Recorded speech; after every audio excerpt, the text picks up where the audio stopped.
Kimler mi var? Süperstar Orhan Okulu burada.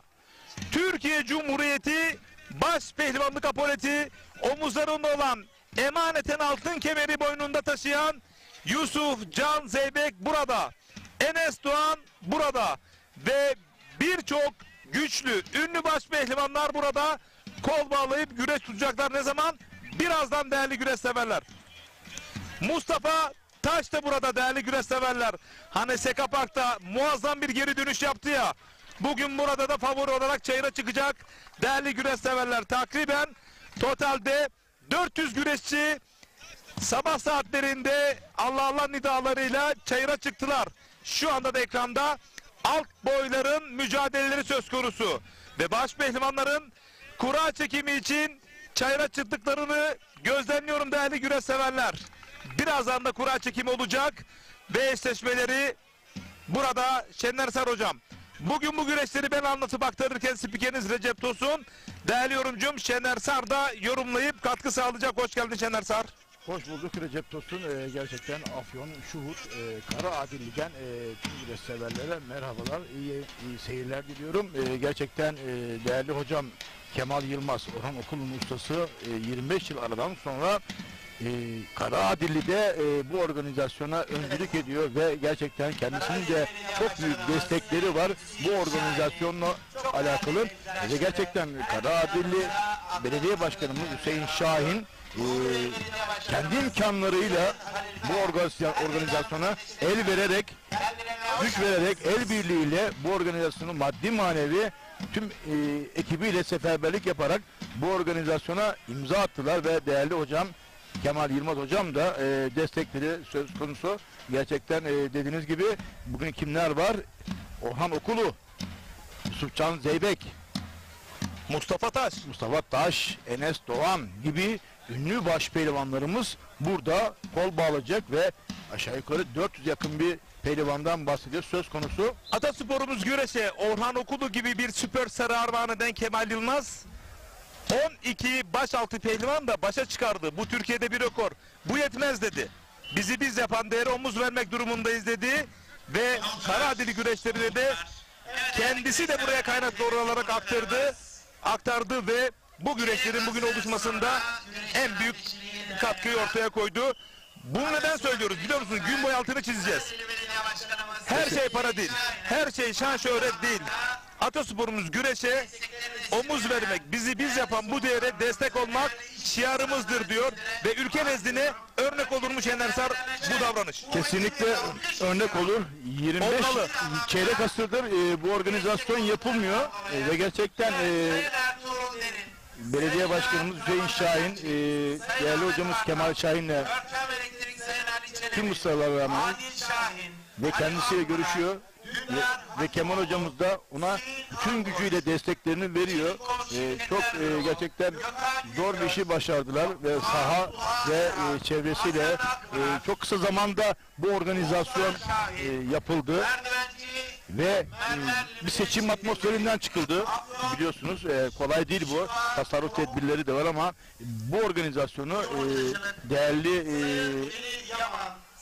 Kara Adilli vatandaşlarımız ve esnaflarımız ve değerli başkanımızın katkılarıyla bu organizasyona ev sahipliği yapıyorlar.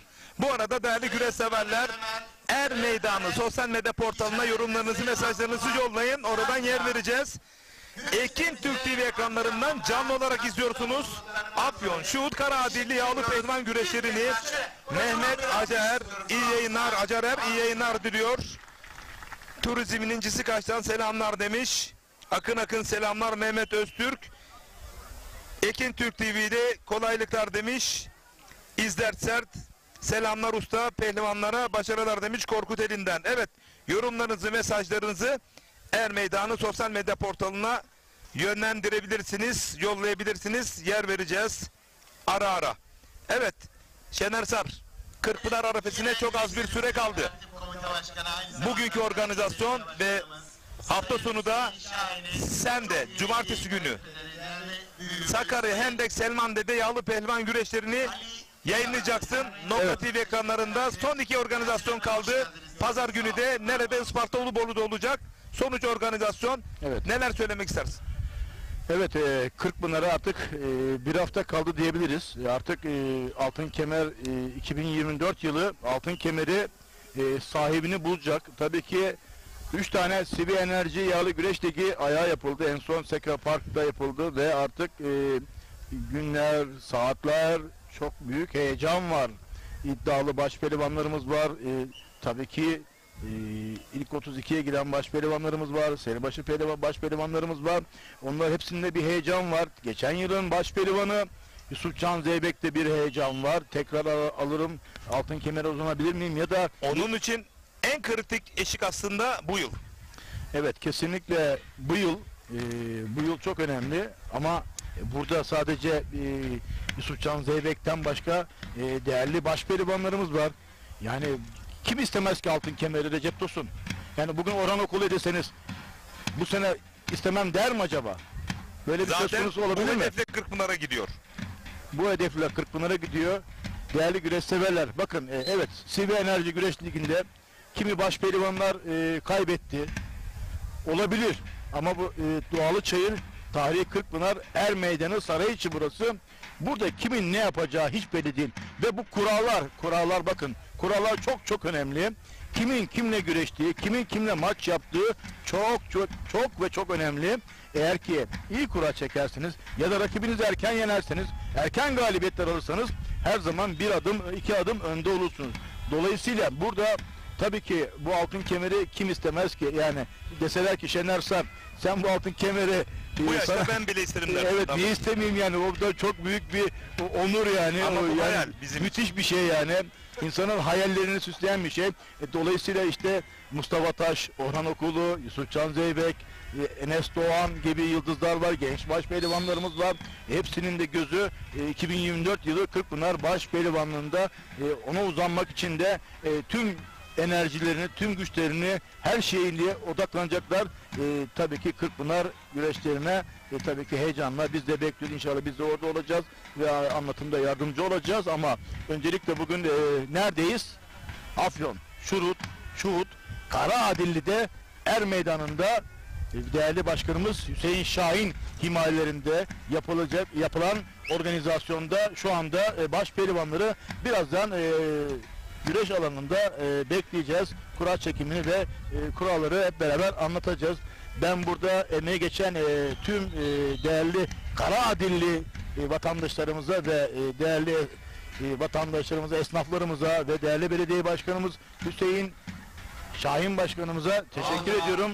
Bu organizasyonun en büyük tabii ki öncüsü, mimarı, usta çıraklarıyla nam salmış ve sayısız şampiyonlar çıkarmış, başpehlivanlar çıkarmış. Kırkpınar'da altın kemerli başpehlivan yetiştirmiş. Kemal Yılmaz hocamıza da ayrıca bir parantez açıyorum. Teşekkür ediyorum. Ve ayrıca Kemal Yılmaz hocamız aynı zamanda Antalya Muratpaşa Belediyesi'nin hocası, teknik direktörü ve her şeyi. Kemal hocamıza ayrıca teşekkür ediyoruz. Sevgili Raşit Recep Aysen'in Hocam, çok selamlar, iyi yayınlar diliyor. Ali Başçı iyi yayınlar demiş. biz teşekkür ediyoruz. Kucak dolusu selamlar Antalya'ya, Ali Bahşi.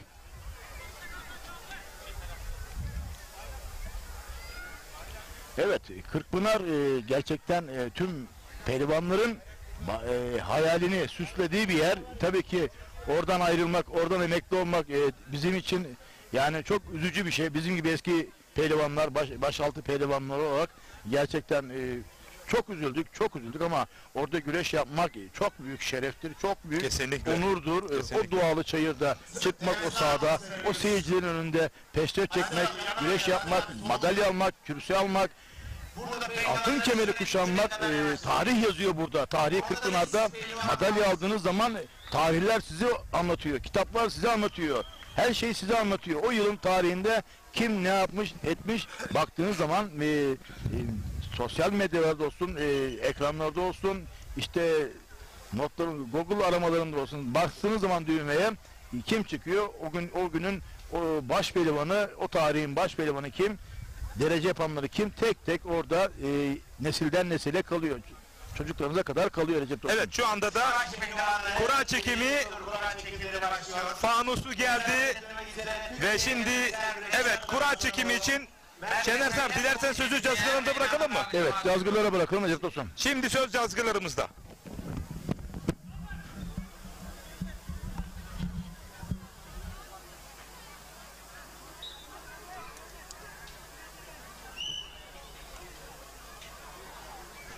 Evet başpehlivanlar.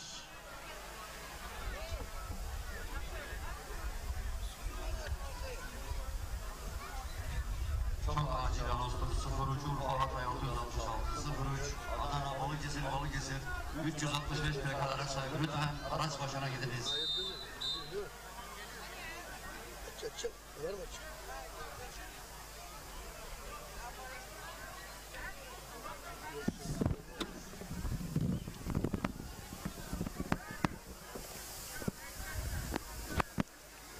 Osman Aynur burada. İlk kurayı Türkiye Cumhuriyeti Kıymetli kıymetli konuklarımız. baş pehlivanı Yusufcan Zeybek. 25 yılın aradan sonra Karadeniz Meydanı'nda Ataspor yanlı güreşimizin ateşini yeniden yakan güreşlerimizin tertip komite başkanı aynı zamanda Karadeniz Belediye Başkanımız Sayın Hüseyin Şahin'i alkışlarınızla baş pehlivanlarımızın birinci tur kura çekimlerini ziyaret etmek üzere her meydana davetimi arz ediyorum. Yine baş pehlivanlarımızın birinci tur kura çekimlerini ziyaret etmek üzere Kardeğer Dernek Başkanımız, emekli müdürümüz Sayın Yaşar Şen'i yine Allah izin verirse Ağustos ayında biliyorsunuz Ağustos ayı Türk'ün zafer ayı. Ağustos aylarında başkanım bir kere ben sizi bırakmayacağım. Şu Allah'ın izniyle yarın güneşin ateşini yakacağız. Bu anlamda Muhittin Öztaş'ın başkanımızı kuvvetli bir alkış istiyorum. Alkış. Ve alkışlarınızla her meydana davetimi arz ediyorum.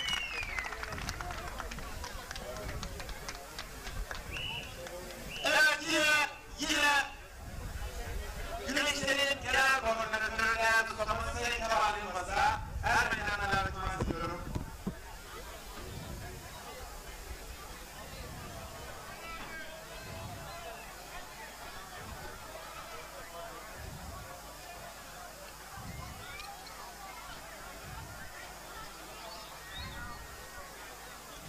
Evet yine Tatarlı Belediye Başkanımız Sayın Musa Kayayer Meydanı'na davetimi arz ediyorum. Evet yine aslı nesli Afyon'umuzun öz evladı, milli gururumuz, dünya şampiyonumuz Altın Adam. Fatih Bozkurt şampiyonum. Seni de şöyle her meydana davet ediyoruz. Evet alkışlarla dünya şampiyonumuz, altın aslanımız Fatih Bozkurt'u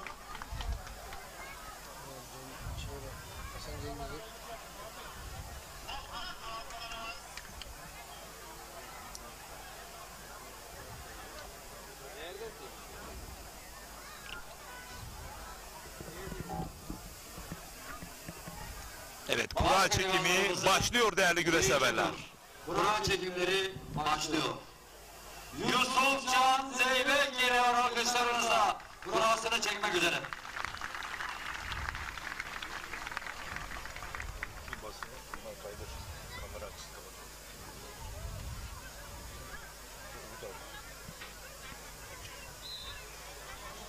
Yusuf Can Zeybek 1 numara. Orhan Okulu geliyor.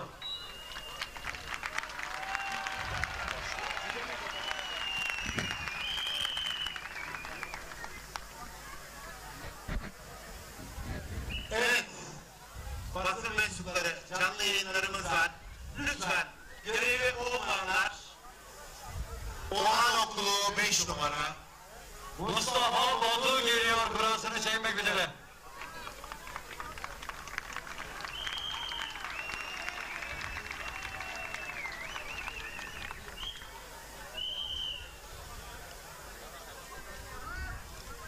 Evet, basın mensupları, canlı yayınımız var. Pavotu 3 numara. Taş geliyor kurasını çekmek üzere.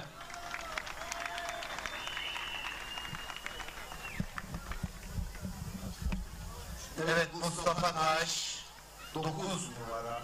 Osman Aynur geliyor.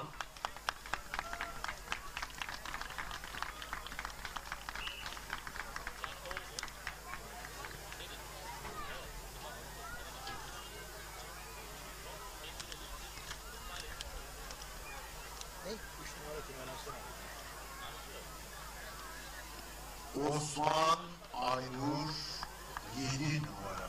Ünal Karaman geliyor.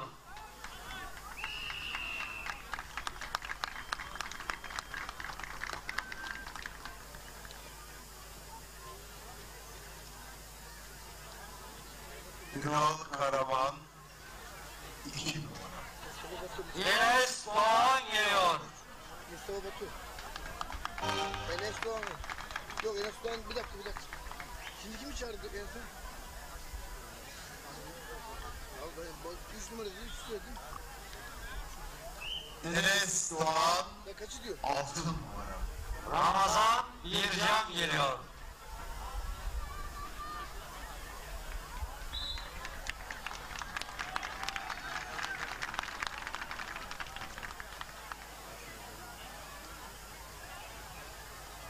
Evet, Başpehlivan Ramazan Bircan'ın kurasını Şuhut Belediye Başkanımız Sayın Muhittin Özaşkı çekiyor.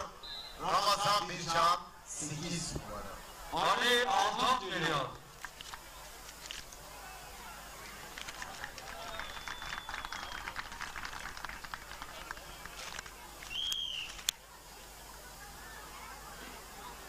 Evet, Başpehlivan Ali Altun'un kurası Karayeli Belediye Başkanımız Sayın Hüseyin Şahin çektiler.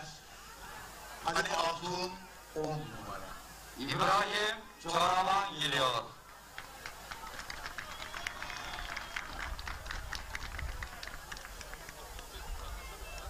Evet. İbrahim Çoraman 4 numara. İbrahim Çoraman'ın numarasını Kardelen Dernek Başkanımız Sayın Yaşar Şençekliler teşekkür ediyoruz. Evet, başpehlivanlarımız anı fotoğraf için sizleri Ermenistan'a davet ediyoruz.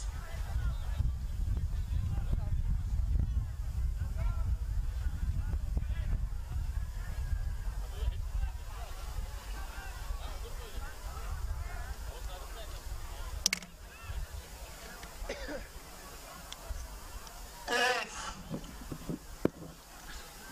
Afyon Karahisar İyi Parti Milletvekilimiz Sayın Hakan Şeref Olgun. Şu anda Ermenistan'ımıza teşekkürler. Evet, kurallar çekildi, eşleşmeler tamamlandı ve bu eşleşmeleri hemen Şener Saz sizler için anons ediyor. Değerli güreş severler. Evet, vekilimize Evet değerli güreş severler, başpehlivanlık kuralları çekildi.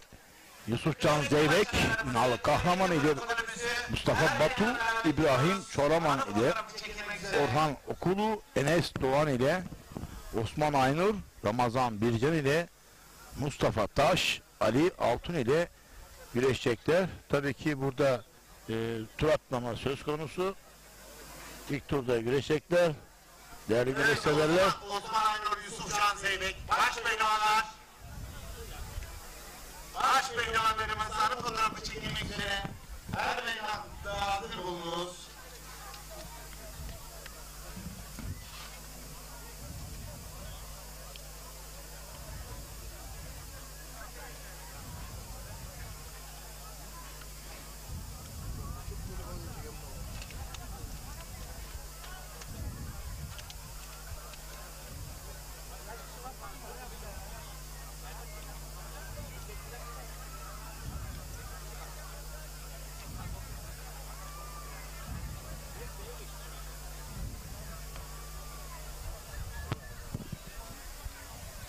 Evet, basın mensuplarımız, son görüntülerimizi alıyoruz. Evet, değerli protokolümüze teşekkür ediyoruz. Kıymetli başkanımız, Evet, Yusufcan Zeybek, Ünal Karaman'la. Mustafa Batu İbrahim Çoraman'la, Yaşarşehir'i bırakmıyoruz. Orhan Okulu Enes Doğan'la, Osman Aynur Ramazan Bircan'la ve Mustafa Taş Ali Altun'la güreşecek değerli güreş severler. Tabii ki mütevazi bir kadro. Evet, Allah izin verirse- Şurada Adiller Meydanı'nda kapışacaklar. Az ama öz. Yusuf Can Zeybek gibi, Orhan Okulu gibi, Enes Doğan, Osman Aynur, Mustafa Taş gibi isimler Teşekkür ediyoruz. kol bağlayıp güreş tutacaklar. Komite Başkanım Sevin Şahin'e, İle Karı Dernek Başkanım Yaşar Şen'e teşekkür ediyoruz.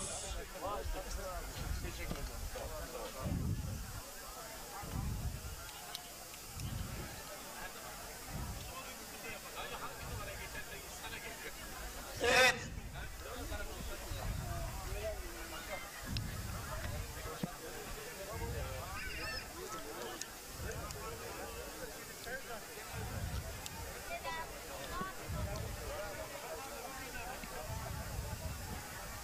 Bu arada Türkiye Geleneksel Güreşler Federasyonu Yönetim Kurulu olarak yönetmeliğe yeni bir talimat eklendi. İlk an itibariyle yarı finalde aynı kulüp ya da aynı grubun baş pehlivanları birbirleriyle eşleşemeyecek. Bu çeyrek final özelinde de olabilir. Ama an itibariyle yarı final eşleşmesinde aynı kulübün, aynı grubun baş pehlivanları birbirleriyle eşleşemeyecek, çapraz kura işleyecek. Bu bilgiyi aktarmış olalım. Ve bu talimatname çerçevesinde güreş severlerimiz ne düşünüyorlar? Yorumlarını, mesajlarını Er Meydanı sosyal medya portalına yollayabilirler.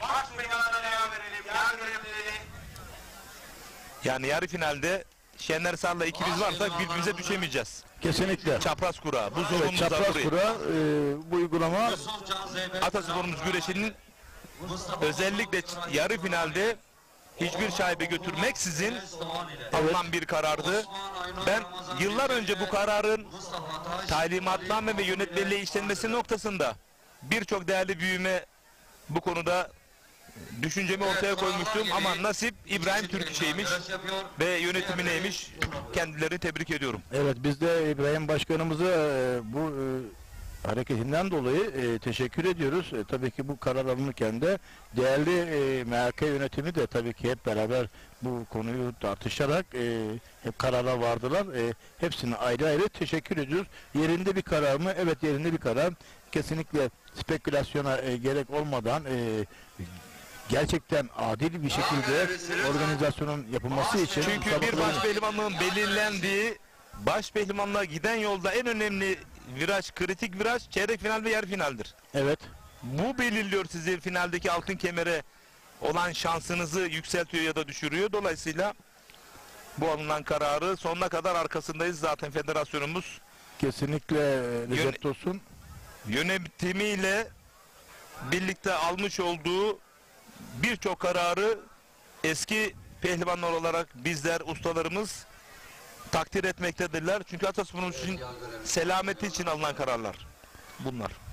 kesinlikle katılıyorum. Recep Tosun tabii ki bu organizasyonun en iyi şekilde geçmesi için ne gerekiyorsa Türkiye Geleneksel Güreşler Federasyonu ve Merkez Hakem Kurulu bütün ince ayrıntı detayına kadar yerinde ve zamanında uyguluyor.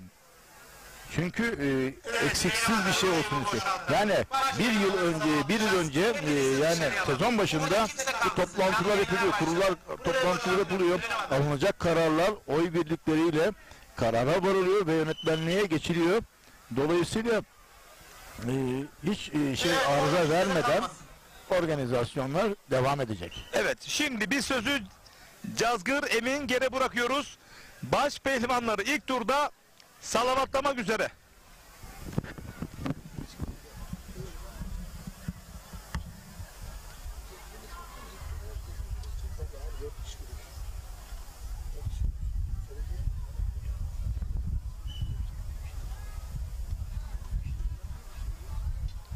Evet değerli güreşseverler, kıymetli konuklarımız, 25 yıl aradan sonra Doğacıların aslanları, Kırkpınar'ın altın kemerli başpehlivanları.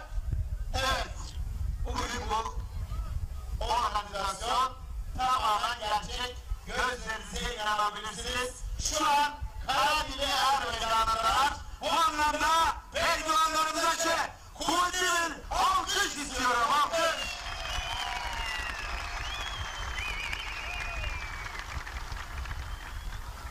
Antalya Büyükşehir Belediye Başkanımız Sayın Muhittin Böcek adına güreşiyor.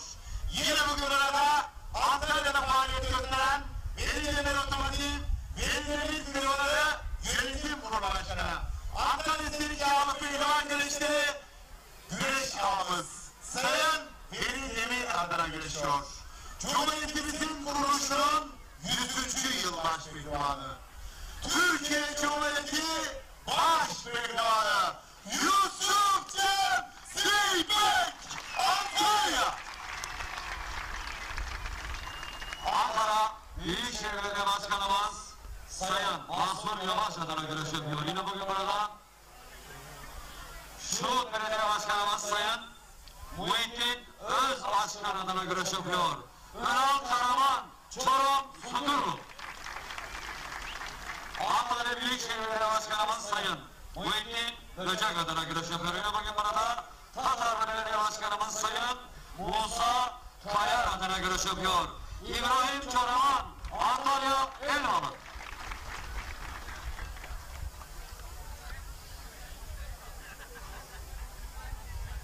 Ankara Büyükşehir Belediye Başkanımız Sayın Muhittin Böcek adına güreşiyor.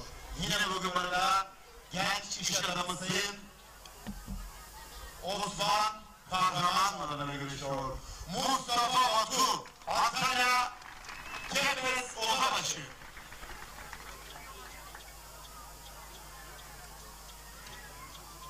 Antalya Muratpaşa Belediye Başkanımız Avukat Sayın Ümit Uysal adına güreşiyor.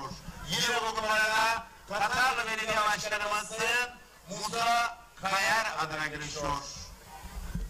Yine bu güreşlerin tertip komite başkanı aynı zamanda Karagili Belediye Başkanımız Sayın Hüseyin Şahin'e çeyrek asır sonra atasporumuzu bu er meydanında yaşattığından dolayı şükranlarımı sunuyorum diyor. 2023 yılı tarihi Kırkpınar başaltı birincisi Enes Doğan Antalya'ya varıyor.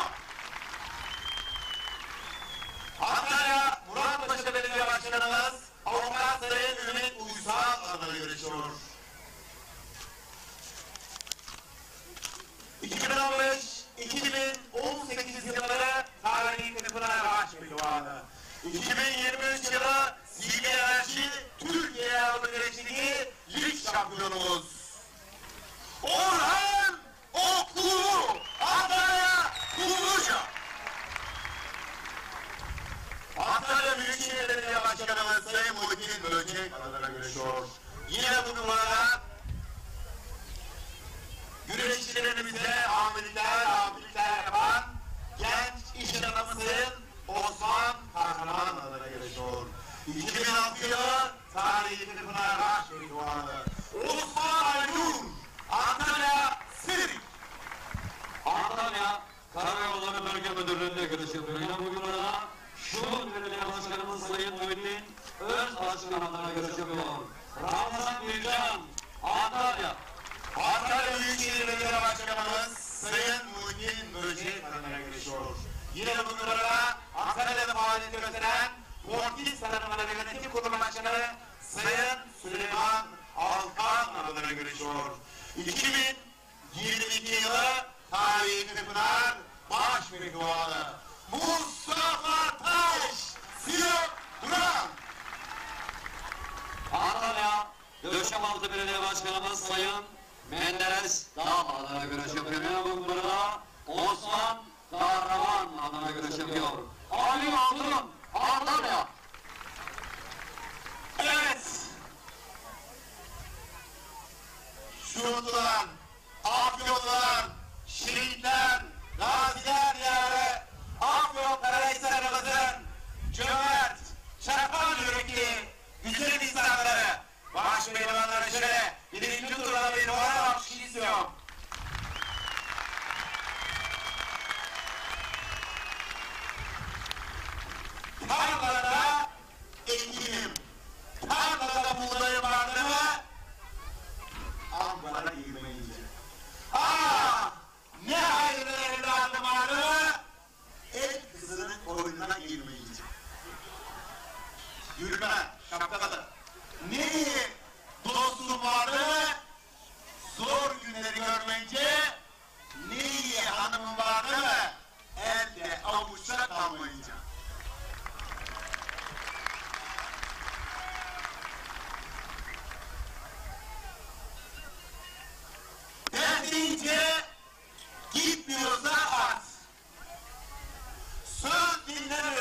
kapında at.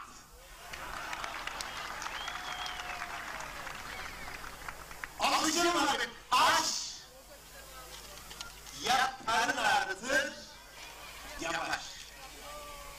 Suyun durgun akanından insanın yere bakanından kork. İtibatı lütufsanı borca sarıma, bir yürüyüşlerden sakın darılma. Rast giderse işin, mermere geçer dişin. Rast gitmezse işin, valla kaymak yiyirken kırılır dişin.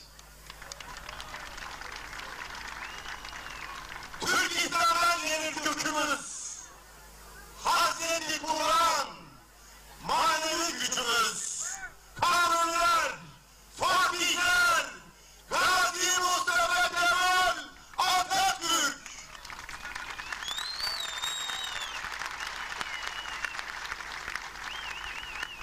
Tarih süsümüz, aşık vatana, asker vatana, çünkü Türk o, Türk'üz.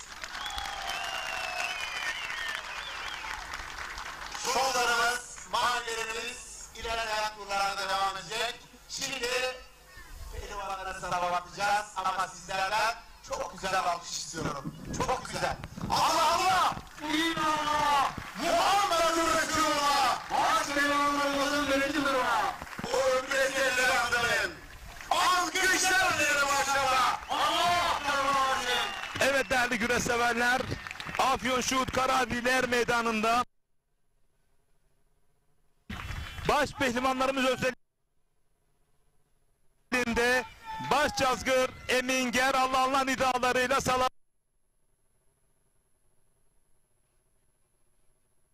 salavatladı ilk turda yiğitlerimizi ve 10 baş pehlivandan şimdi Şener Sar sizleri bilgilendirecek, kaç çift güreşecek.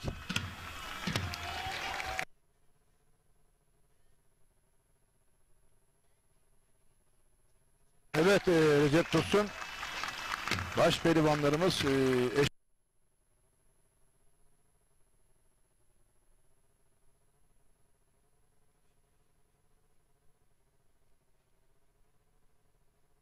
iki çift güreş yapacak. Diğerleri kurallar gereği bekleyecekler. Aracınız şu an Bunu burada belirtelim değerli güreş severler. Neden diğerleri oturdu derseniz, kurallar gereği iki çift güreş yapıyor. Çünkü otomatikman çeyrek finale düşecekler ve ikinci tur çeyrek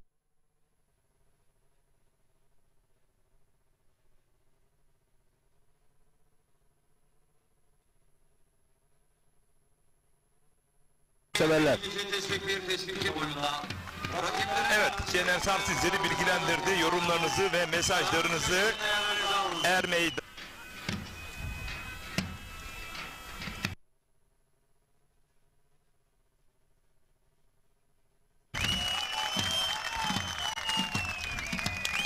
Bu arada Şener Sar, CV Enerji Türkiye Yağlı Güreş Ligi'nin 3 etabı geride kaldı ve bu 3 etap sonrasında şekillenen sıralamayı sizler için ekranlara dile getirecek. İşte söz sende.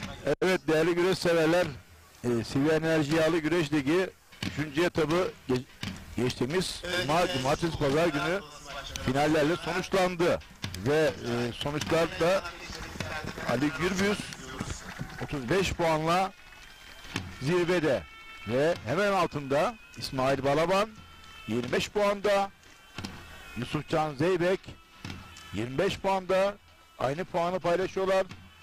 Hüseyin Gümüşalan 4. sırada 21 puanda, Orhan Okulu 17 puanda 5. sırada, Enes Doğan 15 puanda, Serdar Yıldırım 14 puanda, Osman Kan 14 puan. Yine Serdar'la Osman aynı puanı paylaşıyor.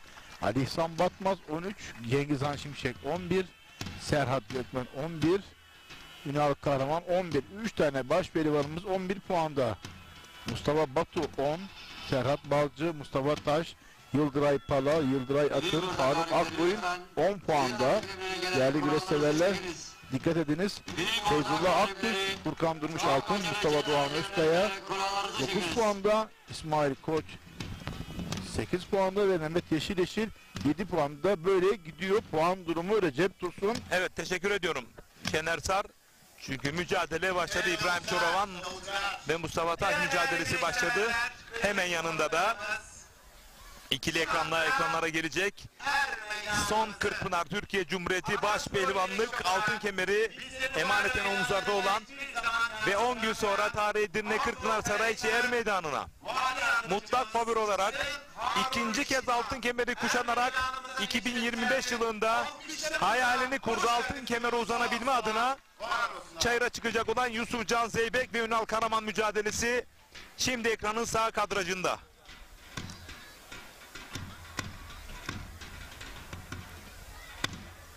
Ünal Karaman, Ankara Aski Spor Kulübü'nün başpehlivanlığı aslen Çorumlu. Yusuf Can Zeybek, Veli Demir Otomotiv Yönetim Kurulu Başkanı Sayın Veli Demir ve Antalya Büyükşehir Belediyesi adına güreşmekte. Mustafa Batu Antalya Büyükşehir Belediyesi ve yine ÇTM Marble Hakan Çetin Elmalı güreş ağımızın pehlivan olarak çayırlarda kol bağlayıp güreş tutuyor.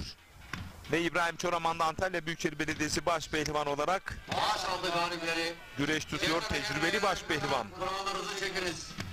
Hemen bu iki çift özelinde mutlak favoriler kimler? Çeyrek finale kimler kalır? Orhan Okulu, Enes Doğan, Osman Annur, Ramazan Bircan, Mustafa Taş ve Ali Altun. Bundan sonra. Evet, değerli güreş severler, Yusuf Can Zeybek ve Ünal Kahraman. Evet, Yusuf Can Zeybek geçen hafta pazar günü Ali Gürbüz'de final yaptı ve ikinci oldu. Ama formunda Yusuf Can Zeybek kuşkusuz Ünal Kahraman karşısında tabii ki bir adım önde, ama Ünal Kahraman da gerçekten bu sezon 2024 yılında eski günlere sanki yeniden doğru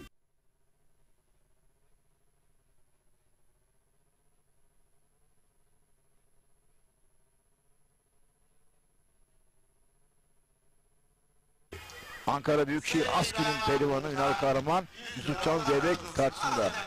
Bu arada Mustafa Burcu Erdoğan. Kral yokmuş, izlenmez bu güreşler. Esrefle kınıyorum seni Mustafa Burcu Erdoğan. İzleme kardeşim. Senin gibi futbol fanatizmiyle sadece birkaç pehlivan özelinde, bu Ali Gürbüz, İsmail Bana, Orhan Okulu, ben kim olursa olsun, kimse bireysel atasporumuz güreşi bu şekilde addedemez, izlenmez bu güreş diyemez. Burada ter döken, desteden başa kadar ter döken bütün yiğitlerimiz bizim evlatlarımız. Bu ayrımcılığa artık bir son verilsin. Ben bunu kabul etmiyorum kardeşim.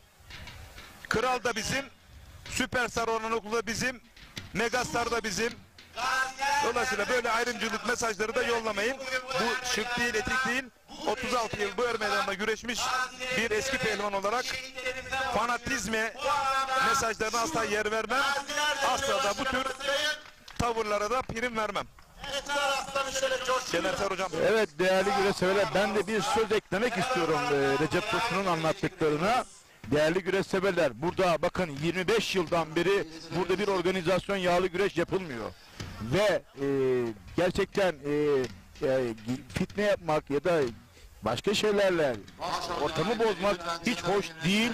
Çünkü Ali Gürbüz de bizim başpehlivanımız ve buradaki başpehlivanımız Yusuf Can Zeybek de, Orhan Okulu da ve İbrahim Çoraman, yani buradaki başpehlivanların hepsi bizim için birdir. Bu çayıra çıktılar, bu doğalı çayıra çıktılar. Hepsine canı gönülden destekliyoruz. Hepsine yardımlarımızı yapıyoruz. Desteklerimizi veriyoruz. Mütevazi bir güreş sahası, yaklaşık 3000'e yakın tribünler yapılmış ama yeterli kalmamış. Ne yapmışlar? Traktörleri tıpkı 30 yıl öncesi gibi traktör römorklarını getirmişler. O kadar naif bir ortam var ki lütfen bu ortama, bu er meydanlarına dökülen her tere saygı duyalım. Fazla da konuşmak istemiyorum. Evet, mücadele dönüyoruz artık. Ünal Evet, Karaman. dönelim mücadelemize ve evet şu an Paça kasık arayışı içerisinde Ünal Karaman Yusufcan Zeybek toparlandı. Yan kazıktan mücadele ayakta devam ediyor. Evet sevgili üstadım Mustafa Batu, İbrahim Çoraman bunları değerlendirirken yarıda kalmıştık biliyorsunuz. Mustafa Batu ve İbrahim Çoraman arasındaki Birol Karaca çok güzel mesaj yollamış Şener Sarar. Bu güreş sadece Ali Gürbüz'ün ibaret değildir. Onlar olmasa Ali Gürbüz olamaz. Muazzam bir mesaj. Ali Gürbüz Türkiye halk güreşinin megastarı. Gerçekten arkasında milyonları sürüklüyor. Ama eğer Orhan Okulu İsmail Balabanlar olmasa Ali Gürbüz'ün tek başına bir değeri olabilir miydi? kesinlikle olamaz. Hepsi bir marka. bizim Birol için. Karaca'yı gönülden tebrik ediyorum. Evet burada değerli üstadım çok güzel yerlere dokundunuz. Evet Mustafa Batu ve İbrahim Çoraman. İbrahim Çoraman artık son senelerinde ve Mustafa Batu biliyorsunuz ufak tefek sakatlıkları olsa da Mustafa Batu yine baş pehlivanlığın iddialı isimlerinden bir tanesi. İbrahim Çoraman karşısında yine gençliğini ve tekniğini konuşturacak diye düşünüyorum. Ama İbrahim Çoraman da elinden gelen tüm gücü sergileyecek ve zaten de öyle yapıyor. Tüm müsabakalarında da tüm gücünü kullanıyor ama yeniliyor ama mücadelesini yaparak, mücadele ederek yapıyor. Evet bu arada Kadir Döngel mesaj yollamış. İstanbul'da neden hiç güreş olmuyor? Kağıthane oldu ama bir müjde verelim mi? 23 Ağustos Cuma günü İstanbul'un incisi, Karadeniz'e kıyısı olan Şile yağlı pehlivan güreşleri tertip edilecek. Değerli güreş severim, bu müjdeyi kendisine aktarmış olalım. Hakikaten muazzam bir güreşler olmakta. İstanbul'un incisi Şile'de. Tarihi de söyledim. Özgür Kabadayı, Şile Belediye Başkanımız. Ekibine çok güveniyor. Güreşler inanılmaz derecede çok büyük ivme kazandı. Birinciye son model TOG arabası veriliyor. 5 yıl üstünde, 5 yıl içerisinde 3 kez birinci olana. Dolayısıyla Şile güreşleri çok mühim. 23 Ağustos Cuma günü olacak. Müjdeyi vermiş olalım. Tabii ki bu güreşleri Mecit Yıldırım gibi tam bir spor adamı, bir baş pehlivan, eski milli güreşçi. Orada gençlik merkezinde muazzam işleri imza atıyor. Sadece güreş değil, birçok branşa. Mecit Yıldırım Şili için çok büyük bir şans. Fatih Oyuncu baş pehlivanım ile birlikte. Evet, Yusufcan Zeybek'in atakları söz konusu. Ünal Karaman'a karşı sağ kadrajda kasnak ve paça güreşine hiç ödün vermiyor. Yusufcan Zeybek sağlı sollu paça ve kasnak hamleleri Ünal Karaman. Bir ihtar söz konusu olabilir mi Şener Sar? Evet böyle devam ederse Ünal Karaman ihtar her an gelebilir. Tabii ki birincisinde tabii ki bu uyarı geliyor tabii ki ama artık 2'den sonra uyarı artık ihtar pozisyonunu gerektiriyor. Recep Tosun aynı şekilde geri çıkarsa ve karşısındaki rakibi de arayarak rakibini dışarı çıkartıyorsa kesinlikle ihtar söz konusu. Evet, Gencer Ahmet, memleketimden bu güreşlerin yapılması memnuniyet verici demiş. Ayaklarınıza sağlık. Ali de bizim, Yusuf da bizim demiş. Helal olsun. Muazzam bir mesaj.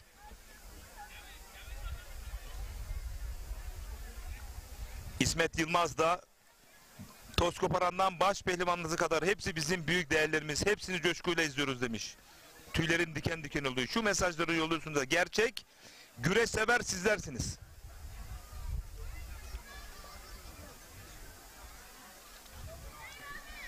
Evet, çayırda 2 çift var değerli güreş severler. Çeyrek finale Mustafa Batu mu, İbrahim Çoraman mı, Yusufcan Zeybek mi yoksa Ünal Karaman mı? Sağ kadrajda güreş karışabilir mi? İç kazıkta Yusufcan Zeybek. Her an bir sonuç çıkabilir mi? Toparlandı Ünal Karaman.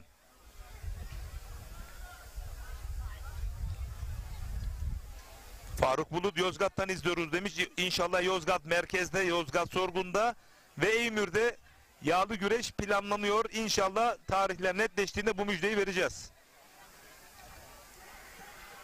Recep Yıldızhan muhteşem, birazdan oradayız demiş. İnşallah. Bu arada Tokat'tan birçok güreş severimiz mesaj yolluyor. İyi yayınlar diliyor. Tokat'a kucak dolusu sevgiler. Özellikle Faik Sezgin, Onur Balcı, Hüseyin Kalaycı, Tokat tam bir güreş merkezi. İnşallah bu yıl Tokat'ta görkemli bir güreş organizasyonu olur. Bunu fazlasıyla hak ediyor Tokat.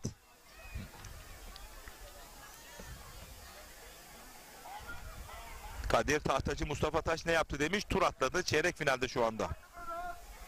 Ahmet Köründük Almanya'dan selamlar demiş. Bu arada Ünal Karaman, Yusuf Can Zeybek güreş karıştı. Dış kasnakta Yusuf Can Zeybek bilekten kaldırıyor. Ünal Karaman da sol eliyle dış kasnağa doğru hamle yaptı. Bakalım sonucu odaklı bir hamleler söz konusu olacak mı? Bıraktı kasnağı ikisi de.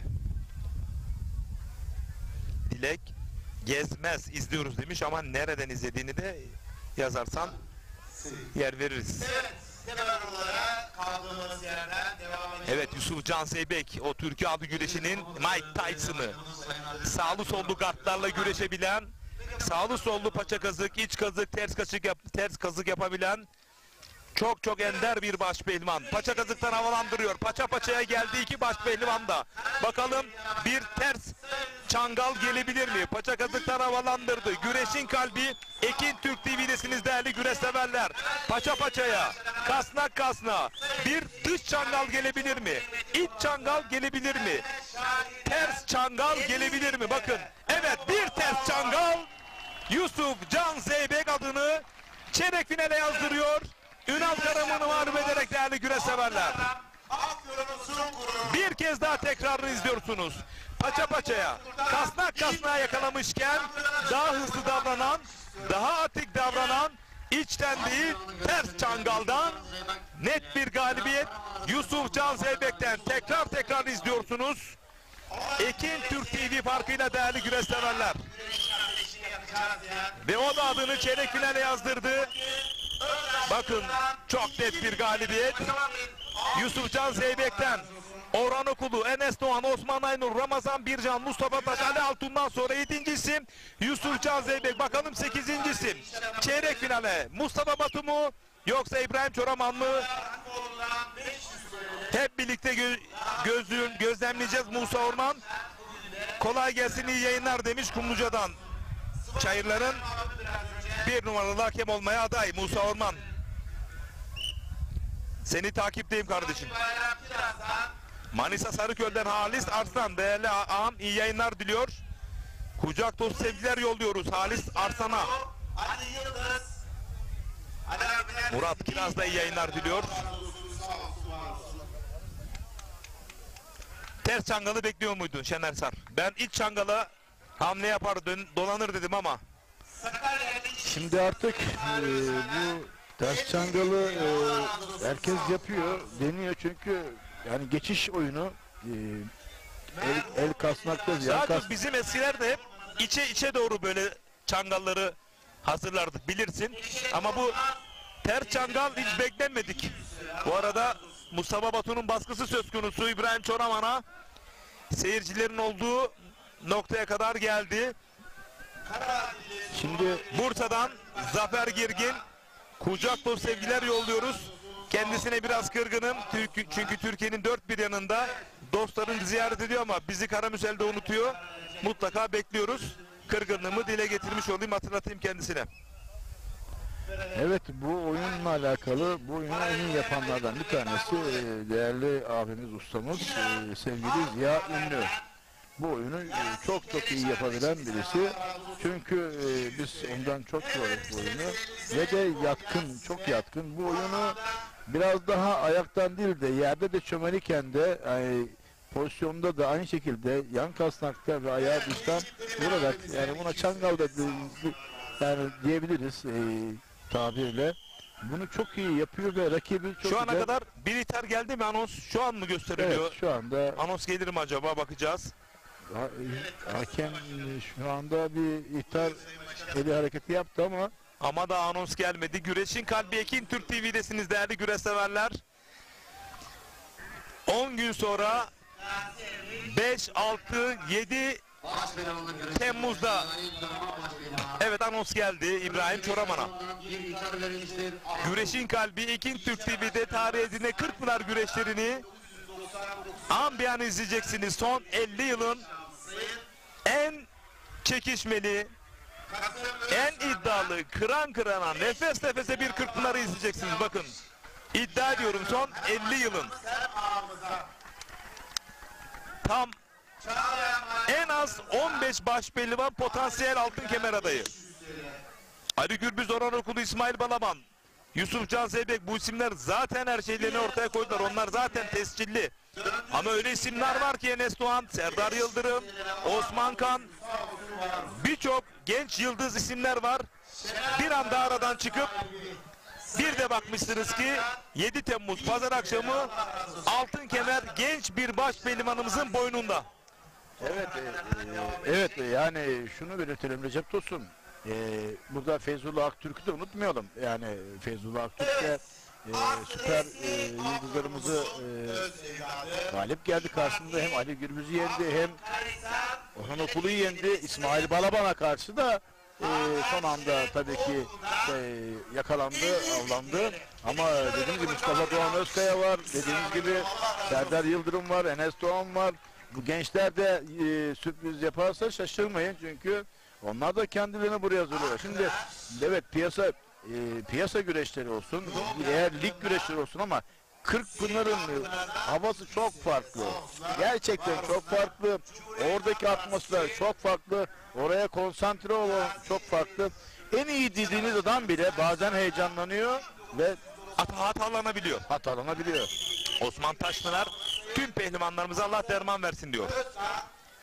Ramazan Ak, Nizamettin Keleş iyi yayınlar demiş. Teşekkür ediyoruz. Güreşin kalbi Ekin Türk TV'desiniz.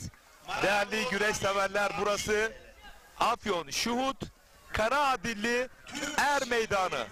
Çeyrek asırdan sonra yine güreşin ateşi yakıldı. Ve Karaadilli Belediyesi'nin ambleminde, logosunda ne var biliyor musunuz? Hemen bakın internette ya da telefondan. Pehlivan figürü var. Türkiye Cumhuriyeti'nde herhangi bir belediye yoktur ki ambleminde, logosunda pehlivan figürü olsun. İşte Karaadilli bu kadar önemli bir belde, ilçe belediyesi.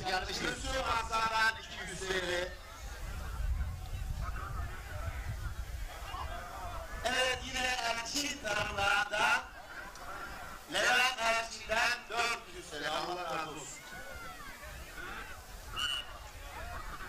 Bu arada cumartesi günü Sakarya Hendek Selmanlı'da yağlı pehlivan güreşleri tertip edilecek ve Nokta TV'den de sen canlı olarak yayınlayacaksın Şener Sar. Kimler katılacak organizasyona? evet, gerçekten tabii ki biz spiker olarak ilk deneyimimizi inşallah Selman Dede'de yapacağız. Hendek'te değerli güreş severlerin huzuruna spiker olarak yayınımızı anlatacağız. Bu arada Erzurum Pasinler'den Kahraman Şişman hocamızın antrenörleri, hocaları ve ustaları İbbat Yar, Cevat Dumlu ve Osman Kara bizleri izliyorlarmış. Selamlar, saygılar yolluyoruz. Çayır hakemi Musa Orman da Mehmet Muhammed Taşçı çok selam demiş. Çok selam. Ben de Değerli arkadaşıma demiş. Evet, Recep Tosun, nasip olursa inşallah. Evet. Selman Dede'deyiz. Evet, değerli başkanımız İrfan Püsküllü himayelerindeki organizasyonda tabii ki orada olacağız. Nokta Medya, Nokta TV ailesi olarak yayınımızı yapacağız. Gerçekten çok değerli, güzel bir yer.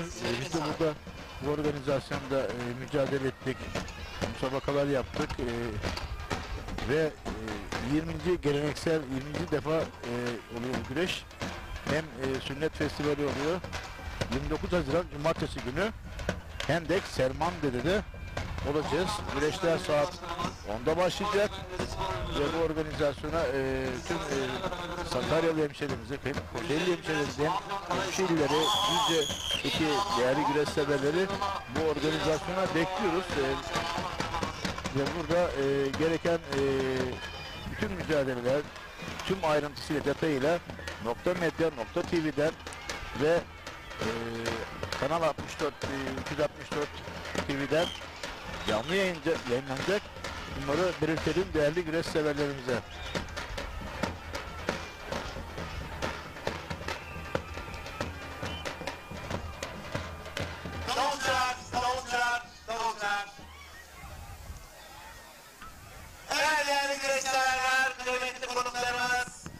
Evet değerli güreş severler, şu anda Ekin Türk TV ekranlarında bizleri takip eden çok özel bir büyüğüm var.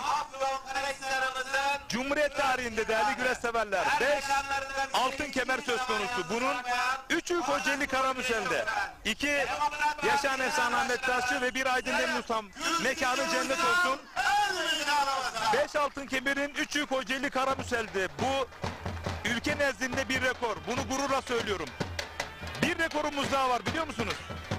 Türkiye Cumhuriyeti sahtında yağlı güreşte en büyük yaş itibariyle en büyük güreş ağası yine Kocaeli Altın Kemerler şehrinde. Çok değerli büyüğüm, Asmar Holding Yönetim Kurulu Başkanımız Sayın Taceddin Arslan, er meydanında güreşen desteden başa kadar tüm pehlivanlara burada başarı dileklerinde bulunuyor. Ve onları alınlarından öpüyorum diyor. 10 Ağustos Cumartesi günü de tüm Türkiye'yi, Kocaeli'leri, Marmara'daki tüm güreş severleri 10 Ağustos Cumartesi günü Altın Kemerler şehri olan Kocaeli Karamürsel yağlı pehlivan güreşlerine davet ediyor. Değerli büyüğüm Taceddin Arslan. Kendisi 92 yaşında. Bir güreş aşığı, güreş sevdalısı ve güreş destekçisi. Ve aynı zamanda ülkemiz nezdinde bunlar pek söylenmez ama örnek olması noktasında dile getirmek arzusundayım. Camiler, okullar, medreseler, burslar, binlerce gence burs veriyor.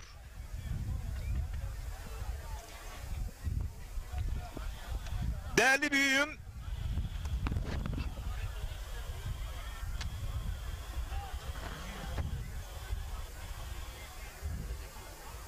Evet, yine baş olduğum kasaptan 600 seri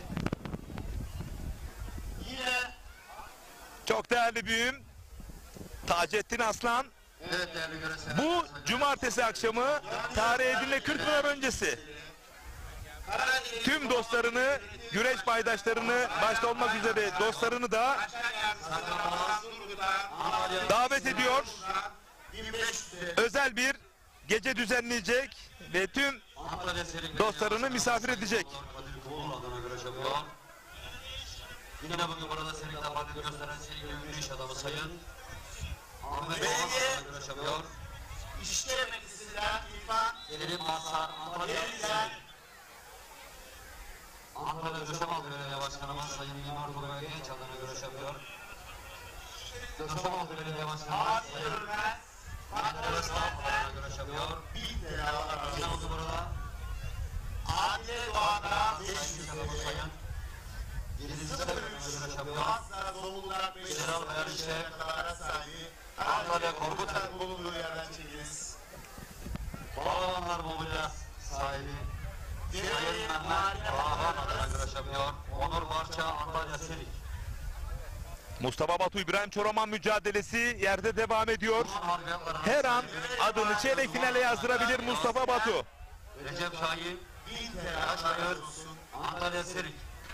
Ayşe Akpınar'dan 200 Balıkesir Gömeç Belediye Başkanımız Sayın Melih Bahçe adına güreş yapıyor. Ramazan Karaçavuş Balıkesir Eser Özer'den 200 TL. Denizli Pamukkale Belediye Başkanımız Sayın Ali Rıza Ertuğrul adına güreş yapıyor. Yine bugün burada Asiye Sarıkaya'dan 200 Kurtdoğu Otomotiv sahibi Sayın Mehmet Ali Kurt adına güreş yapıyor. Ercan Bakan Denizli Acıbayan. Manisa Akhisar Belediye Başkanımız Sayın Hüseyin Yurtlu adına güreş yapıyor. Yine bugün burada Akhisar güreşlerimizin efsane güreşi aslı Sayın Hacı Serdar Furma adına güreş yapıyor. Mehmet Akdağ Manisa Akhisar. Allah Allah. İllallah Muhammedun Resulullah. Çeyrek finale giden yiğit aslanları dualarla diyelim maşallah. Allah devam etsin. Fatma Sarıkaya'dan 200 TL. Yine ismini vermek istemeyen bir abimizden 200 TL. Mustafa Batu İbrahim Çoraman 200 TL. paça kazıktan havalandırıyor. Gülsüm Güçlü'den Toparlandı. 200 TL. Ateş oğlu mermerinin sahibi Sayın Ali Ateş'ten 400 TL.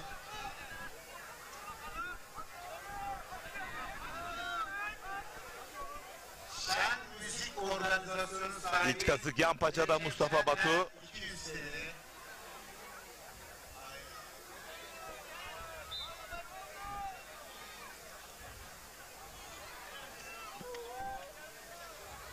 Oruç Zeynep'ten 200 TL. Allah razı olsun.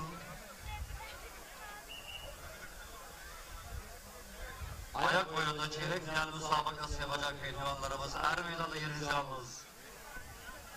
Sultan Can Ninem'den 200 TL.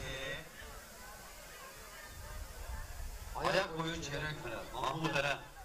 Ramazan Kerler'den 200 TL. Balıkesir Gömeç Belediye Başkanımız Sayın Melih Bahçe adına Vermek gösteriyor. istemem de abimizden 100 TL. Baskı uyguluyor. İç kazağa doğru yöneldi. Sayın İbrahim Çoraman ağırlık merkezini yine bugün burada dağıttı. Mustafa Batu iç kazıktan havalandırdı. Demir Belgoller'in sahibi Şenol Sayın Mehmet Demir adına gösteriyor. 100 TL. Merhum Ali Havalandırdı. Mustafa Batu'dan zorlandı ama net bir galibiyet. Askerli güreşleriyle Mustafa Batu ile İbrahim Çoram arasında yapılan müsabakada baş pehlivanı Mustafa Batu'nun gününe galip. Her iki pehlivanı alkışlıyoruz. Kırıloğlu Kimya Sanayi Ticaret Anonim Şirketi Yönetim Kurulu Başkanı Süleyman Kırıloğlu adına güreş yapıyor. Ömer Gün, polis memuru Afyan Karahisar, Musa Çolak'tan 200 TL. Antalya Selik'te faaliyet gösteren Yılan Ade'den 200 Fatih TL. Akıl adına güreş yapıyor. Arda Sürek, Antalya Selik. Bakın Mustafa Batu Yasin Uzun, Kırıloğlu Kimya Sanayi Ticaret Evet, alt boydaki Yönetim Kurulu Başkanı. mücadele. İsim alabiliriz değerli öğretmenim isimleri. Gençlerimiz güreşiyorlar. Afyon Karahisar, Fahri İnce, Ankara Büyükşehir Belediye Başkanımız Sayın Muhyiddin Böcek adına güreş yapıyor. Yine bugün burada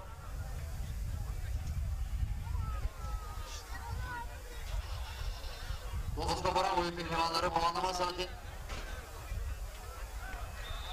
Karadeniz hesaplarından teşvik bir 2 boy pehlivanları puanlama saatiniz gelmiştir. Ramazan Yılmaz'dan 1000 TL. Tetik Mermer'den 600 TL. 500 TL. Fahri İnce, Ankara Büyükşehir Belediye Başkanımız Sayın Muhyiddin Böcek adına güreş yapıyor. Ankara Servisler Odası Başkanımız Sayın Türkiye Federasyonu Şoförler Odası Yönetim Kurulu Üyesi Sayın Süleyman Şahin adına güreş yapıyor. Antalya Konyaaltı, Ali Uysal, Kırıloğlu Kimya Sanayi Ticaret Anonim Şirketi Yönetim Kurulu Başkanı Sayın Süleyman Kırıloğlu adına güreş yapıyor. Mahmut Eren amca, Afyon Karahisar, İsa Demir, Antalya Emrah'da faaliyet gösteren genç iş adamı Sayın Adil Sayın Adil Aydın adına görüş yapıyor. Cemil Arkan'dan 200 İsa Demir Antalya Elmalı. Allah Allah, illallah Muhammed Resulullah. Çeyrek finale giden yiğit aslanlara dualarla diyelim maşallah. Allah devam etsin. Döndüğü Karakoç'tan 200 TL. Allah razı olsun.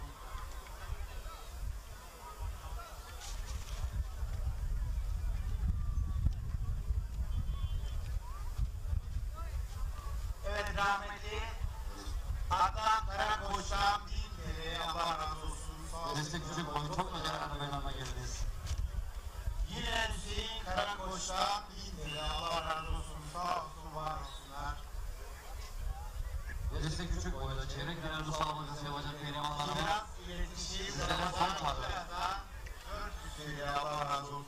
Destek küçük boy çeyrek final müsabakası. Ben Samet Ak, ikiz kardeşlerden Antalya Asya Belediye Başkanımız Sayın İhsan Yıldırım adına görüş yapıyor. Yiğit Arda Aluç, Antalya. Gülcan Sivri'den Antalya Belediye Başkanımız Sayın Cem Evet, alt boylarda da kıran kırana mücadeleler devam ediyor. Afyon Şuhut Kara Adiler Meydanı'nda Cüce Oğulman'ın eşinden Cennet Erdoğan'dan 1000 TL. Bursa'dan Mustafa Tekat mesaj yollamış. Ankara sahibi Karamürsel güreş ağası Sayın Taceddin Aslan'a Atasporumuz adına teşekkür ediyoruz demiş. 92 yaşında birinin Atasporunun başında böyle destek olması çok mühim demiş. Hakikaten öyle. Ben 92 yaşında Allah ömür verirse bilmiyorum ama çok da böyle bilmiyorum yani bu sevda işi bambaşka. Ankara Eserek Belediye Başkanımız Yine ismini vermeyen yine bugün burada Kucaklıoğulları Ama hayattan da kopmamak gerekiyor. Hayata her zaman pozitif yaklaşarak Rabbim nefes verdikçe her alanda dokunuşlar yapmak insanlık adına çok çok mühim, çok çok önemli. yine bugün burada Abdullah Hakkı Özcan Bu arada Cumartesi günü Nokta TV'nin yayınlayacağı Selman Dede Yağlı güreşlerinde partnerin kim olacak Şener Sar? Evet, değerli sevgili Erdem Övüç müdürümüzle beraber olacağız. Nokta TV spor müdürümüz Erdem Övüç'le röportajlarıyla, yorumlarıyla bize şahsıma yardımcı olacaklar. Hem saha içi röportajlarda yine Erdem Övüç bana bu konuda destek olacak ve gerçekten Nokta TV olarak tabii ki Sakarya'da Selman Dede, Hendek'te Selman Dede'de bu organizasyonun anlatımını yapacağız. Değerli TV 264 kanalının beraber bu yayını ortak yayınlayacağız. Tabii ki buradaki güreşlerin alt boylardan baş pehlivanlara kadar tüm içeriğiyle beraber, değerlendirmeleriyle beraber bu organizasyona destek olacağız. Bu organizasyonda tabii ki Hendekli eski başpehlivan ve MHK Yönetim Kurulu üyesi Ahmet Kavakçı da tabii ki çok büyük destekleri var. Tabii ki Hendek Belediye Başkanı Sayın İrfan Püsküllü seçim bitti ama dedik ki seçim olsa da olmasa da biz bu organizasyonları yapacağız. Atasporumuz güreşe gerekli değerleri vereceğiz dedi ve Hendekli eski şampiyon milli güreşçi ve milletvekilimiz Sayın Ali İnci de Destekliyorlar. kesinlikle destekliyorlar. Bu arada Karamürsel'den Nail Soybelli ve Mehmet Kapıcı da bizleri izliyorlarmış. İyi yayınlar diliyor. Teşekkür ediyoruz kendilerine. Ayşe Kama'dan 200 TL. Bu arada Recep Tosun bazı pehlivanlarımızın sosyal medya adreslerinde yapmış oldukları mesajlar özelinde hiçbir cümle kurmadın demiş. Biz dün akşam Hodri Meydan özel programında buna yer verdik uzun uzadıya. Biz koşulsuz hem pehlivanlarımızın hem de federasyonumuzun yanındayız. Federasyonumuz demek, devletimiz demek. Devletimize boynumuz kıldan incedir. Şeriatın kestiği parmak acımaz. Tehammüller gereği de federasyonumuzun ve devletimizin dolayısıyla almış olduğu tüm kararları saygıyla baş tacı yaparız. Bugün pehlivanlar nezdinde, yarın bizim nezdimizde alınacak her türlü karara sonsuz saygımız söz konusudur. Dün akşam da zaten uzun uzadıya bu noktada fikrimizi, özgür düşüncelerimizi ortaya koyduk. Şener Sar ve Mehmet Muhammed Taşçı ile birlikte.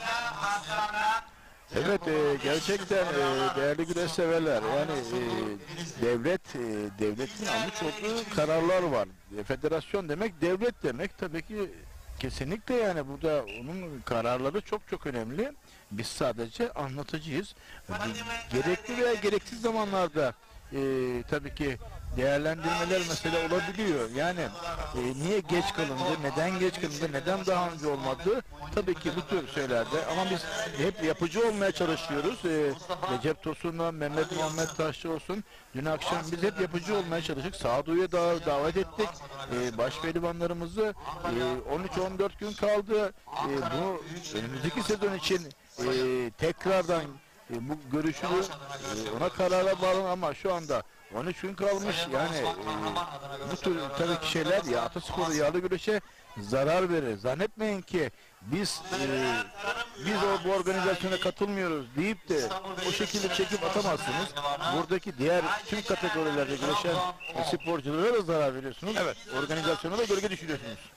Şimdi Osman Taşpınar bir mesaj yollamış. Alt boylarda çok güzel güreşler tutuyor. Ekin Türk TV farkını ortaya koydu demiş. Bakın alt boylarda kıran kırana güreşler var. Sadece baş pehlivanlarımızdan ibaret değil güreşler. Baş altı, büyük orta, küçük orta, deste. Biz Ekin Türk TV olarak bu hassasiyetinize her zaman ama her zaman yer vereceğiz. Bunu belirtmiş olalım. Sayın doktorum. Sağlıkçılar. Kesinlikle Recep Tosun. Tabii ki biz Ekin Türk TV ayrıcalığıyla biz alt boylarda minikten baş altına kadar, küçük ortaya kadar, deste boylarında tüm güreşleri, müsabakaları göstermeye elimizden geldiğince çalışıyoruz. Ve tabii bunu şiar edindik. Bizim asli görevimiz tabii ki güreşin tamamını ele almak ama bu arada da küçükleri yavrularımızı da unutmayacağız. Onları Evet. da ekranlara getireceğiz. Bu arada çok kısa bir reklam arası vereceğiz. Alt boyların mücadeleye devam edeceğiz. Değerli yönetmenim beni ikaz etti. Baş pehlivanları çeyrek final kuralları öncesi 4 dakikalık çok kısa bir reklam arası verelim dedik. Daha sonra tekrar Afyon Şuhut Karadilli Er Meydanı'nda birlikte olacağız. Bizden ayrılmayın.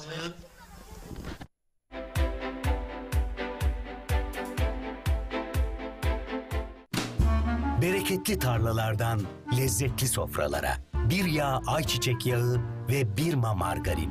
Türkiye'nin en büyük ayçiçek yağı üreticisi Trakya Birlik'ten.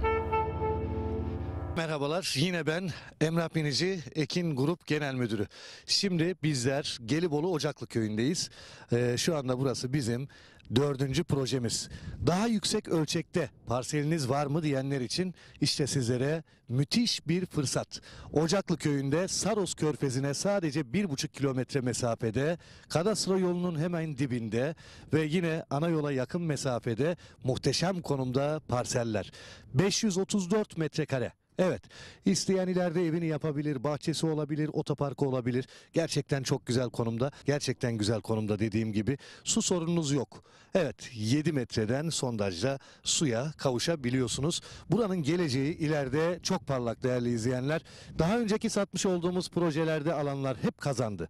Bizler de kazandırmaya devam ediyoruz. Ekin TV güvencesiyle Ekin Gayrimenkul olarak Ocaklı Köyü'ndeyiz, Gelibolu'dayız. Saros Körfezi'ne 1,5 kilometre mesafede 534 metrekare parsellerimizin de satışına başladık. Beton direkleri dikilmiş vaziyette. İsteyen etrafını çevirebilir gördüğünüz gibi.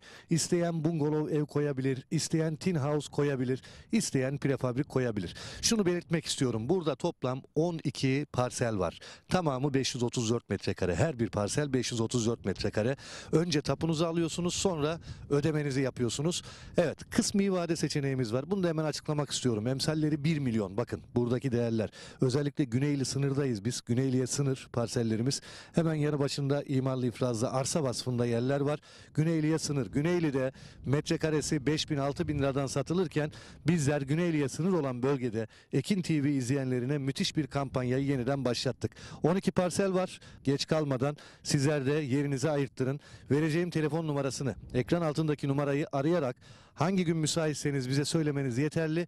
Bizler sizleri Beylikdüzü'ndeki ofisimizden hareket ettiriyoruz. Servis aracımızla yaklaşık 2,5 saatte burada oluyoruz. Güzel bir yolculuk oluyor, güzel bir muhabbet oluyor ve muhtemelen de zaten genelde ben geliyorum. Sizlere ben eşlik ediyorum. 0212 594 4594 telefon numaramız. 0212 594 4594. Hemen kadastro yoluna cephe, hemen yanında 1,5 kilometre ileride Saros Körfezi var. Hatta Mavi Saros olarak geçiyor. En temiz bölgelerden bir tanesi. Saros Körfezi'nin özelliği kendi kendini temizleme özelliğidir değerli izleyenler. Yazın buraya geldiğiniz zaman böyle mis gibi pırıl pırıl suda yüzmek istiyorsanız, hayallerinizi gerçekleştirmek istiyorsanız ve ileride güzel kazançlar elde etmek istiyorsanız gelin burayı görün ve tercih edin. Biraz önce ne söyledim? Emsalleri evet 1 milyon 534 metrekare, yarım dönümden daha fazla. Dediğim gibi bungalov koyabilirsiniz, etrafını çevirebilirsiniz. Etrafta zaten görüyorsunuz. Bakın bağ evi yapmışlar. Hemen yan tarafında bir prefabrik var. Gerçekten güzel bir konumda. Peki biz ne yapıyoruz? Yine yapacağımızı yaptık ve indirimli fiyatı 1 milyon değil, bakın 750.000 TL ve bunun 500.000 TL'si nakit, geriye kalanı da sizlere vade seçeneği sunuyoruz. 0212 594 4594.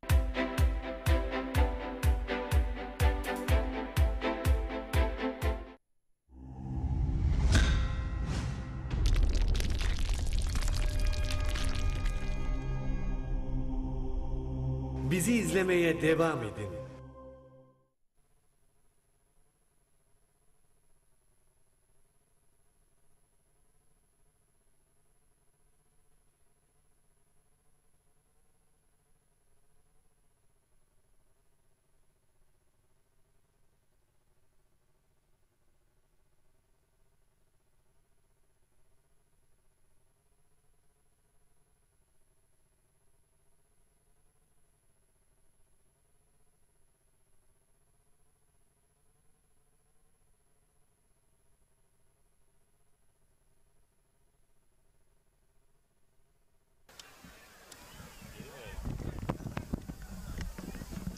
Evet değerli güreşseverler, tekrar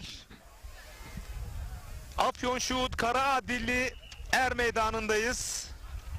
Baş pehlivanlar çeyrek final kurallarını birazdan çekecekler ama alt boyda da hakikaten kıran kırana güreşler oluyor.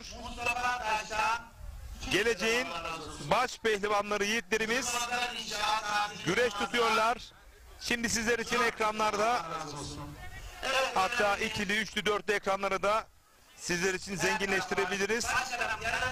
Çünkü çeyrek asırdan sonra Karaadilli güreş severler burada Türkiye abi güreşinin yıldızlarını izliyorlar, yıldızlarını. Kırkpınar'a gelemeyenler, televizyonda izleyip bugün burada canlı olarak izlemek isteyenler koşarak geldiler. Tribünler tıklım tıklım dolu. Şener Sar.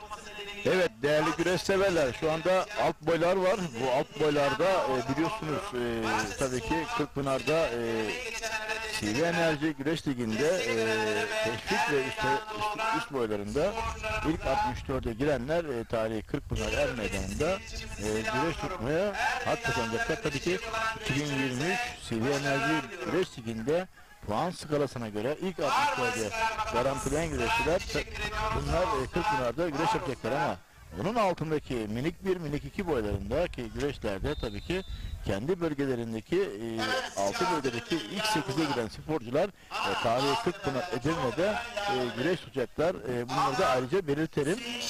Tabii ki bu çocuklar, bu öğrencilerimiz. Evet, bu arada ben biraz soluklanacağım. Değerli güreş severler, Şener Sar ve Mehmet Muhammed Taşçı sizlerle bu bölümde birlikte olacak. Baş pehlivanların kura çekimiyle birlikte ben tekrar mikrofon başında olacağım. Değerli güreş severler.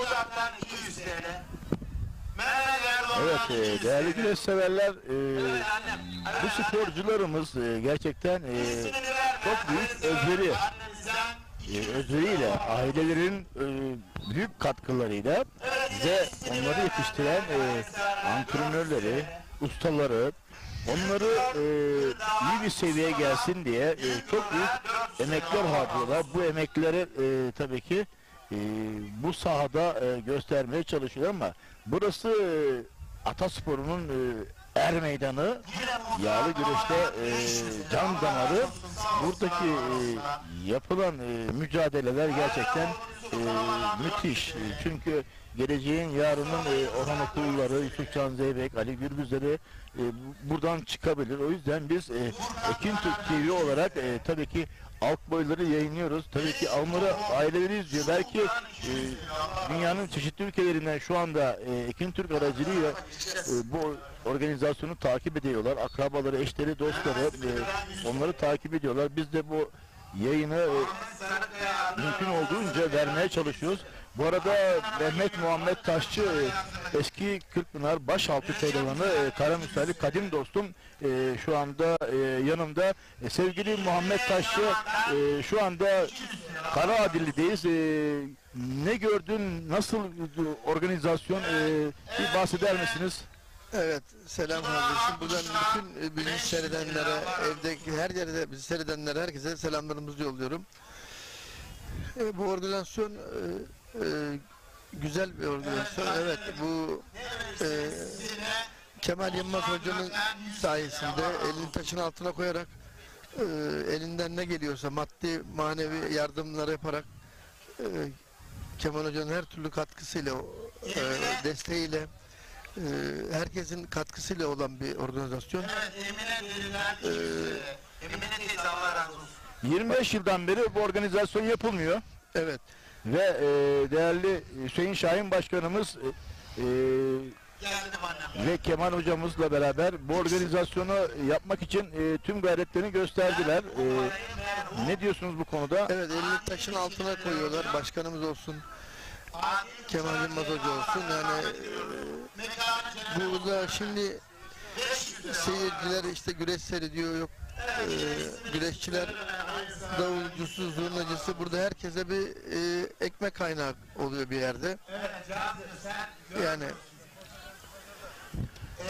Yani burada şöyle diyelim, daha önce Kabul Baba'da beraberdik. Kabul Baba güreşlerini organizasyonu yapan değerli dostlarımız ve Kabul Baba halkı kendi el birliğiyle köydeki kendi odunlarını satarak o müthiş baş pehlivanları organizasyona getirmişti ve burada da aynı bir durum var. Evet, Bir belediyenin imkanlarını maddi olarak kullanmadan bu organizasyonu halkın kendisi cebinden yardım ederek bu organizasyonu yapmaya çalışıyorlar. Bununla ilgili de düşünceleriniz nelerdir? Evet, kendi çabalarıyla halkı kendi çabasıyla yani olan bir organizasyon. Herkesin burada çorbada tuzu var, herkesin burada yani emeği var. Onun için burada maddiyat yani fazla gözetilmiş. Pehlivanlar da yani maddiyatı fazla düşünmeden yani şimdi Kırkpınar üstü herkesten özverili olarak buraya bir organizasyon oluyor yani. Orada da Kabul Baba güreşlerinde Yusuf Can Zeybek çok duygulı anlar yaşamıştı. Evet. Burada da aynı benzeri bir durum var. Çünkü buradaki güreş yapan baş pehlivanlarımız Yusuf Can Zeybek bu organizasyonda. Yine böyle bir Orhan Okulu burada. Hepsi bütün baş pehlivanlar bu organizasyona gönüllülük esasıyla geldiler. İnanın ki burada maddiyata çok önem vermeden bu organizasyona geldiler. Kemal Hocalara destek oluyorlar. Hüseyin Şahin Başkan'a destek oluyorlar. 25 yıldan beri yapılmayan bir organizasyonu tekrar canlandırıyorlar. Maddiyatı tamamen ikinci planda kalıyor yani. Maddiyat şu anda ikinci planda kalıyor bu güreş için. Peki ben şöyle diyeceğim Mehmet Taşçı. Şimdi bu tür bir organizasyonlara devletin, federasyonun daha çok yardımcı olması gerekir mi? Evet, bence gerekir. Bir takviye çekmesi ve yani nasıl diyeyim, her yönden desteklemesi gerekiyor mesela. Evet, yani bu tür organizasyonlara hem federasyonumuzca hem devletimiz, bakanlığımızca bu tür organizasyonlara işte spor toto veya loto, işte diğer milli piyango üzerinden diğer iddia gibi bu tür organizasyonlar elini taşın altına koyarak herkesin bir katkısıyla emeğiyle işte olan bir organizasyon yani. Burada bu organizasyonda baktığımız zaman bu köyün kendi evlatları, çocukları, bu bölgenin, bu yörenin belki de yağlı güreşte ilk defa tanışan çocukları var bu organizasyonda ve bu 25 sene sonra böyle bir organizasyon yapılıyor ve bu organizasyona katılım sağlıyorlar. Gerçekten emekleri olan tüm değerli büyüklerimize, dostlarımıza ayrıca teşekkür ediyoruz. Sevgili Muhammed Taşçı Artık önümüzde Kırkpınar var.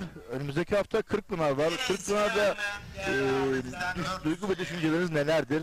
Kırkpınar atmosferi nasıl bir atmosfer? Yani hangi duygu ve düşüncelerle hem sporcu gözüyle hem seyirci gözüyle hem bir hakem gözüyle düşüncelerinizi alabilir miyiz? Valla bu sene 2.40 çok karışık geçeceğini düşünüyorum ben. Recep Tosun'un da dediği gibi çok favoriler çok var. Gençler geliyor alttan. Güzel güreşler olacağına inanıyorum. Alttan gelenler zorlayacak yani. Üsttekileri. Çok gençler geliyor çünkü alttan. Bir Enes Doğanlar olsun, Osman Kanlar olsun. Bunlar çok renk katacak Kırkpınar'a. Yusuf Can Zeybek zaten var. Ondan sonra şey var, Feyzullah var bu sene mesela. Yani Güneşi favori isimlerin yanında sürpriz yapabilecek isimler de var. Bunlar da altın kemeri etkileyebilecek isimler. Tabii ki şöyle bir durum söz konusu. Bundan da bahsedelim. Nasıl bir durum derseniz kamuoyuna da bilgi verelim. Değerli güreş severler, tekrarda Kılıçdaroğlu amcamdan 200 sene. evet. Kılıçdaroğlu amcam. İsmini vermek istemeyen bir hayırseverden 100 sene. 32 baş pehlivan. Bu 40'a tamamlanacak. Ön elemeden 8 baş pehlivan gelecek. Ve bunlar 32 baş pehlivanın torbaları da oluştu. Onu da belirtelim. Birinci torbada Orhan Okulu, Ali Gürbüz, Serhat Gökmen, Hüseyin Gümüşalan, Yusuf Can Zeybek, İsmail Balaban, İsmail Koç ve Serdar Yıldırım birinci torbada kura çekecekler. İkinci torba Mehmet Yeşil, Mustafa Batu, Ertuğrul Dağdeviren, Fatih Aklı, Nedim Gürel, Mustafa Taş, Mustafa Doğan, Özkaya, Ali İhsan Batmaz ve üçüncü torba Enes Doğan, Osman Kan, Osman Aynur, Mustafa Aslan, Turan Balaban, Furkan Durmuş Altın, Özkan Yılmaz, Süleyman Başar ve son olarak dördüncü torba dediğimiz 32'nin Yıldıray Akın, Ünal Kahraman, Kürşat Şevki Korkmaz, Tanju Gemici, Recep Kara, Recep Taslak, Emre Erkal ve Faruk Akkoyun. Bunlar 4 torba. Tabii ki ön elemeden gelecek 8 baş pehlivan da onlar da dahil olacak. Kura eşleşmeleri nasıl olacak? Federasyon talimatnamesinde eşleşme usulü esaslarına göre ilk 32'ye giren baş pehlivanlardan ilk 8, birinci, ikinci, 8. 3. 8, 3. 4. 8'e 4. torbayı oluşturacak. Bunları zaten biliyoruz. Ve ön elemeden gelecek 8 pehlivan ilk tur güreşi yapacak. Bu turun galipleri ikinci turda 4. torbayı oluşturacak. Bu torbalar arasında birinci ve 4. torba, ikinci, 3. torba arasında kura çekimiyle eşleşmeler yapılacak. Bu kurallar çekiminde tur atlayan pehlivan içerisinde ligde sıralaması daha yüksek olan ilk 8 birinci torbada, diğer 8 pehlivan ikinci torbada, çeyrek final ve takip eden turlarda da tek torbada karışık kura uygulaması gerçekleştirilecek. Eşleşmeler bu şekilde olacak. Tabii ki Perşembe günü tabii olacak olan belirsizlik var. ön eleme tabii ki ön eleme ile ilgili açıklamalar federasyonun başkanımız ve değerli MHK yönetimimiz alacağı ve açıklayacağı kararlar neticesinde biz de bu kararları değerli güreş severlere anlatacağız, duyuracağız. Şimdiden tabii ki büyük bir heyecan var. Artık son ana yaklaştık, son haftaya yaklaştık. İşte bugün Karaadilli'deyiz. Yarın Isparta Uluborlu'da var. Yine cumartesi günü Sakarya Hendek Selmande'de güreşleri var. Bu üç organizasyonla pehlivanlar şöyle diyebilir miyiz? Son antrenmanlarını ya da son maçlarını yapıyorlar artık. Son hazırlıklar diyelim biz Kırkpınar için Yapıyorlar şu anda. Evet. son hazırlıklarını yapıyorlar. Aynen. Kırkpınar haftası olduğu için riske girmeyebilirler. Riske girmeyecekler yani planlar. Evet, kesinlikle. Antrenman Bir sporcunun artık yani sen bir kış boyunca, bir sezon başı boyunca çalıştın, antrenmanlarını yaptın, kondisyon çalışmalarını yaptın, kuvvet çalışmalarını yaptın, Evet. yağlı antrenman çalışmalarını yaptın, Hepsinin semeresini işte bu önümüzdeki hafta inşallah. her şey dananın kuyruğu derler ya, işte son ana artık gelindi. Tüm her şeyi tüm hazırlıklarını bir sporcu yapıyor. Tabii ki o da istemez ki son hafta bir sakatlık olsun. Allah korusun. Allah korusun diyorum kesinlikle. Sakatlık vermesin, kaza bela vermesin. Tabii ki hepsi bizim başımızın tacı, baş pehlivanlarımız. Onlar bizim için, baş pehlivanlarımız bizim için bir nefer, bir değer. Yani bir baş pehlivan kolay kolay yetişmiyor. Yani bunu ustalar bilir, Evet, 70 hocalar bilir, 75 milyon. analar babalar bilir. Bir baş pehlivan ne şekilde, nasıl şekilde başa geldiği, baş pehlivanla yükseldi ya da nasıl altın kemer aldı. Gerçekten Çok zor şartlar. çok zor, çok değerli ustalarımız var. Bunları saygıyla, sevgiyle kucaklıyoruz, selamlarımızı iletiyoruz. Evet, Evde yine annesinin, babasının, hepsinin, herkesin payı var burada, hocalarının. Herkesin. kesinlikle işte o hocalarımız, ustalarımız dedik, kim var? İşte Bayram Ertan'ından tutun, Kemal Yılmaz hocamızdan tutun, Ufuk Atalan hocamızdan tutun. Yani isminizi sayamadığımız bir sürü hocalarımız Emekler, var. evet, emekler. Bunlar kendi sporcular için elinden gelen tüm gayretleri kullanıyorlar. Gecesini gündüzüne katıyorlar. Belki o sporcular baş pehlivanlarıyla sabahlara kadar beraber dertleşiyorlar. Aynen öyle. Son provalarını yapıyorlar. Yani ne yapabiliriz, ne edebiliriz diye üzüntüsüyle, sevincisiyle beraber yatıp kalkıyorlar. Çünkü onlar üzüldü mü hocası da üzülüyor. Onlar sevindi mi hocası da çok seviniyor. Yani bu bir bağdır, bir köprüdür. Gerçekten ben böyle hocalara, ben böyle ustalara can feda diyorum. Onları alkışlıyorum. Gerçekten onlara saygıyla eğmek lazım. Böyle hocalara, ustalara değer vermek Emek lazım veriyorlar, diyorum. Çok emek veriyorlar. Karşılığını inşallah herkes görür Edirne'de inşallah. Tabii ki her baş pehlivanın şeyi, hedefi Kırkpınar'da başarı elde etmek. Tabii herkesin bir başarı bir şeyi vardır, hedefi vardır. Kimisi yani ister, gönül ister ki herkes altın kemere uzanmak ister ama herkes bir kemeri bir kişi alacak. Şampiyon bir tane şampiyon olacak. O yüzden herkesin gönlünde bir aslan yatar. Evet, o saha Onu çok- belirtelim. O saha çok farklı, biliyorsun Şener, sen de biliyorsun. O saha Allah nasip etmesi lazım. Nasip etmedikten sonra çalışsan da hani o ne bileyim kura şansın olacak, nasibin olacak. O gün orada iyi olman gerekiyor.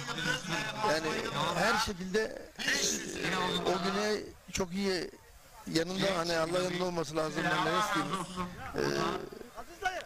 Evet, sen de yıllarca Kırkpınar'da baş altına güreş yaptın. Çeşitli kategorilerde madalyalarım var. Mehmet Taşçı, Ahmet Taşçı ustamızın da yıllarca yanında çıraklık yaptın, öğrencisisin. Tabii biz çok şanslıyız o döneme denk geldiğimiz için. Onun etkisi çok var. Tabii orada öyle bir dönem yok şu anda. Çünkü Cumhuriyet tarihinde ilk yani amcamın Ahmet Taşçı'nın. Evet, kamuoyu diyor ki işte bu sene Kocaeli'ye baş pehlivanlık gelir mi diyor. Ben sana sormak istiyorum. Özellikle Hüseyin Gümüşalan senin Karamürsel'den çok yakinen tanıdığım bir baş pehlivan. Kocaeli'de çocukluktan beri yine tanıyorum Faruk Akkoyun var. Hamza Özkaradeniz var. Tanju Gemici var. Seçkin Duman var. İşte Nedim Gürel var. Yıldıray Akın var. Kocaeli'de bayağı bir baş pehlivan var. Kocaeli'ye bu baş pehlivanlık gelebilir mi? Gelebilir. Ya işte bu ne diyorum, oradaki kurallar da çok önemli. Şimdi kura şansı da olması lazım. Kurallar da gitmesi lazım. Yani her şey senin yanında olması gerekiyor o gün. Tabii şu anda görünen hepsi iyi formda Kocaeli'de baş pehlivanlar ama Hüseyin Gümüşalan bir tık önde gibi duruyor yani şu anda form düzeyi.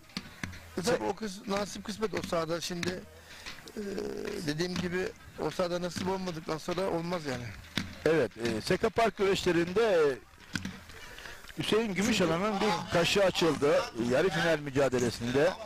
Yarı finalde performansını fazla gösteremedi kaşı açıldığı için. Ona mı bağladı? Evet, ona hem de Edirne'de var. Fazla da zorlamak, hani zorlarsa kaşı daha çok açılacaktı. Edirne'de güreşme bir riski var. O Yani yüzden 40 bunları düşündü diyebilir öyle miyiz? düşündüğü için aynen. Yarı finalde ben öyle düşünüyorum, gördüm yani, ben öyle gördüm. Evet, Hüseyin Gümüşalan benim de bir dönem Sen de minder çok- güreşinde seninle yanımdaydı. O zaman sevgili Sen de çalıştırmıştın. Gökhan Arıcı bana gönderdi. Ya Şener abi işte ilgilenir misin dedi. Hay hay dedim. Hem Kocaeli Büyükşehir'de hem İzmit Belediyesi'nde minder güreşinde çalışmalar yaptık. Ve o senesi Ümitler'de Türkiye üçüncüsü oldu ağır siklette Hüseyin Gümüşalan. Burada bir de şunu söylemek istiyorum ben şimdi Şener kardeşim. Burada şimdi Gökhan Arıcı biliyorsun Hüseyin Gümüşalan'ın üstünde en çok emeği olan, en çok hakkı olan eniştesi, hem aynı zamanda eniştesi Gökhan Arıcı, yani bunun hakkı ödenmez, buradan onu söylemeden geçemeyeceğim.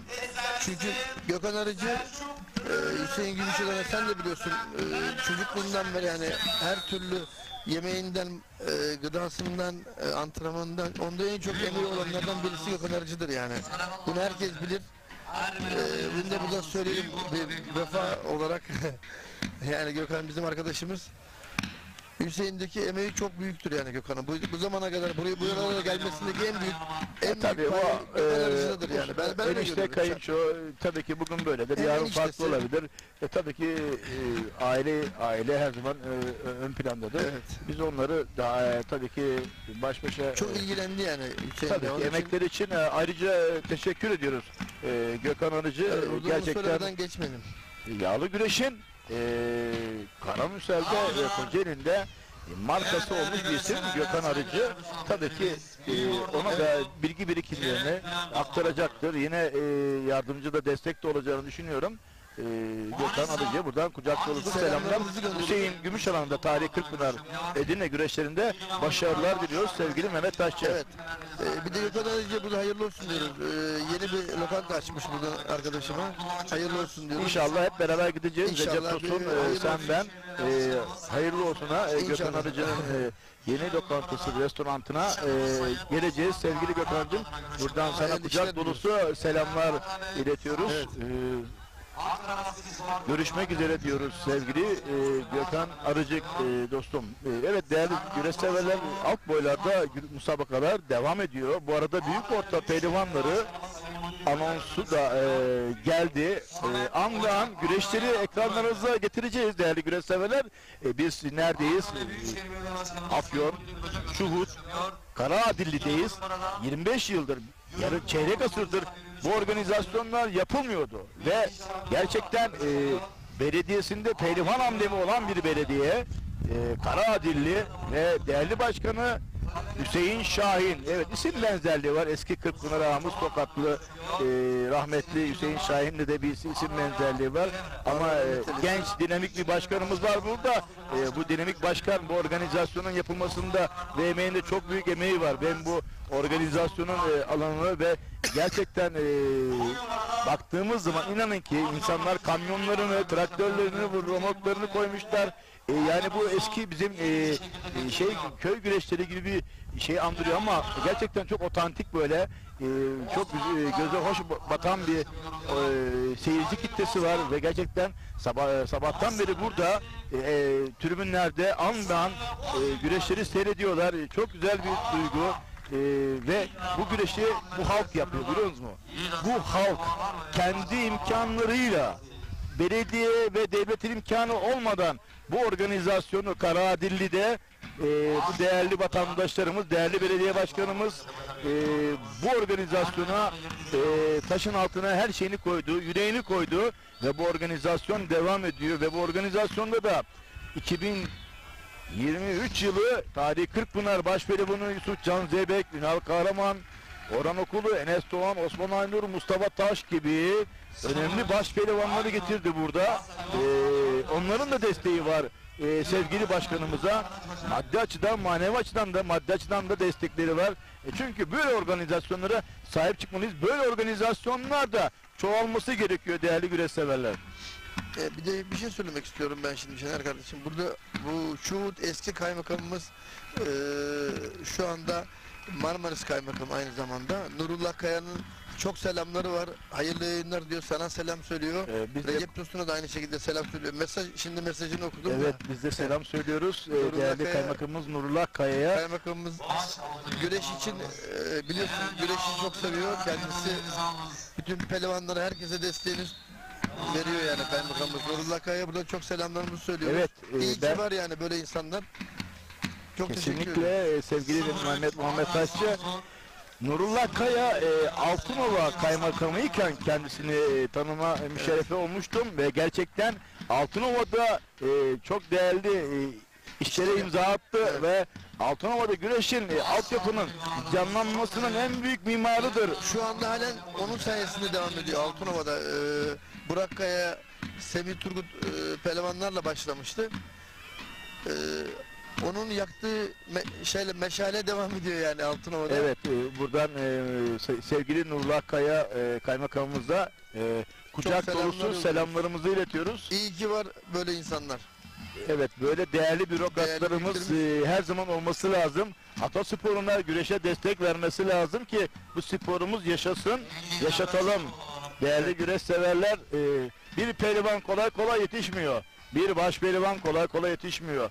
Ama bunların hem maddi hem ekonomik yönleri, manevi yönleri var. Evet. Bunlar da çok çok önemli. Ama devlet desteğini alarak, devletin, kamunun desteğini alarak bir sporcunun yetişmesi çok kolay, Evet. daha işimizi kolaylaştırıyor. Bu işte en çok belediyelere iş düşüyor burada. Şimdi belediyelere pehlivanlara sahip çıktıkça, işe aldıkça bu iş devam ediyor. Yani belediyeler burada çok büyük rol alıyor burada, rol oynuyor yani. Belediyeleri burada teşekkür ediyoruz bütün pehlivanlara bakan belediyelere hepsine Türkiye genelinde. Şimdi Mehmet Taşçı şöyle diyelim o zaman, az veya çok fark etmez ama karınca kararınca belediyelerimiz, kamu kurumlarımız atasporu güreşe desteği vermesi gerekiyor. Vermeli mi? Vermeli. Evet. Vermezse ne olur? Bu spor büyümez. Bu sporu yaşatamayız. Bu gençlerimizi kurtaramayız. Bu gençleri biz bu sahalara çekmek istiyorsak biz o el atacağız. Devletimiz el atacak. Yani kulüplerimiz atacak, devlet kulüplerimiz atacak. Bu tür kulüpler sporculara, spor sahaları, spor alanları, güreş alanları, antrenörlerini Gençlerimiz kötü alışkanlıklardan uzak duruyor yani bu anlamda. kesinlikle bakın son zamanlarda artık çocuk intiharları gün yüzüne çıkmaya başladı. Teknoloji yani bu internet oyunlarıyla alakalı çocuklara çok büyük etkileri ve zararları var. Biz çocuklarımızı ne kadar çok o bilgisayar, tablet, laptoplardan uzak tutarsak, ne kadar daha her gün çocuklarımızı antrenman salonuna sokarsak, Sanal dünya işte. Sanal dünyada şu gençleri mahvediyor sanal dünya. Sporu yapsınlar en önemli değil. Tabii bizim amacımız atasporu alışveriş yapması tabii bizim şeyimiz tabii ilk tercihimiz tabii de. Yani spor her zaman faydalıdır. evet, bu arada başaltı pehlivanları da çeyrek finalde.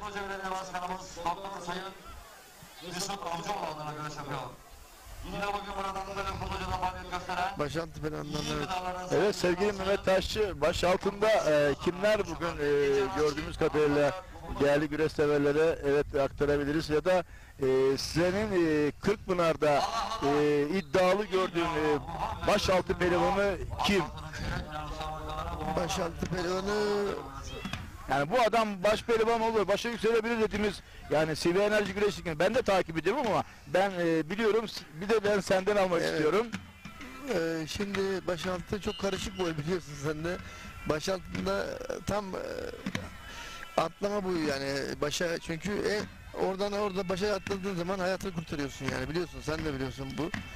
Çok karışık bir boy. Çok iyi yani orada her zaman güzel güreşler oluyor. Başaltında şimdi favori olarak yani şu ana kadar CV Enerji yağlı CV güreş liginde Enerji'de- başaltından bahsettik. Hemen başaltının geçtiğimiz haftalardaki puan durumuna baktığımız zaman tabii ki son puanı eklemedik. CV Enerji Güreş Ligi'nde Erkan Taş sanırım Kemal Şahin var. liderliğe yükseldi çünkü şampiyon oldu geçen hafta. Kemal Şahin Kemal Şahin de üçüncü oldu. Yine burada bir sürpriz oldu. Kim sürpriz? Necip Al. Necip Al 4 puanı vardı ve final yaptı Seka Park'ta. Seka Park ayağına gelinceye kadar Necip Al'ın 4 puanı vardı ama Şu anda eğer ki oradan aldığı 10 puanda 14 puanı olacak ve sıralamada otomatikman 4. sıraya çıkacak. Ve Kemal Şahin 26 puandaydı, Erkan Taş 24 puandaydı ama Erkan Taş 13 puan aldığı zaman ne yapıyor değerli üstadım, kardeşim? Ve Kemal Şahin üstüne çıkıyor ama burada baktığımız zaman daha önceki haftalarda lig ayaklarında Kemal Şahin önde gidiyordu. Erkan Taş yine altında, Okan Yavaş. Ama burada bir değişik isimler belirmeye başladı. Mesela hem Necip Al'dan bahsedebiliriz. Bir Onur Susuz var. çıkışta var. Çıkışta Kerem Kaya düşüşte. Baktığımız zaman Okan Yavaş'ta bir düşüş görüyorum. Baş pehlivanlarımızın Burada Yunus Emre Akman Gölcüklü biliyorsun. Yunus Emre Akman da yarı finale çıktı, yükseldi Seka Park'ta. Zeybek geliyor kurasını çekiyor. Ama şöyle söyleyeyim, bu puanlar şöyle. Eğer ki buradaki baş altındaki puan en yüksek puan olan kim mesela, diyelim ki Erkan Taş. Erkan Taş diyelim ki mesela 4 numara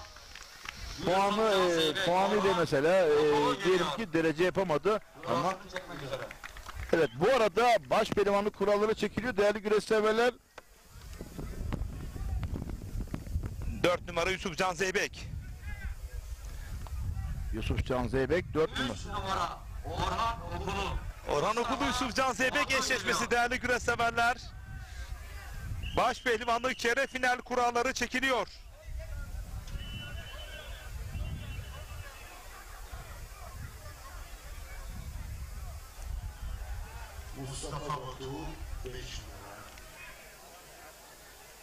Mustafa Batu 5 numara kurayı çekti. Osman Aynur kurasını çekiyor. 6 numara Osman Aynur. Mustafa Taş. Osman Aynur 6 numaralı geliyor kurayı kurasını çekti. çekmek üzere.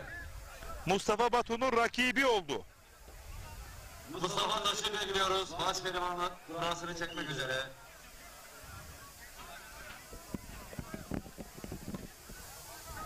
Evet, Enes Doğan geliyor kurasını çekmek üzere. Orhan Okulu Yusufcan 2 numara Zeybek'le. Mustafa Taş. Evet 2 numara Mustafa Taş. Enes Doğan kurasını çekiyor. Eğer 1 numaralı kurayı çekerse 8 numaramız Enes Doğan. Enes Doğan Ali 8 Altun numara. çekiyor. 1 numara Ali Altun. Ali Altun, Mustafa Taş. 7 numara son kura Ramazan Bircan. Ramazan Bircan, Enes Doğan. Hemen eşleşmeleri Şener Sar anons edecek sizlere. Evet Şener Sar. Evet değerli güreş severler, baş pehlivanlık ikinci turunda eşleşmeler şu şekilde oldu. Ali Altun Mustafa Taş ile eşleşti. Orhan Okulu Yusufcan Zeybek ile eşleşti. Mustafa Batu Osman Aynur ile eşleşti ve Ramazan Bircan'la Enes Doğan eşleşmesi çeyrek finale adını yazdıran isimlerdi ve eşleşmeler bu şekilde. Recep Tosun. Evet Mehmet Sakarya. Enes Doğan ile.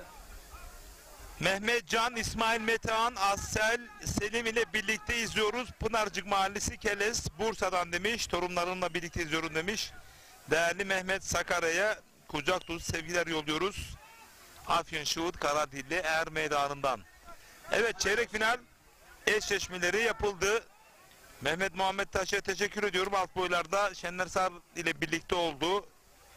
Artık baş pehlivanların çeyrek final mücadelelerini izleyeceksiniz ancak bir bayrak seremonisi söz konusu olacak. Değerli yönetmenim onları da ekranlara getirecek.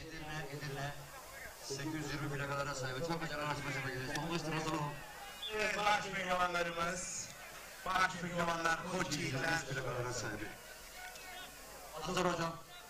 Evet değerli güreş severler, kıymetli konuklar.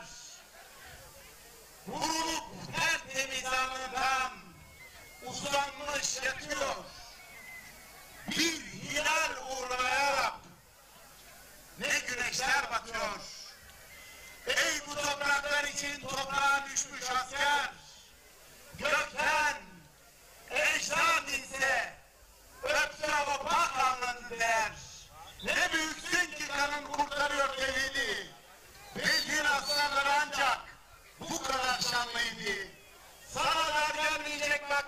sevenler kalsın. Gömelim, gel seni tarihe desem sığmazsın. Ey şehit oğlu şehit, istememenden makber. Sana alkışını açmış, duruyor peygamber. Evet değerli yönetmenim, bayrak töreninde ekran ikiye bölerek alabiliriz. Bu güreşleri burada yapıyorsak bunu aziz şehitlerimize, kahraman Mehmetçiklerimize borçluyuz. Biz bugün Karadiller Meydanı'nda bu güreşleri yapıyorsak bunu Çanakkale'de Bu arada Türkiye Geleneksel Güreşler Federasyonu YouTube sayfasından da canlı olarak takip edebilirsiniz, izleyebilirsiniz. Oradaki yorumlarınızı, mesajlarınıza yer vereceğiz. Gazi Mustafa Kemal Atatürk ve silah arkadaşlarına borçluyuz. Ne güzel söylemiş şair.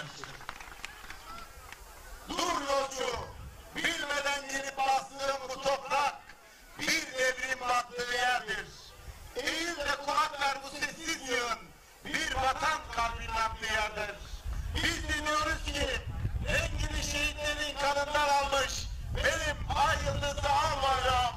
Sen gönlerden inmeyeceksin. Senin gölgende doğduk, senin gölgende öleceğiz. Senin destanını okuduk, senin destanını yazacağız. Seni yere indirmeye çalışanların oyununu bozacağız. Ezan sesleri dinmeyecek. Şanlı bayrak inmeyecek. Vatan bölünmeyecek. Evet Thomas'tır müziği ver. Ay yıldızlı al bayrağımızı hep birlikte hayata alkışlıyoruz.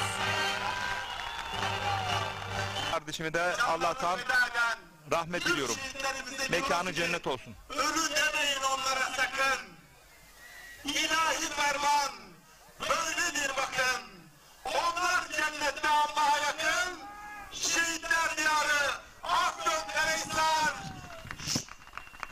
Karadilli Er Meydanı'nda tüm an tek ses. Şehitler olmaz. Şehitler olmaz. Toprağın altı nice kahraman. Bu nasıl yürek, bu nasıl iman? Tekbirler arşı çıktığı zaman Afyonkarahisar, Karadilli Er Meydanı tek ses. Karşı taraf şehitler olmaz. Şehitler olmaz. Ay yıldızlı al bayrağımı indiremezsin. Ezan seslerini dindiremezsin. Bu Necip Türk milletini tankla, topla sindiremezsin. Afyonkarahisar, Karadilli Er Meydanı tek ses. Evet hep beraber şehitler olmaz. Şehitler olmaz. Ay yıldızlı al bayrağı kanlarıyla rengini veren tüm şehitlerimizi saygıyla, milletle, rahmetle anıyoruz. Evet şimdi baş pehlivanlar salavatlanacak çeyrek final özelinde değerli güreş severler. Baş pehlivanlarımız. Yağ görevlisi. Ve biz sözü yağ verelim. Cazgır, Çeyrek final müsabakası yapacak. Çok Eminger ve Osman Çayır'a bırakıyoruz. Her meydanda yerinizi alınız.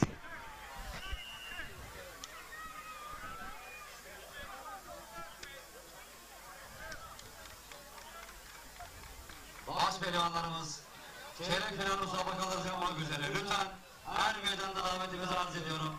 Enes, gelin kardeşim lütfen. Yağ görevlisi baş pehlivanlarımıza yağ verelim.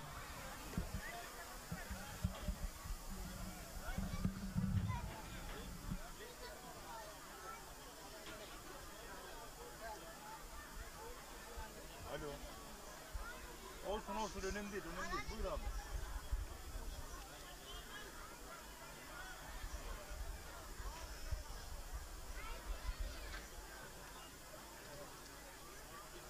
Kırsınlar ama. Tamam, tamam olur, tamam, tamam, tamam. Tamam, çok güzel. Tamam, çok doğru abi, çok güzel. Aynen, aynen, aynen, aynen.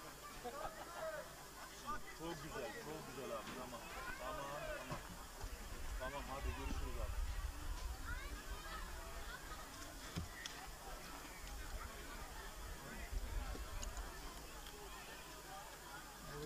Görevli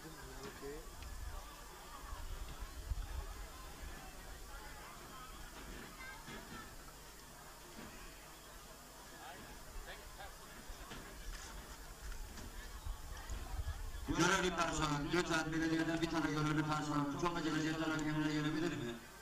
İstirham ediyorum lütfen.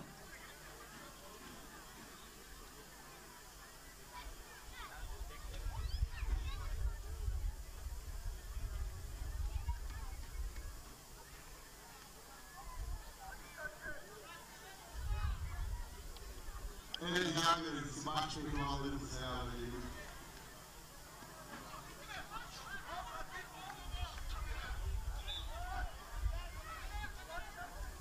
Büyük orta pehlivanlarımızın puanlama saati gelmiştir. Lütfen kuru önüne gidiniz. Evet değerli görevseverler, kıymetli konuklarımız, çeyrek asır aradan sonra Karadinler Meydanı'nda Dualı Çayır'ın aslanları, Kırkpınar'ın altın kemerli ve birbirinden değerli pehlivanları kol bağlıyorlar. Baş pehlivanlarımız ikinci tur müsabakalarını yapacaklar. Bu anlamda baş pehlivanlara şöyle kuvvetli bir durmadan alkış istiyoruz.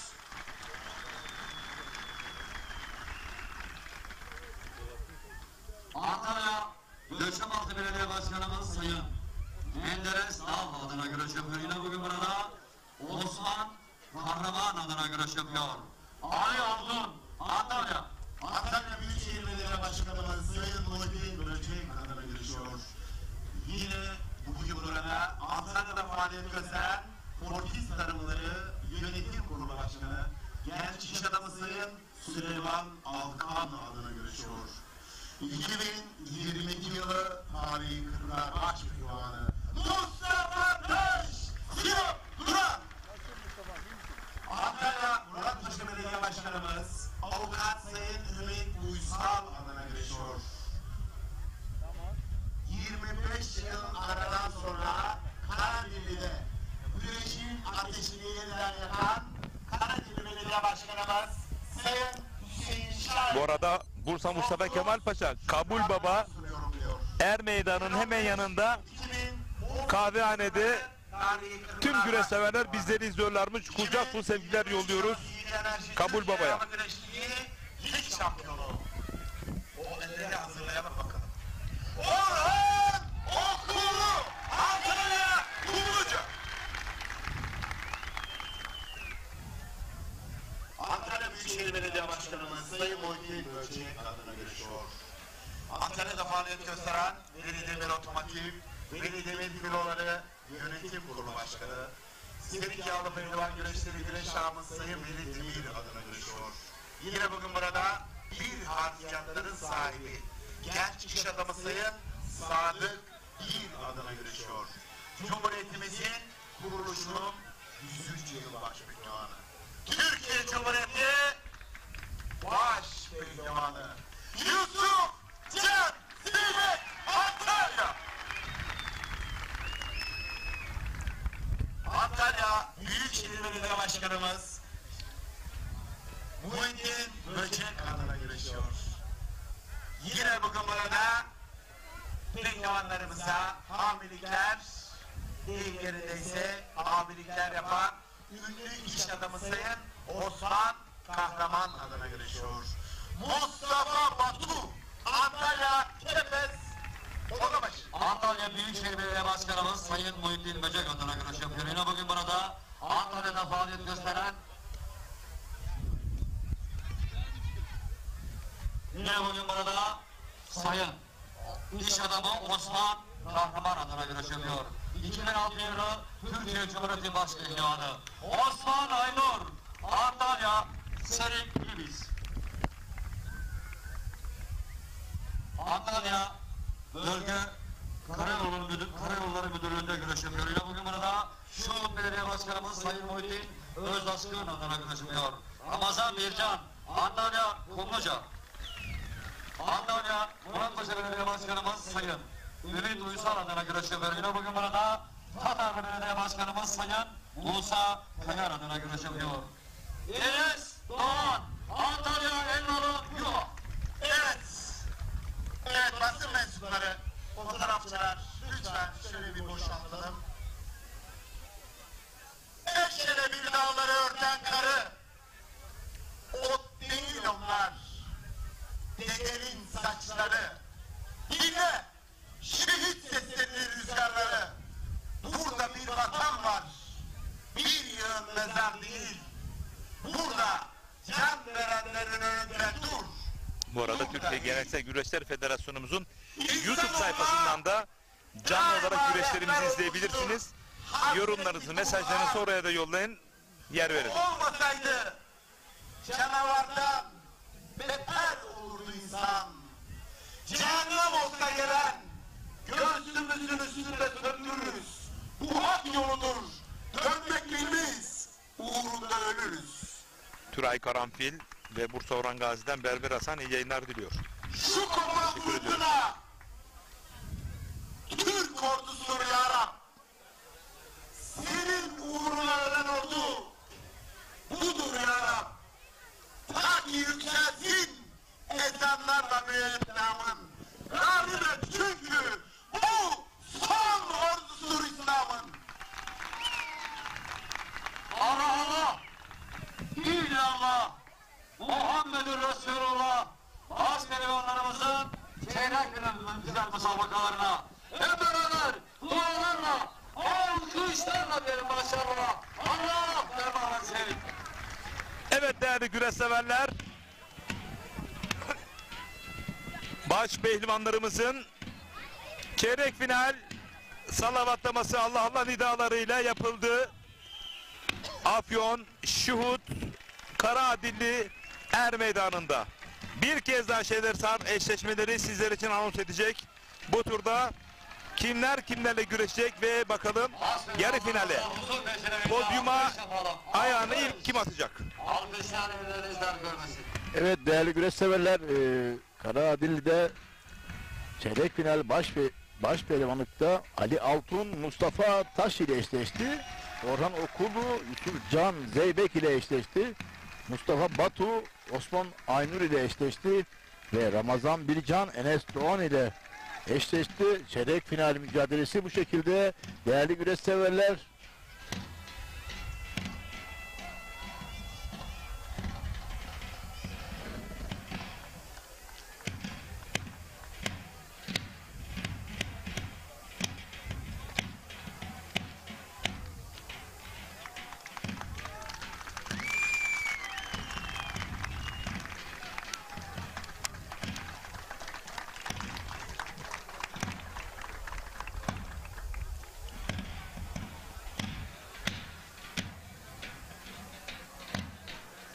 Türkiye Geleneksel Güreşler Federasyonu Başkanımız Sayın İbrahim Türkiş, önümüzdeki haftaya yapılacak olan Tarih Edirne Kırkpınar Yağlı Pehlivan güreşlerini de yine Yayın Kurulu Başkanımız Sayın Hüsnü Kaptan ile birlikte Perşembe günkü elemeler noktasında canlı yayınlar planlaması yapılmakta. Bu müjdeyi verelim. Perşembe günü yapılması planlanan eleme turlarının canlı yayınlarını planlaması yapılmakta. Netleştiğinde de bu müjdeli haberi sizlerle paylaşacağız. Sarayçı Er Meydanı'nda Perşembe günkü ilk 32'den sonraki o eklenecek olan son 8'i bulabilme eleme turlarını canlı yayın olarak Türkiye Geleneksel Güreşler Federasyonumuz yayın planlaması yapmakta ve çalışmakta. Bu müjdeyi verelim.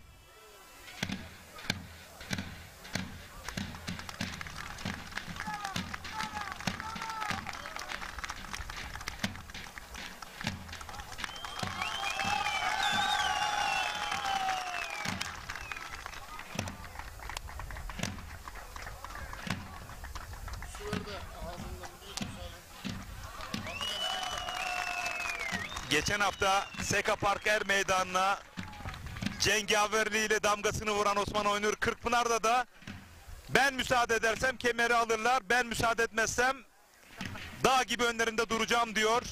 Fortis Tarım katkılarıyla Osman Aynur Er meydanlarında kapışıyor. Antalya Büyükşehir Belediyesi Başpehlivanı. Kendisiyle tarih edine Kırkpınar'da 2002'de büyük ortada yarı finalim var. Beni 10 dakikada sırt aşağı yendi Osman Aynur. Ama birinci olarak tek üçüncü büyük orta pehlivan olarak Kırkpınar'da podyuma çıkmıştım.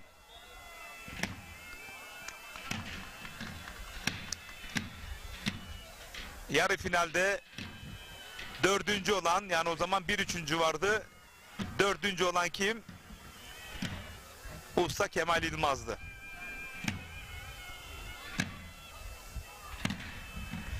Evet, çeyrek final özelinde dörtlü ekran. Bu prodüksiyonu da Karaadili Belediye Başkanımız Sayın Hüseyin Şahin katkılarıyla burada. Biz de bu organizasyona Ekin Türk TV olarak katkı sağlama adına geldik. Hiçbir kar gütmeden, çünkü bu belediyemizin ambleminde güreş olan, logosunda güreş figürü olan tek belediye Karaadili Belediyesi. Dolayısıyla biz de üzerimize düşen vazifemizi yerine getirdik bu yıl özelinde.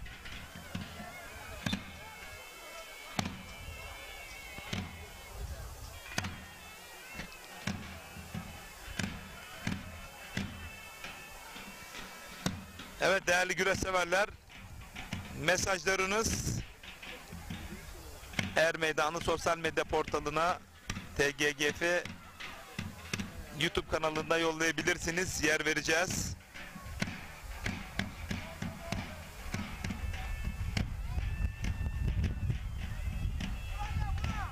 Başaltı pehlivanları puanlanan sahneniz gelmiştir.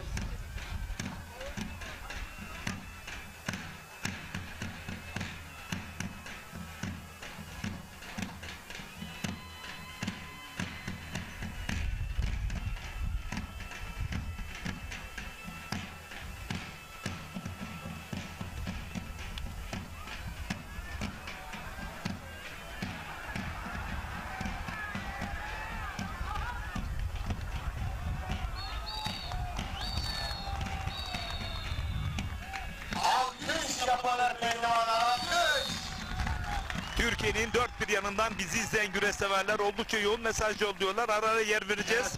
Ama yarı finali de, çeyrek finali de, yarı finale kalma mücadelesini de an be an anlatıp aktarmak durumundayız ve Şener Sar ile birlikte.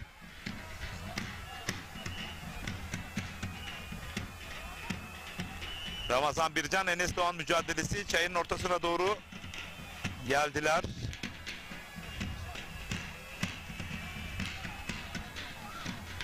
Osman Aynur Mustafa Batu mücadelesi de tam önümüzde.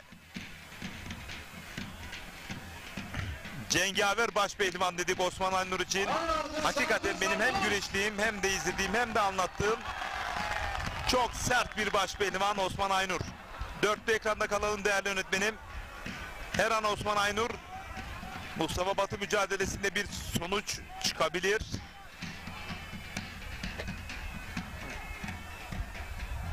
Sağ üst kadrajda.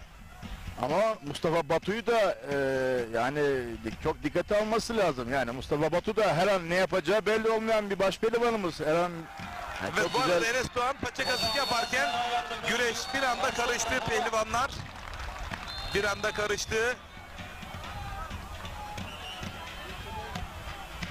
Hocam. Güzel hocam, ortaya.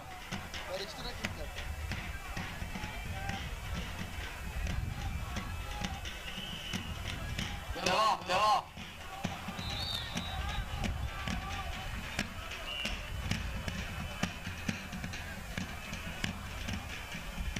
Bakın Ramazan Bircan, Enes Doğan, Ramazan Bircan usulü paçalarken bir anda boyundurukla diğer pehlivanımız blokladı. Mustafa Taş ve Ali Altun mücadelesinde Mustafa Taş Ramazan Bircan ustasını boyunduruklamış. Eşler karıştı bir an. Çok ilginç bir estantane. Hakikaten bazen bu görüntüler gelebiliyor. Bu dayalı güreşin bir güzelliği aslında.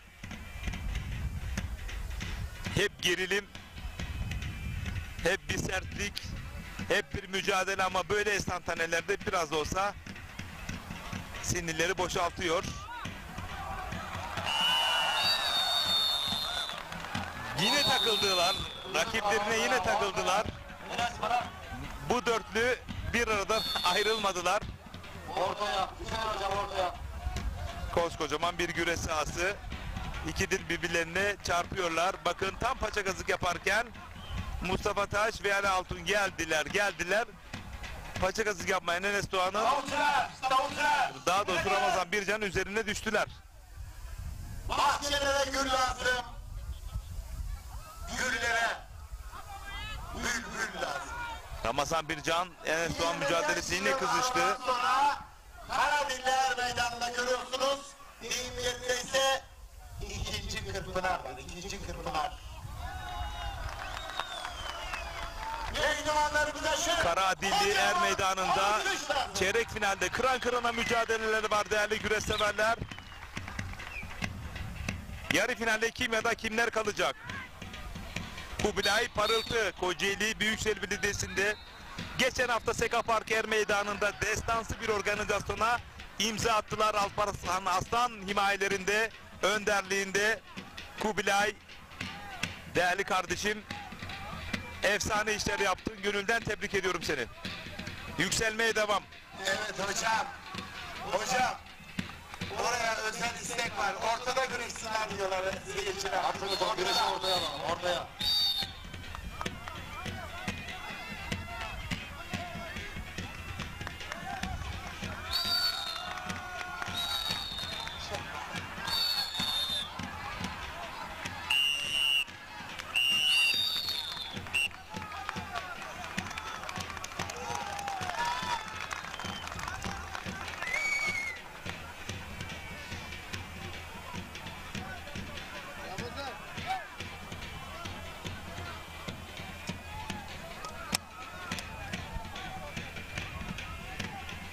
Hocam o güreşi tam ortaya alın. Ortaya.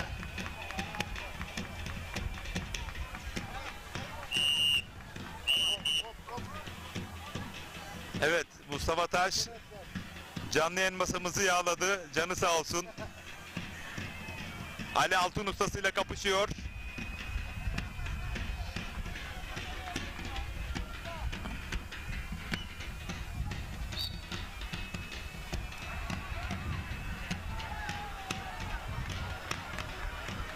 Ramazan Bircan da Enes Doğan çırağını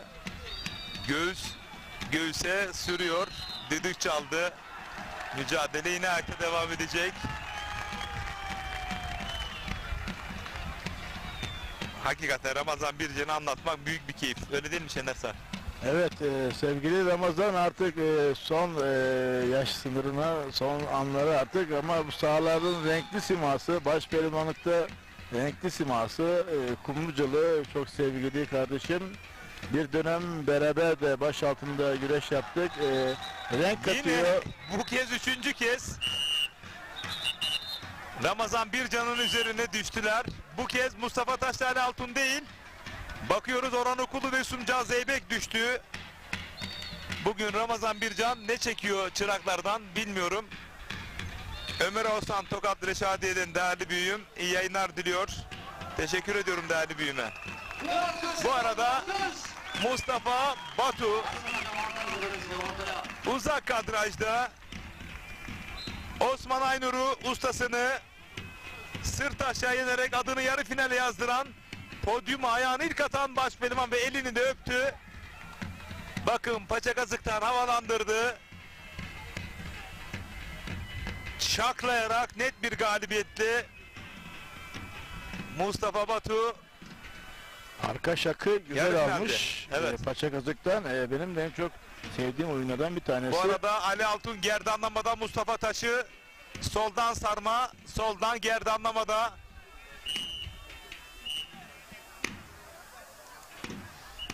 Ve yine Enes Doğan da paçakazıkta, Orhan Okulu'da Yusufcan Zeybe'ye çift sarmadan baskı uyguluyor. Değerli güreş severler, Mustafa Batu ve Osman Aynur arasında yapılan müsabakada baş pehlivan şu anda paça kazıktan sürdü Enes Doğan. Ramazan Bircan ustasını bugün 3 kez çayırda kazara pehlivanlar üzerine düştü. Ustasını bu elzem sıkıntılı durumdan kurtardı. Sırta şenlerek elini de öpüyor Enes Doğan. Türkiye adı güreşinin parlayan yıldızı Enes Doğan. Yarı finalde Mustafa Batu'dan sonra. baş pehlivan Enes Doğan rakibine galip.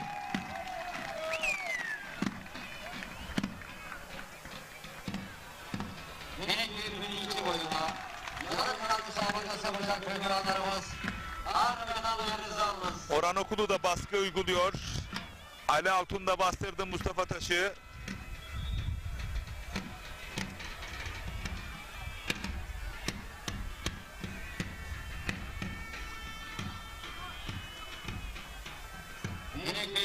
Mustafa Batu Enes Doğan'dan sonra bakalım yarı finale kimler kalacak? Tabii ki Orhan Okulu ve Sulcan Zeybek mücadelesi de merak konusu. Türkiye adı güreşinin iki güzide baş pehlivanı.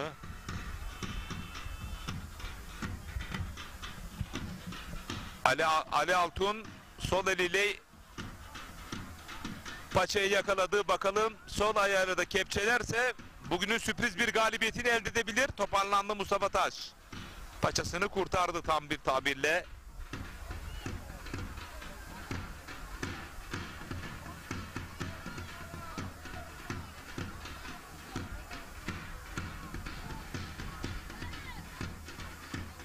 Minik 2002 boyunda yarı finalde müsabakası yapacak pehlivanlarımız çok aceleler meydanına girdiniz.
Sayın Afyon Das Kırılı adına güreş yapıyor. İsmail Koçkaya adına güreş yapıyor. Ahmet Ağam Denizli Merkez Efendi. Evet, Yusuf Can Zeybek, değerli güreş severler, Orhan Okulu, Galip ve Yusuf Can Zeybek veda ediyor. Yusuf Can Zeybek galip. Her iki pehlivanı şöyle coşkuyla alkışlıyoruz.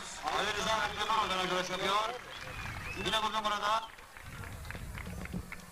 Evet işte bakın Orhan Okulu'nun baskısı sonrasında Sarmakale'den aktardığı Denizli Pamukkale, Yusufcan Zeybe'yi ve yarı finale adını yazdıran İrfan Gülkayrak son isim oldu grubu başkanı Karadilli Er Meydanı'nda.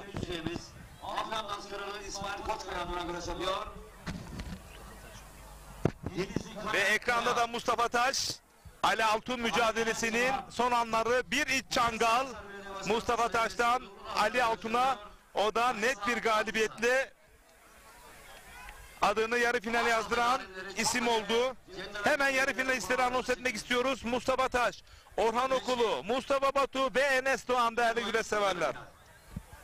Denizli Pamukkale Belediye Başkanımız Sayın Ali Rıza Ertemen adına görüş yapıyor. Yine bugün burada Antalya Korkuteli'de faaliyet gösteren Kurtoğlu Otomotiv sahibi Sayın Mehmet Ali Kurt adına görüş yapıyor. Hüseyin Teoman Güngör, Denizli Acıpayam.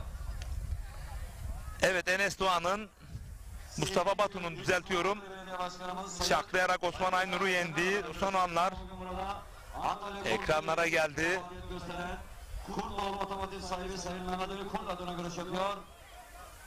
Denizli Acıpayam. Ve Enes Doğan'ın da Ramazan Bircan ustasını yendiği son anlar ekranlarda.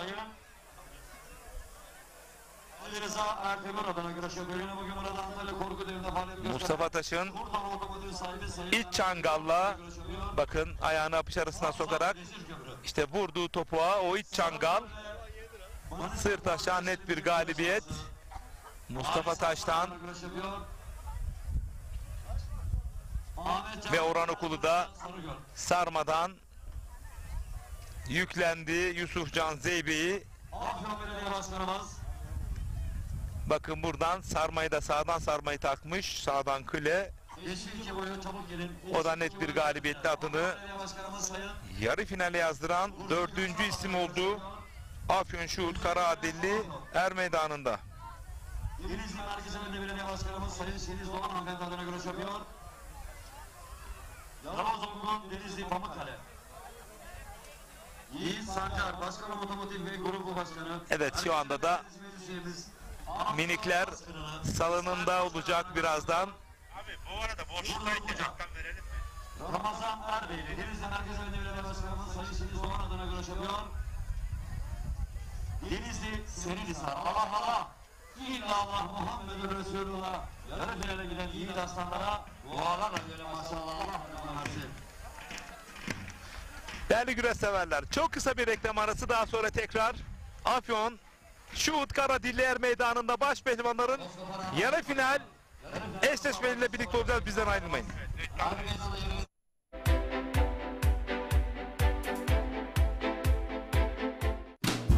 Bereketli tarlalardan lezzetli sofralara bir yağ ayçiçek yağı ve Birma margarin. Türkiye'nin en büyük ayçiçek yağı üreticisi Trakya Birlik'ten.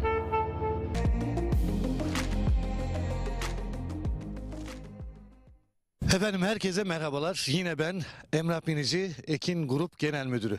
Şimdi bizler Gelibolu Ocaklı Köyü'ndeyiz. Şu anda burası bizim 4. projemiz. Daha yüksek ölçekte parseliniz var mı diyenler için işte sizlere müthiş bir fırsat. Ocaklı Köyü'nde Saros Körfezi'ne sadece 1,5 kilometre mesafede, kadastro yolunun hemen dibinde ve yine ana yola yakın mesafede muhteşem konumda parseller. 534 metrekare. Evet, isteyen ileride evini yapabilir, bahçesi olabilir, otoparkı olabilir. Gerçekten çok güzel konumda, gerçekten güzel konumda dediğim gibi. Su sorununuz yok. Evet, 7 metreden sondajla suya kavuşabiliyorsunuz. Buranın geleceği ileride çok parlak değerli izleyenler. Daha önceki satmış olduğumuz projelerde alanlar hep kazandı. Bizler de kazandırmaya devam ediyoruz. Ekin TV güvencesiyle Ekin Gayrimenkul olarak Ocaklı Köyü'ndeyiz, Gelibolu'dayız. Saros Körfezi'ne 1,5 1,5 kilometre mesafede 534 metrekare parsellerimizin de satışına başladık. Beton direkleri dikilmiş vaziyette. İsteyen etrafını çevirebilir gördüğünüz gibi. İsteyen bungalov ev koyabilir. İsteyen tin house koyabilir. İsteyen prefabrik koyabilir. Şunu belirtmek istiyorum. Burada toplam 12 parsel var. Tamamı 534 metrekare. Her bir parsel 534 metrekare. Önce tapunuzu alıyorsunuz, sonra ödemenizi yapıyorsunuz. Evet, kısmi vade seçeneğimiz var. Bunu da hemen açıklamak istiyorum. Emsalleri 1 milyon. Bakın buradaki değerler. Özellikle Güneyli sınırdayız biz. Güneyli'ye sınır parsellerimiz. Hemen yanı başında imarlı ifrazda arsa vasfında yerler var.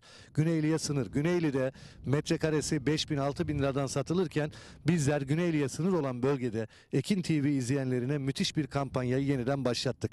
12 parsel var. Geç kalmadan sizler de yerinizi ayırttırın.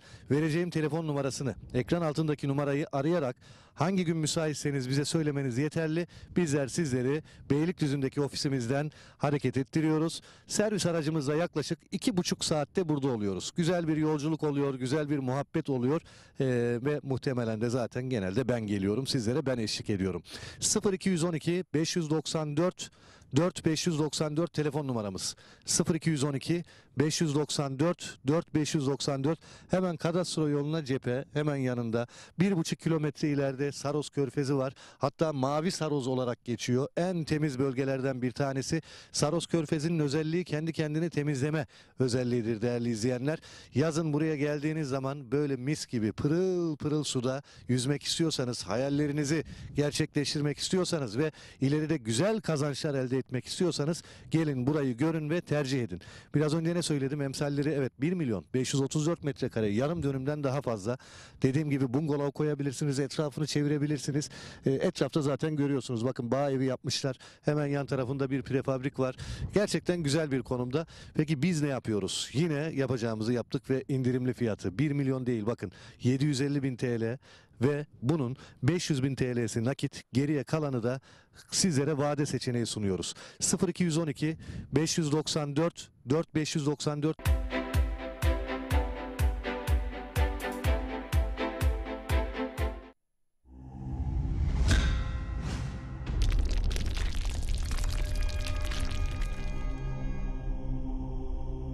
Bizi izlemeye devam edin.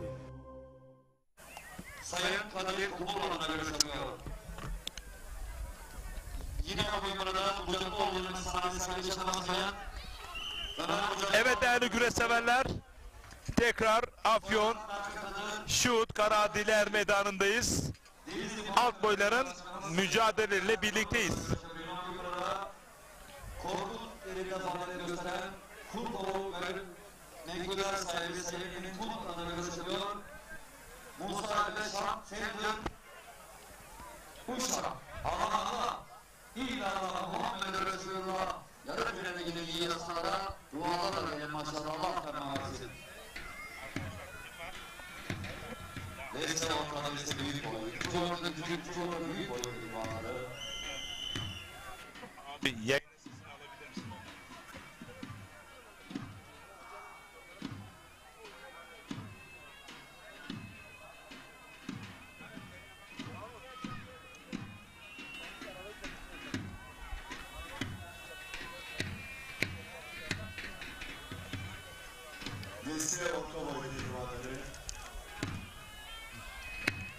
Evet, alt boylardaki mücadeleler devam etmekte.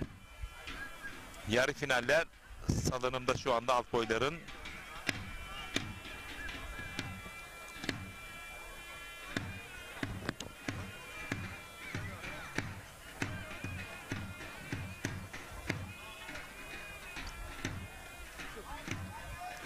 Ordu Aybastı'dan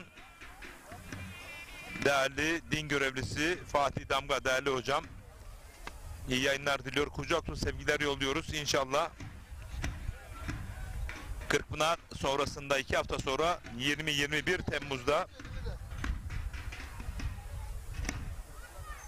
Ordu Aybastı'da birlikte olacağız Allah nasip ederse.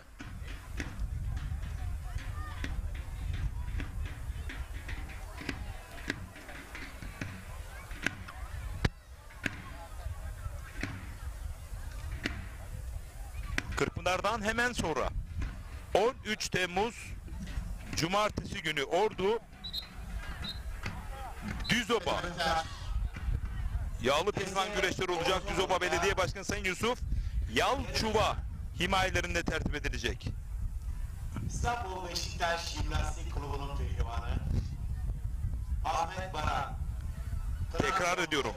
Ordu Düzoba Yusuf Yalçova değerli belediye başkanımız himayelerinde tertip edilecek. Sahibi Kırkpınar'dan hemen sonra 13 Temmuz Cumartesi günü ve bu güreşlerin de Başkanımız Sayın Muhittin Böcek adına güreşiyor. katkılarıyla Muhammed Toy. Antalya hem de çok büyük katkılarıyla kim? Hacı Serdar Sunma Zeytincilik Yönetim Kurulu Başkanı. yine bugün burada Hacı Serdar Sunma değerli büyüğümüzün muhterem babası Salim Sunma Ordu Düzoba güreşlerin de kurucu ağası yani atadan bu miras süre gelmekte. 13 Temmuz Cumartesi günü Ordu betonların sahibi Düzoba Er Meydanı'nda birlikte olacağız. Yusuf Yalçova değerli belediye başkanımız himayelerinde tertip edilecek ve güreşi Kalbi Ekin Türk TV ekranlarından da canlı olarak izleyeceksiniz. Afyon Yeşilay adına güreşiyor. Yine bugün burada Osman Karaman adına güreşiyor. Alper Ren Sezer Bayburt. Levent Dalay. Akhisar Belediye Başkanımız Sayın Besim Dutlulu adına güreşiyor. Aynı zamanda Akhisar Güreşleri Güreş Ağamız Sayın Hacı Serdar Sunman'ın pehlivanı. Manisa Kırkağaç. Konyaaltı Belediye Başkanımız Sayın Cem Kotan adına güreşiyor. Yine bugün burada Tetikler Grup Yönetim Kurulu Başkanı Sayın Volkan Tetik adına güreşiyor. Orhan Gezer Antalya Konyaaltı. Allah Allah, illallah, Muhammed Resulullah, yiğit aslanlara alkışlar diyelim maşallah.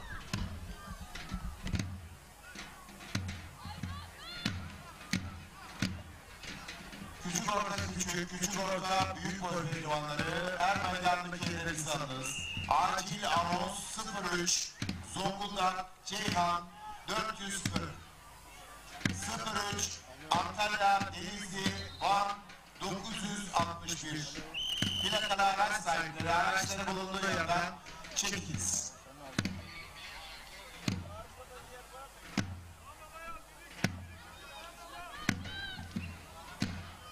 Minik iki boy pehlivanları bağlama saatiniz gelmiştir. Minik iki boy pehlivanları bağlama saatiniz gelmiştir.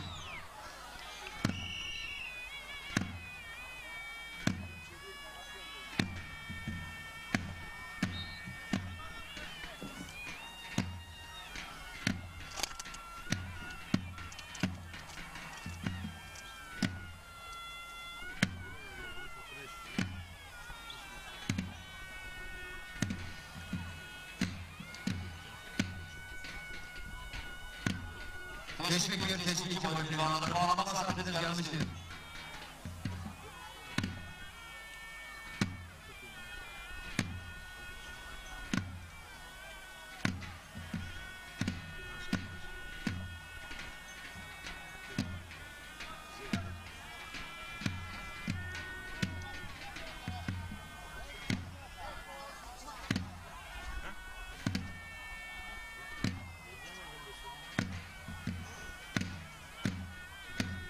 Evet değerli güreşseverler, güreşlerimizin akabinde konserimiz olacak. Yine Türkiye Çekya milli takım müsabakasını, futbol müsabakasını dev ekrandan burada hep birlikte milli takım coşkusunu beraber yaşayacağız. Bilgilerinizi arz ediyoruz.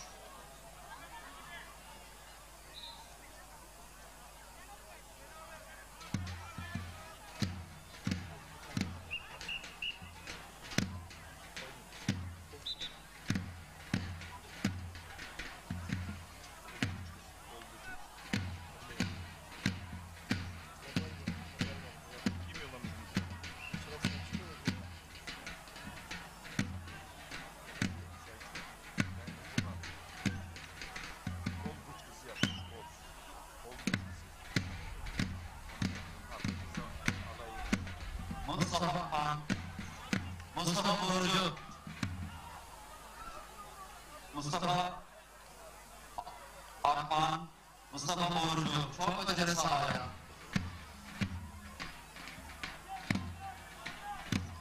Üçüncü burada büyük boyda Muhammed Hoca.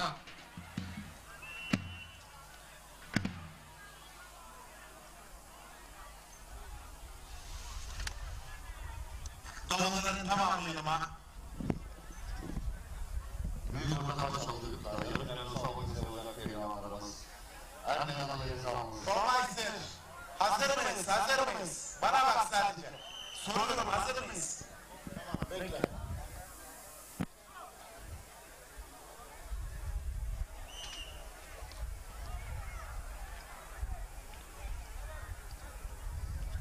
Küçük burada küçük boyları.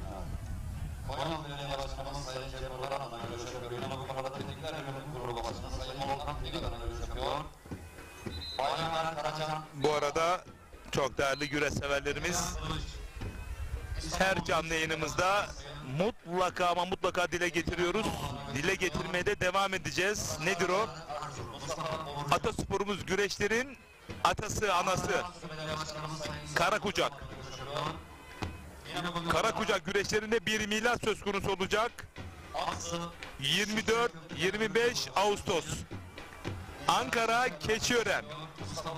Belediye Başkanımız Doktor Sayın Mesut Özarslan himayelerinde tertip edilecek ve Ankara Keçiören Bağbum Stadyumunda yapılacak.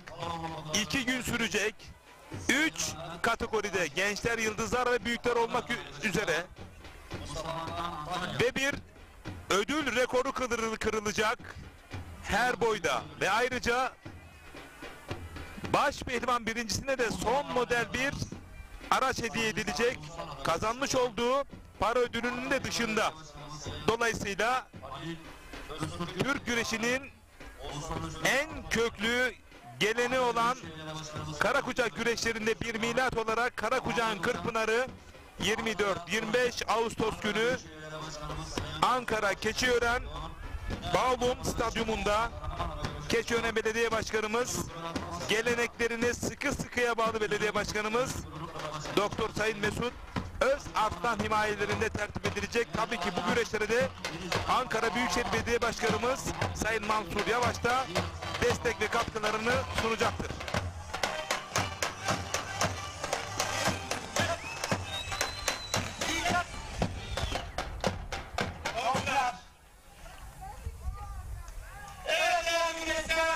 Bu arada çok değerli eski güreşçi arkadaşım ve şair hakem Mustafa Koca iyi yayınlar diliyor İzmir'den. Bizleri bu er meydanlarında hiçbir zaman yalnız bırakmayan, evlat anasız olur da vatan Güreşin kalbi Ekin Türk TV ekranlarındasınız. köşeye koşan Değerli güreş severler. torunu Topuklu Efe Afyon Karahisar'ımızın dengelimizde 27 Temmuz Cumartesi günü Afyon Karahisar Çankırı Yapraklı yağlı pehlivan güreşleri olacak. 28 Temmuz'da da Gaziantep Şahin Bey Er Meydanı'nda aba güreşleri olacak aba. 3 Ağustos Cumartesi günü Denizli BH yağlı pehlivan güreşleri, 4 Ağustos Pazar günü de Yayla Dağı aba güreşleri olacak.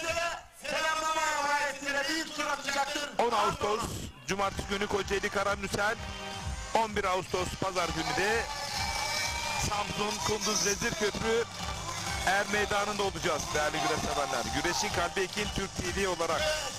Afyon Karahisar'ımızın Topuklu Efe'si Yine Afyon torunu Afyon Karahisar Belediye Başkanımız Avukat Sayın Kurucu Gökhan Er meydanımızda sizler güreşlerimizle Büyük orta boyu yarım final. Ankara Büyükşehir Belediye Başkanı Sayın Muhittin Ocak adına görüş yapıyor. Samet Ocak, Ankara Turönder, Efe Atabey, Ankara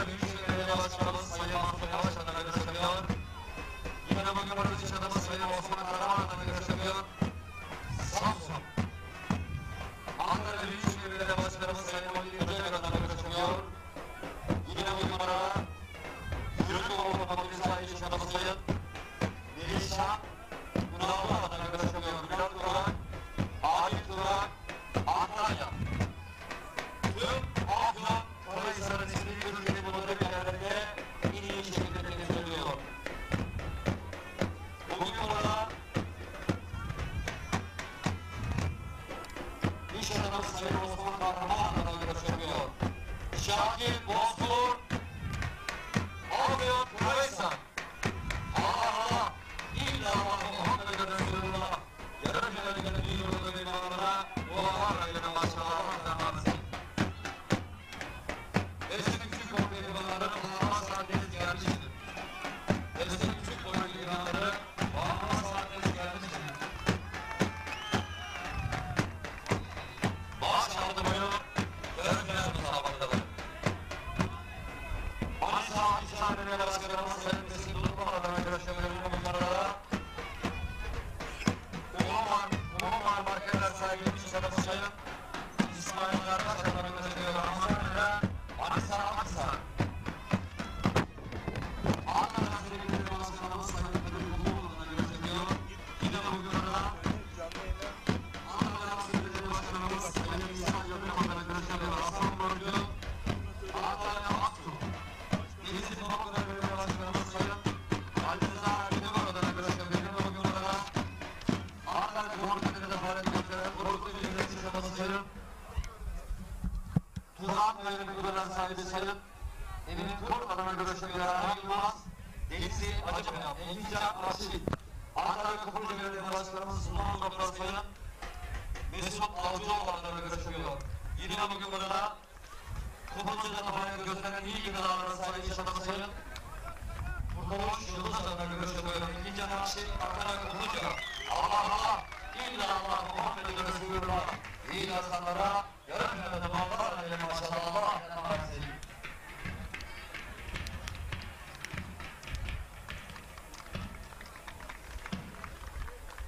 Emin hocam.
Evet, şu anda baş pehlivanlar kura çekimi içinde hazırlığı yapmaktalar.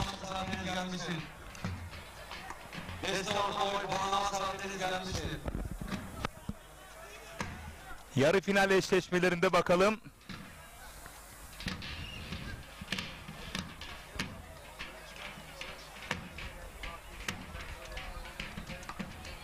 Başaltı yarı finalde salavatlandı. Baş pehlivanlar kurallarını çekmek üzere davet edilecek. Ekranı ikiye bölerek baş pehlivanların kura çekimi fanuslarını da ekranlara getirelim değerli yönetmenim.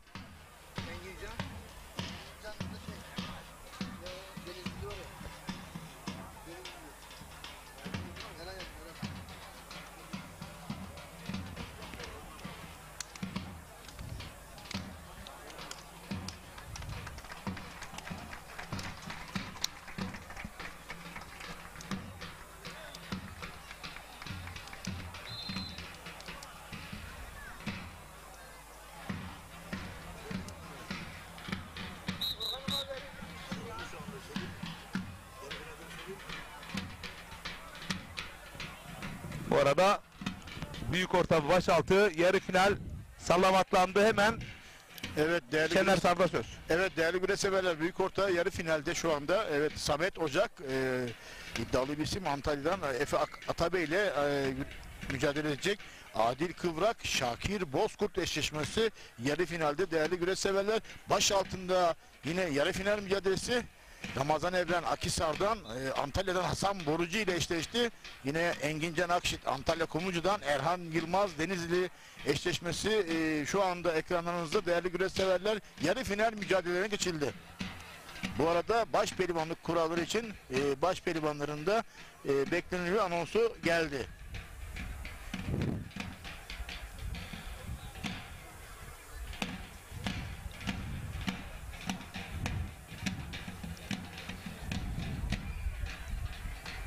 Evet dostlar, değerli güreşseverler, kıymetli konuklarımız, 25 yıllardan sonra Karadeniz'de güreşin ateşi yeniden yakıldı.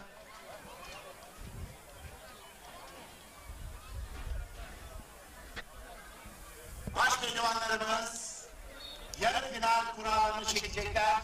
Baş pehlivanlarımızın yarı final kurallarına nezaret etmek üzere şut kaymakamımız, aynı zamanda vali yardımcımız Sayın Arun Reşit Hanım ve yine er meydanlarında bizleri hiçbir zaman yalnız bırakmayan Afyon Karahisar'ımızın toplumlu efesi, Afyon Karahisar Belediye Başkanımız Avukat Sayın Burcu Köksal'ı, Demokrat Parti Genel Başkanımız Sayın Gültekin Uysal'ı ve yine Afyonkarahisar Cumhuriyet Halk Partisi İl Başkanımız Sayın Faruk Dua Erhan, baş pehlivanlarımızın yarı final kura çekimlerini ziyaret etmek üzere her meydana davetimi arz ederim. Yine güreşlerimizin tertip komite başkanı aynı zamanda Karadeniz Belediye Başkanımız Sayın Hüseyin Şahin, baş pehlivanlarımızın yarı final kurallarına ziyaret etmek üzere her meydana davetimi arz ediyorum. Evet. Protokolümüzde baş pehlivanların yarı final kurallarını çekmek üzere teşriflerini buyuruyorlar.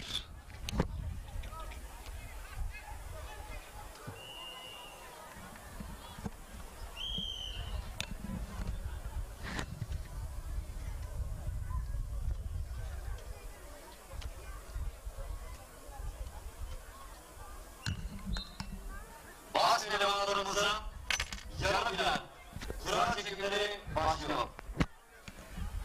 Evet bakalım ilk kurayı Orhan Okulu çekiyor.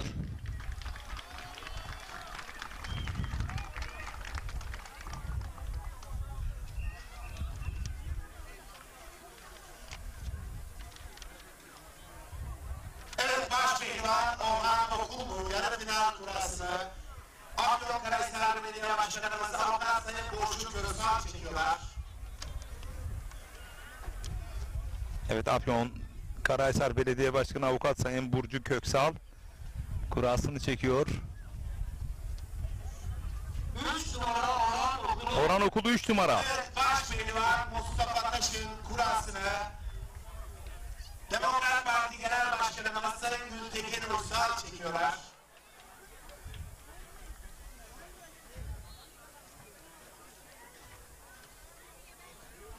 Bir numara Mustafa Taş. Mustafa Batu geliyor. Evet, Mustafa Batu'nun kuralını şut kaymakamımız, vali yardımcımız Sayın Harun Reşit Han çekiyorlar.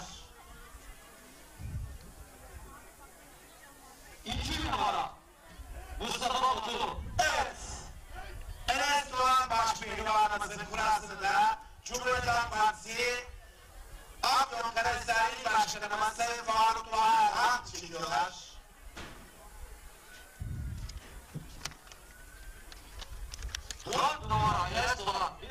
Evet, eşleşmeler şöyle değerli güreş severler. Mustafa Taş, Mustafa Batu'yla.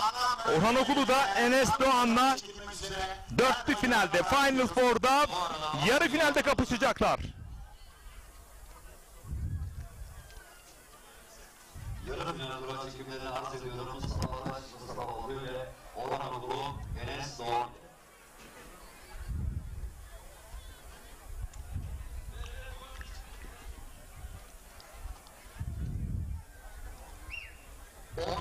Aydan belirlendiğinde 165 metre kadar sayılır. Çok beceremez başına gideriz.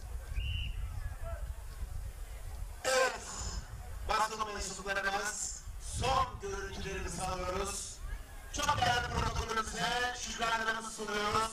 Baş pehlivanlarımıza yarı finalde başarılar diliyor. Her meydana davetimi arz ediyorum. Yağ görevlisi baş pehlivanlarımıza ivedi bir şekilde yağ getirelim.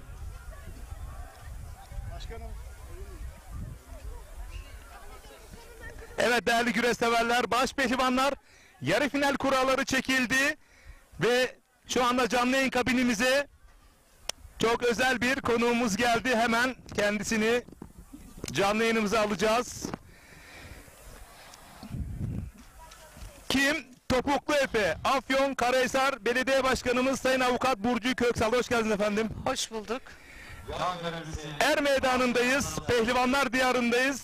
Türkiye Cumhuriyeti'nde belediyelerin ambleminde, logosunda güreş logosu olan, figür olan ilk bir belediye. Dolayısıyla Karadilli Er Meydanı'ndayız. Duygular nelerdir efendim? Karadilli'de yaklaşık 25 yıllık bir özlemdi yağlı güreş. Bu noktada Hüseyin Başkan bunu hayata geçirdi. Çok kısa bir sürede seçildikten sonra çok kısa bir süre içerisinde bu güreşleri yapacağını beyan etti. Biz de elimizden geldiğince kendisini bu noktada destekliyoruz. Afyonkarahisar'ımız çok güzel bir şehir. Termalin, zaferin, mermerin başkenti, bir tarihi kent, gastronomi kenti. Her karış toprağı altın olan bir kent. Dolayısıyla biz de Afyonkarahisar'ın her karış toprağı için üzerimize düşeni yapmaya çalışıyoruz. Burada da güreş severlerle bir aradayız. Bütün bölgeden insanlar gelmiş durumda. Herkes güreş müsabakalarını takip ediyor. İnsanların bu tarz etkinliklerde bir araya gelmesi, birlik beraberlik içerisinde bu sportif faaliyetleri sürdürmesi, izlemesi, bunlar son derece önemli ve yararlı. Bu bölgenin de buna ihtiyacı vardı. Oldu. Bunu gözlemledi. Kesinlikle. Ben önümüzdeki yıllarda bu tür müsabakaların artarak devam etmesini diliyorum. Bu noktada da Afyonkarahisar Belediyesi olarak dediğim gibi Afyonkarahisar'ın her karış toprağı için ben şahsım adına da üzerime düşeni yapmaya çalışacağım. Evet Sayın Başkanım Burcu Köksal, Sayın Özgür Özel Cumhuriyet Halk Partisi Genel Başkanı Manisa Akhisar'da şunu söyledi. Benim en sevdiğim spor güreş diyen Gazi Mustafa Kemal Atatürk'ün geleneksel anlamdaki en çok sevmiş olduğu güreş. Güreşe desteğimiz bizim için bir lütuf değil, zorunluluktur dedi. Sizin Kesinlikle. perspektifte bunu nasıl değerlendirelim? Kesinlikle bizim atasporumuz her şeyden önce ve kendi sporumuz, milli sporumuz öyle diyeyim. Bu noktada da biz bu tip sportif dalları desteklememiz zorunluluk. Zaten spor bir ülke için olmazsa olmazlardan birisi. Afyonkarahisar'da bu noktada çok önemli sporcuları yetiştirmiş ve yetiştirmekte olan bir il. Biz de Afyonkarahisar Belediyesi olarak özellikle bu atasporumuz olan spor dallarını ve sporcularımızı, amatör spor kulüplerimizi elimizden geldiğince desteklemeye çalışıyoruz. Ayrıca şu söylem çok önemli sizin özelinizde. Siz sadece Şehrülemin olarak Afyonkarahisar'ın belediye başkanı olarak değil de gençlerin bir ebeveyn annesi olarak, bir ailesi olarak onların sağlıklı birey olabilme noktasında da projeler üretiyorsunuz. Başpehlivanlar yarı final salınırken bu projeler özelinde planlamanız nelerdir efendim? Gençler özelinde özellikle. Bu şekilde veda edelim. Biz Afyonkarahisar Belediyesi olarak gençlerimiz için özellikle yaz tatiline giren çocuklarımız için ücretsiz yaz kursları düzenledik. Sportif faaliyetlerle ilgili olarak bunları açıyoruz. Ayrıca yine önümüzdeki dönem liseye ve üniversiteye hazırlanan çocuklarımız için maddi durumu zayıf ailelerin çocukları için önümüzdeki dönem ücretsiz üniversite ve lise hazırlık kursları açacağız. Yine sosyal tesislerimizde özellikle dar gelirli aileler, genç gençlerimiz, öğrencilerimiz, emeklilerimiz daha ucuza hizmet alabilsin diye bir takım fiyat indirimleri yaptık. Önümüzdeki süreçte yine kent lokantası, halk lokantası faaliyeti açacağız Afyonkarahisar'da. Vatandaşlarımızın ucuza yemek yiyebilmeleri için bir sosyal belediyecilik olarak. Yine üniversite bölgemiz var. Erenler bölgesinde konuşlanmış durumda. Orada gençlerimizin yapmış olduğu festival türü etkinliklere belediye olarak destek vermeye çalışıyoruz. Onlarla ilgili projelere destek vermeye Sadece çalışıyoruz. sportif değil, sanatsal etkinliklerde. Yani Evet. konserler düzenliyoruz. Özellikle bizim bir kent meydanımız var. Zafer Meydanı. Orada konserler düzenliyoruz. Etkinlikler düzenliyoruz. Milli maçlarımızı dev ekranda orada izliyoruz. Bütün vatandaşlarımız, özellikle gençlerimiz bu konuda çok ilgililer. Bir ve beraber oluyoruz. En son şimdi bu akşam yine Çekya maçını orada bütün hemşerilerimizle, vatandaşlarımızla birlikte izleyeceğiz. Onun öncesinde bir kendi Afyon'umuzun bir grubu olan Darbuka Afyon grubunun bir gösterisi olacak yine Zafer Meydanı'nda. Yani elimizden geldiğince Afyonkarahisar'da kültür, sanat, spor adına, sosyal belediyecilik adına söz verdiğimiz hizmetleri hayata geçirmek için çalışıyoruz. Çok teşekkür ederim efendim. Yalnız yarı finalde Türkiye Büyükşehir'in süperstarı Orhan Okulu'nun kurasını çektiniz. Bir öngörünüz var. Başpehlivanla uzanır mı bugün? Hak eden Uzanabilir. kazanacak ama. Yani tabii spor bu. Sporda sonuçta siyaset olmaz. Siyaset üstüdür spor. Her siyasi görüşten insan sporcu olabilir. Dolayısıyla ben buradaki bütün sporcularımıza, bütün güreşçilerimize, pehlivanlarımıza hepsine başarılar diliyorum. Yüreğinize sağlık. Çok teşekkür ederim efendim. Efendim değerli güreş severler, Afyonkarahisar'ın çalışkan, güler yüzlü ve mütevazi belediye başkanı Sayın Avukat Burcu Köksal canlı yayın konumuzdu. Kendisini protokole, sizleri de başpehlivanların yarı final mücadelesiyle baş başa bırakıyoruz. 0-3 Urfaniye 0-49 plakalı Süleyman Yaman adına saygı lütfen rahat olun.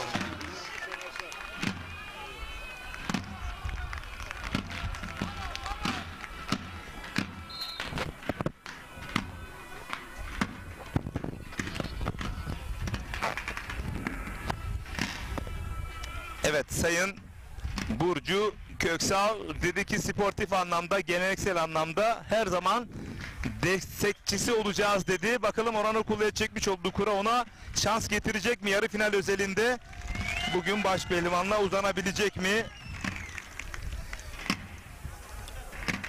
Afyon Şut Karaadilli Er Meydanı'nda dörtlü finaldeyiz. Final Four'dayız. Yarı finaldeyiz.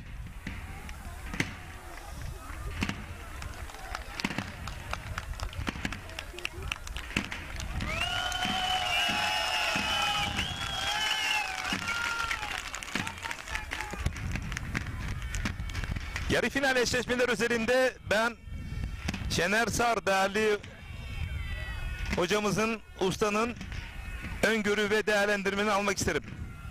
Evet, başpehlivanlık yarı final mücadelesinde Mustafa Taş ve Mustafa Batu. Evet, iki başpehlivanımız.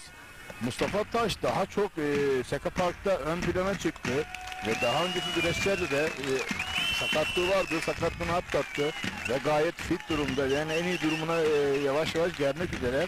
Yine Mustafa Batu özeline baktığımız zaman da Şahin Bey'de bir sakatlığı vardı. Yani tam olarak sakatlığı yani geçti diyemeyiz ama yine de Mustafa Batu bu. Her an ne yapacağı belli olmaz ama ben Mustafa Taş'ın bir adım önde olduğunu düşünüyorum. Değerli Recep Tosun, Orhan Okulu ve Enes Doğan, evet iki tane biri tecrübeli başpehlivanımız Orhan Okulu, yani o da Seka Park'tan sonra burada başpehlivan olmak isteyecek. Yine genç kardeşimiz, genç jenerasyondan başpehlivanla yükselen Enes Doğan arasındaki mücadelede yine Orhan Okulu'nun ben bir adım önde olduğunu düşünüyorum. Bir Mustafa Taş, Orhan Okulu finali öngörüm var. Recep Tosun. Evet, Güreşin Kalbi Ekin Türk TV ekranlarındasınız ve yarı final anındasınız. Değerli güreş severler.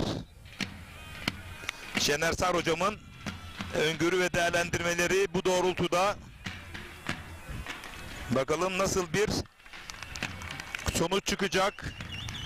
Yorumlarınızı, mesajlarınızı Er Meydanı sosyal medya portalına ve Türkiye Gençler Güreşler Federasyonu YouTube sayfasına Ekin Türk TV sosyal medya adresine de yollayabilirsiniz. Mücadeleler başladı.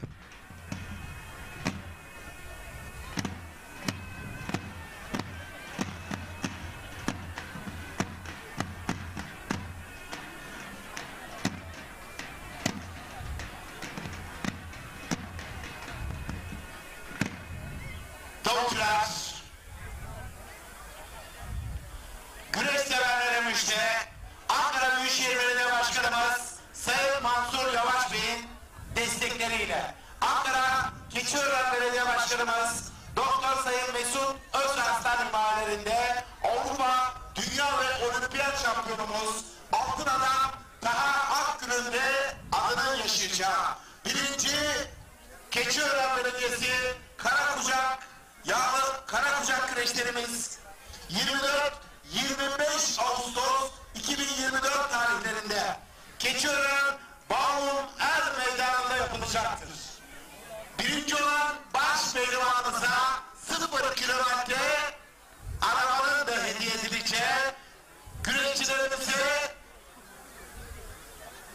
özel ödüllerin olacağı bu muhteşem dev güreş organizasyonuna 24-25 Ağustos tarihlerinde Keçiören Bağlum Er Meydanı'na tüm güreş sever halkımız Keçiören Belediye Başkanımız Doktor Sayın Mesut Özarslan tarafından davetlidir. Bu anlamda Ataspor'u güreş çok seven Keçiören Belediye Başkanımız Doktor Sayın Mesut Özarslan'a teşekkür ediyorum. Şöyle kocaman bir alkış istiyorum. Sağ olsunlar, var olsunlar. Evet, Eminger de söyledi. Biz de tekrar edelim. Karakucak için bir milat olacak.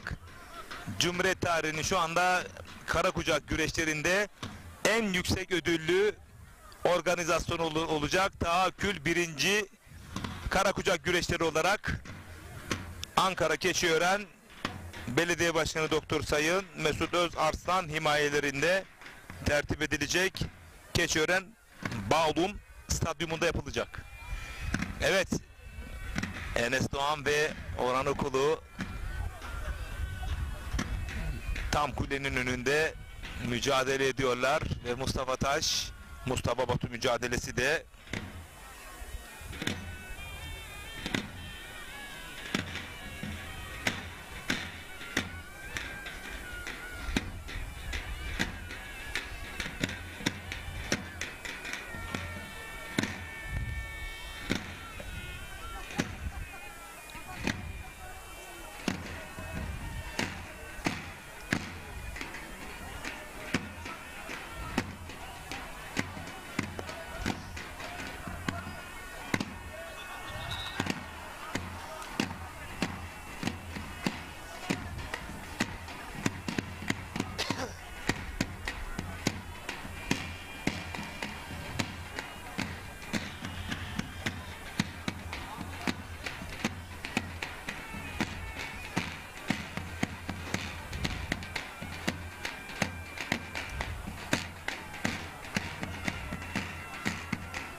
Minik neşli 2 boyunda. Final müsabakası yapacak pehlivanlarımız Er Meydanı'na yerine nizamımız.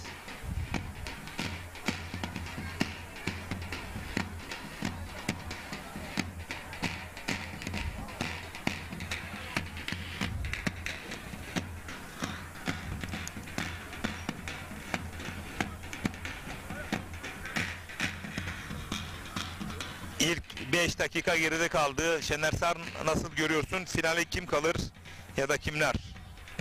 Evet, şu anda mücadelede Mustafa Taş, Mustafa Batu'yu bastırdı. Yan kasnakta, yan paçada. Buradan bir ters paça ayarlayı üstünlüğünü gösterdi. Bu paçada denemesi. Yarısına katılmak isteyen ağabeylere isimlerini şahsıma yazdırabilirler. Hemen müdafayı Bu aradan Paçakazık'tan havalandırdı. Bir anda açık düşebilirdi. Mustafa Batu karşı hamle yaptı. Sol eli iç kazıkta. Sağ eli iç paçada. Bakıyoruz Mustafa Batu'dan. Net bir galibiyet. Paçakazık oyunu arayışı içerisinde olan Mustafa Taş bir anda dengesi bozuldu. Ve Mustafa Batu sol eliyle iç kazıkla iç paçayı da yakaladı. Adını finale yazdıran ilk baş pehlivan oldu Mustafa Batu. Dağılır. Arkadaşlar biraz çabuk olun, yanıma gidin. Minik bir hızlı, minik iki kireçli bir geçki. Kurban oluruz. Şanlı bayrağımızın yıldız ile hilale. Görmüş olduğunuz koçiler güreş yapacaklar. Boylarının finale yenen birinci, yenilmesi ikinci olacak. Gelin bakalım talih kuşu hangisinin başına konacak. Minik bir boyu final. Mustafa Bergezginci, Manisa Akhisar Belediye Başkanımız Sayın Besim Dutlu'na görüşüyor. Manisa Akhisar. Hakan Yiğit Bulut, Antalya Korku Dilinden halini gösteren Kurtoğlu'nun polis sahibi Sayın Mehmet Ali Kurt adına görüşüyor. Antalya. Minik bir boyu final müsabakasının İzmir Bölgesi Hakemlerimizden Ersin Gökçe Hoca'nın öncelikleri arz edelim. Minik iki boyu final. Daniel Ermani, Denizli Pamukkale Belediye Başkanımız Sayın Ali Rıza Orhan Okulu mu, Enes Doğan mı? Mustafa Batu'nun finaldeki rakibi bakalım kim olacak? Kurtoğlu Otomotiv sahibi Mehmet Ali Kurt adına görüşüyor. Denizli Pamukkale. Ali Enes Ceyhan, Akhisar Belediye Başkanımız Sayın Besim Dutlu adına görüşüyor. Manisa Akhisar, minik iki boyu final müsabakasını İzmir Bölgesi Hakemlerimizden Cemal Seçkin Hoca'nın öncelikleri arz edelim. Teşekkür boyu final. Denizli Pamukkale Belediye Başkanımız Sayın Orhan Okulu'nun baskısı Enes Doğan'a mücadeleyi ortaya kadar çekti çayır hakemi. Sayın Emin Kut adına görüşüyor. Hüseyin Teoman Güngör, Denizli Güreşin kalbi Ekin Türk TV ekranlarındasınız değerli güreş severler. Bu hafta sonu herhangi bir organizasyonumuz yok. Manisa Sarıgöl final müsabakasını Yetişirse bu akşam Hodri Meydan özel programımızı izleyeceksiniz. Hafta sonu pazar günü de 30 Haziran pazar günü de Bursa Mustafa Kemal Paşa Kabul Baba Yağlı Pehlivan güreşlerinin tekrarını gün boyu izleyeceksiniz. Bir dahaki haftada Kırkpınar'dayız Allah nasip ederse. 4 Temmuz Perşembe günü Türkiye Geleneksel Güreşler Federasyonu Başkanımız Sayın İbrahim Türkiş'in planlamasıyla canlı yayın ağıyla baş pehlivanların eleme turunda, o son 8'i belirleme turunda birlikte olabiliriz. Bu planlama yapıldığında sizlere bu müjdeyi vereceğiz. Ve 6-7 Temmuz Kırkpınar Cumartesi günü eleme turları, pazarda finallerde birlikte olacağız. 13 Temmuz Cumartesi günü Ordu Düzoba Er Meydanı'nda olacağız. Değerli güreş severler.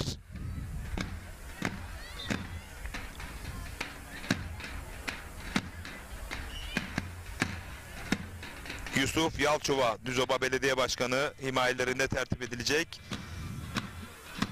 Sunma Zeytinci Yönetim Kurulu Başkanı Sayın Hacı Serdar Sunma da katkısını sağlayacak. Değerli güreş severler. 20-21 Temmuz'da da Ordu Aybastı'da Sivri Enerji Yağlı Güreş Ligi'nin 4. etabında birlikte olacağız. 27 Temmuz Cumartesi günü Çankırı Yapraklı Er Meydanı'nda olacağız. Bu arada Orhan Okulu'nun baskısı sürüyor. Enes Doğan'a.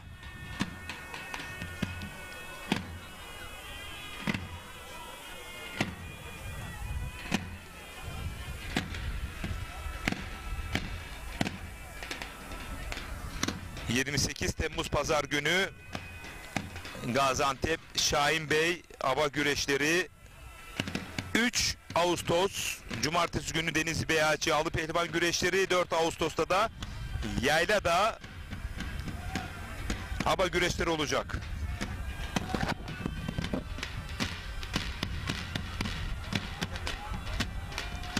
Evet, bu arada paça kıza kaldırdı Enes Doğan Orhan Okulu'yu. Bakalım oradan ters paçayı bulabilecek mi? Tekrar yere düşürdü Enes Doğan. Bakalım buradan Orhan Okulu arkasına doğru donabilecek mi? Ya da yan kasnaktan evet, yan kasnağı alıp evet, paçaya gelirse evet, üst çangal vurabilecek mi? Bu arada Enes Doğan evet, bu arada yan düşürdü evet, parı takarak, ama şu an tam bir açılma yok. Değerli güreş severler, burada sarmayı kilitledi. Orhan Okulu evet, kafadan çekiyor. Evet, aşırdı mı? Evet, aşırdı. Evet değerli güreş severler, Orhan Okulu rakibi Enes Doğan'ı yenerek adını finale yazdırdı ve finalde Mustafa Batu'nun rakibi oldu Orhan Okulu. Denizli Pamukkale Belediye Başkanımız Sayın Ali Rıza Ertuğrul adına görüşebiliyor. Bugün burada Bu arada bir itiraz yok ama bakın şu anda evet, sarma da geçirdi ve kafadan bakın ilk asmakta ama faul yapmadan kafadan çeneden çekiyor bakın. Şu anda payan da yaptı. Evet, payan da yaptı. Dirseği yerde. Evet, bu pozisyonda göğsü güneşi gördüğü zaman payanda da dirsek kırık yerde. Tabii ki yenik oluyor. Değerli güreş severler, burada detayı da açıklayalım sizlere. Arif Aksoy'la görüşebiliyor. Selim Altak, Antalya Selim. Evet, alt boylarda güreşler devam ediyor. Kıran kırana. Teşvik boyu, ayak boyu, birazdan deste küçük, deste orta, deste büyük boylar çağrılacak ve final güreşlerine geçilecek. Ama dediğimiz gibi baş pehlivanlıkta finalin adı belli oldu. Mustafa Batu, Orhan Okulu eşleşmesi. Değerli güreş severler. Adnan Karahisar Belediye Başkanımız Sayın Avukat Burcu Köksal adına görüşebiliyor. Evet, sabahtan beri yağlı güreşlerimizi anlatıyoruz. Afyan Şuhut, Kara Adilli'den değerli güreş severler, sevgili Fatih Bedir, değerli yönetmenimiz, o da bizi ara sıra kontrole geliyor, bir eksiği var mı diye. Biz de kendisine çok çok teşekkür ediyoruz. Gerek Seka Park güreşlerinde teknik ekibi olarak mükemmel işler imza attılar. Yine buradayız. Afyon Kara Adilli'de bize çok büyük destekleri var Fatih Bedir'in. Kadir Kubuğun adına görüşebiliyor.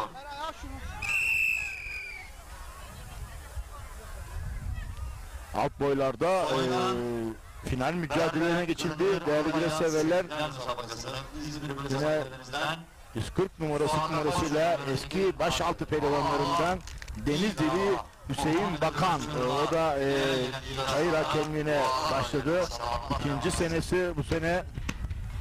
Yine burada çayır hakemlerden baş hakemimiz Kahraman Şişman, İzmir bölgesinin hakemi ama aslen Erzurumlu, Dalaşlar Diyarı'ndan benim de asker arkadaşım, değerli dostuma. Evet, çok da güzel müsabakalar yönetiyor ve seviye enerji güreş içinde. Evet, bir numaralı sırt numarasıyla bir numara yükseldi değerli Kahraman Şişman. Bugün Şuhut Kara Adilli'de gerçekten çok da güzel güreşler oldu. Çeyrek asırdır bu organizasyonlar yapılmıyordu. Ama değerli başkanımız Hüseyin Şahin varını yoğunu kendini her türlü heba etti ve kendisi çok büyük mücadeleler sergiledi ama bu mücadeleyi sergilerken yanında değerli vatandaşı, halkı, çiftçisi, esnafı, köylüsü bu organizasyonu yapmak için ellerinden gelen tüm çabayı sarf ettiler ve bu organizasyona imza attılar. Bu tür organizasyonları gerçekten yapmak çok zor ve hiçbir devlet kurumundan destek almadan ya da şöyle söyleyeyim, belediyenin imkanlarını kullanmadan bu organizasyonu yaptıklarını bize belirttiler. Gerçekten mükemmel iş yapmışlar. Evet, alkışlıyoruz, tebrik ediyoruz. Değerli başkanımız Hüseyin Şahin Bey'i.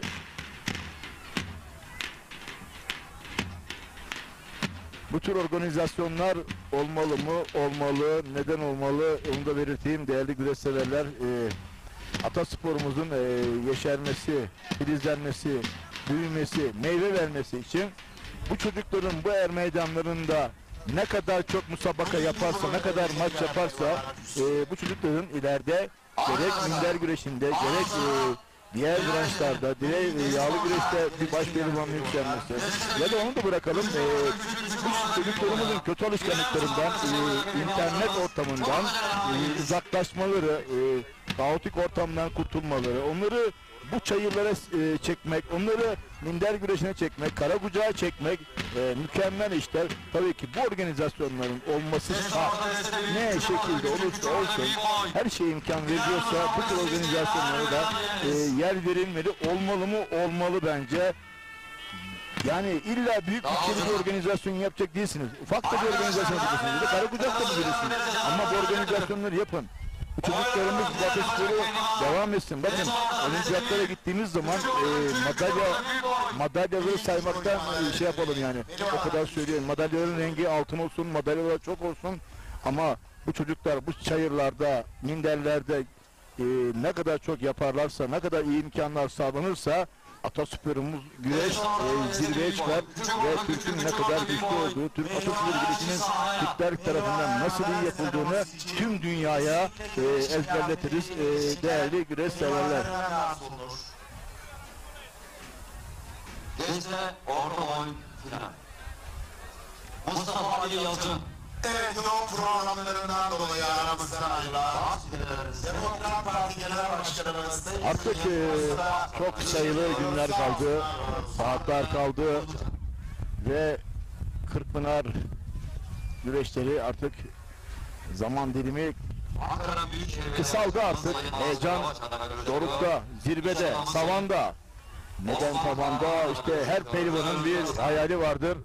O hayalini gerçekleştirmek için bir yıl aşkındır bu organizasyon için gecesini gündüzünü katarak antrenmanını, çalışmasını, beslenmesini, uyku düzenini ve her şeyini fedakarlıklar yaparak bu Kırkpınar organizasyonuna hazırlanıyorlar ve bu organizasyonda en iyi şekilde temsil edip oradan madalyalar, şampiyonluklar alıp geri dönerek yaşlandırmak istiyorlar ki o yüzden bu kadar tarihi Kırkpınar Edirne güreşlerinin önemi bu kadar büyük ve bu güreşi gerçekten Kırkpınar güreşlerine Türkiye'nin her yerinden, dünyanın çeşitli ülkelerinden izleyiciler geliyorlar. Basın, yayın kuruluşları geliyor, televizyoncular geliyor, medya geliyor, dünyanın tüm organizasyon şirketleri aracılığıyla hem gerek turizm olarak hem diğer alanda bu organizasyonu takip etmek için çeşitli ülkelerden Kırkpınar güreşlerini takip etmeye gelen basın mensupları olsun, izleyiciler olsun takip ediyorlar. Çok büyük bir organizasyon. Gerçekten o sahaya çıkmak çok önemli, çok önemli. Oraya çıkınca insanın tüyleri diken diken oluyor. Orada güreşmek ayrı bir zevk Kırkpınar'da. Ama önce Kırkpınar'da güreşmek istiyorsak CV Enerji Yağlı Güreş Ligi'nde iyi hazırlanmamız gerekiyor. Ve kategorilerde İlk 64 puan almak gerekiyor ve baş pehlivanlıkta, büyük ortada, baş altında, diğer boylarda hepsinde CV Enerji Yağlı Güreş Ligi'nde puanları toplamak gerekiyor. En yüksek puanları toplamak gerekiyor ve rakiplerinizi yenerek evet, koçu alıp gelelim. artışı bırakacaksınız ve en yüksek puanları alarak Kırkpınar'a katılmak için o puanları toplamanız gerekiyor. Bunları topladığınız takdirde bunun toplamında sizi Edirne'de güreşmenizi, Kırkpınar'da güreşmenizi hak ediyorsunuz. Tabii ki bu organizasyonlar çok değerli, çok kıymetli. Bu organizasyonların CV Enerji Yağlı Güreş Ligi'nin mimarı, değerli başkanımız Sayın İbrahim Türkiş ve değerli yönetimi gecesini gündüzüne katarak bu organizasyonları hazırlamak için elinden geleni her şeyi yaptı ve bana sorarsanız da Şener Hocam başardı mı dersiniz? Evet, bence başardı. Müthiş müsabakalar oluyor. 3 tane CV Enerji Yağlı Güreş ligi yaptık.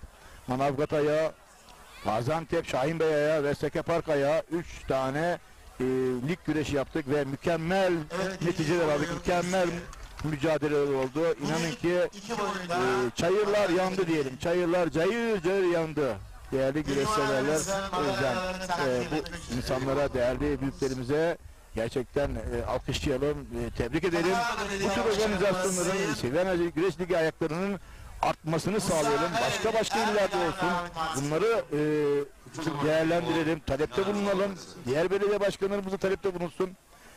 Bu konuda fikirlerinizi, önerinizi sunabilirseniz değerli güreş severler, Ataspor'u, yağlı güreşi Türkiye'nin her köşe bucağında yaymamız gerekiyor.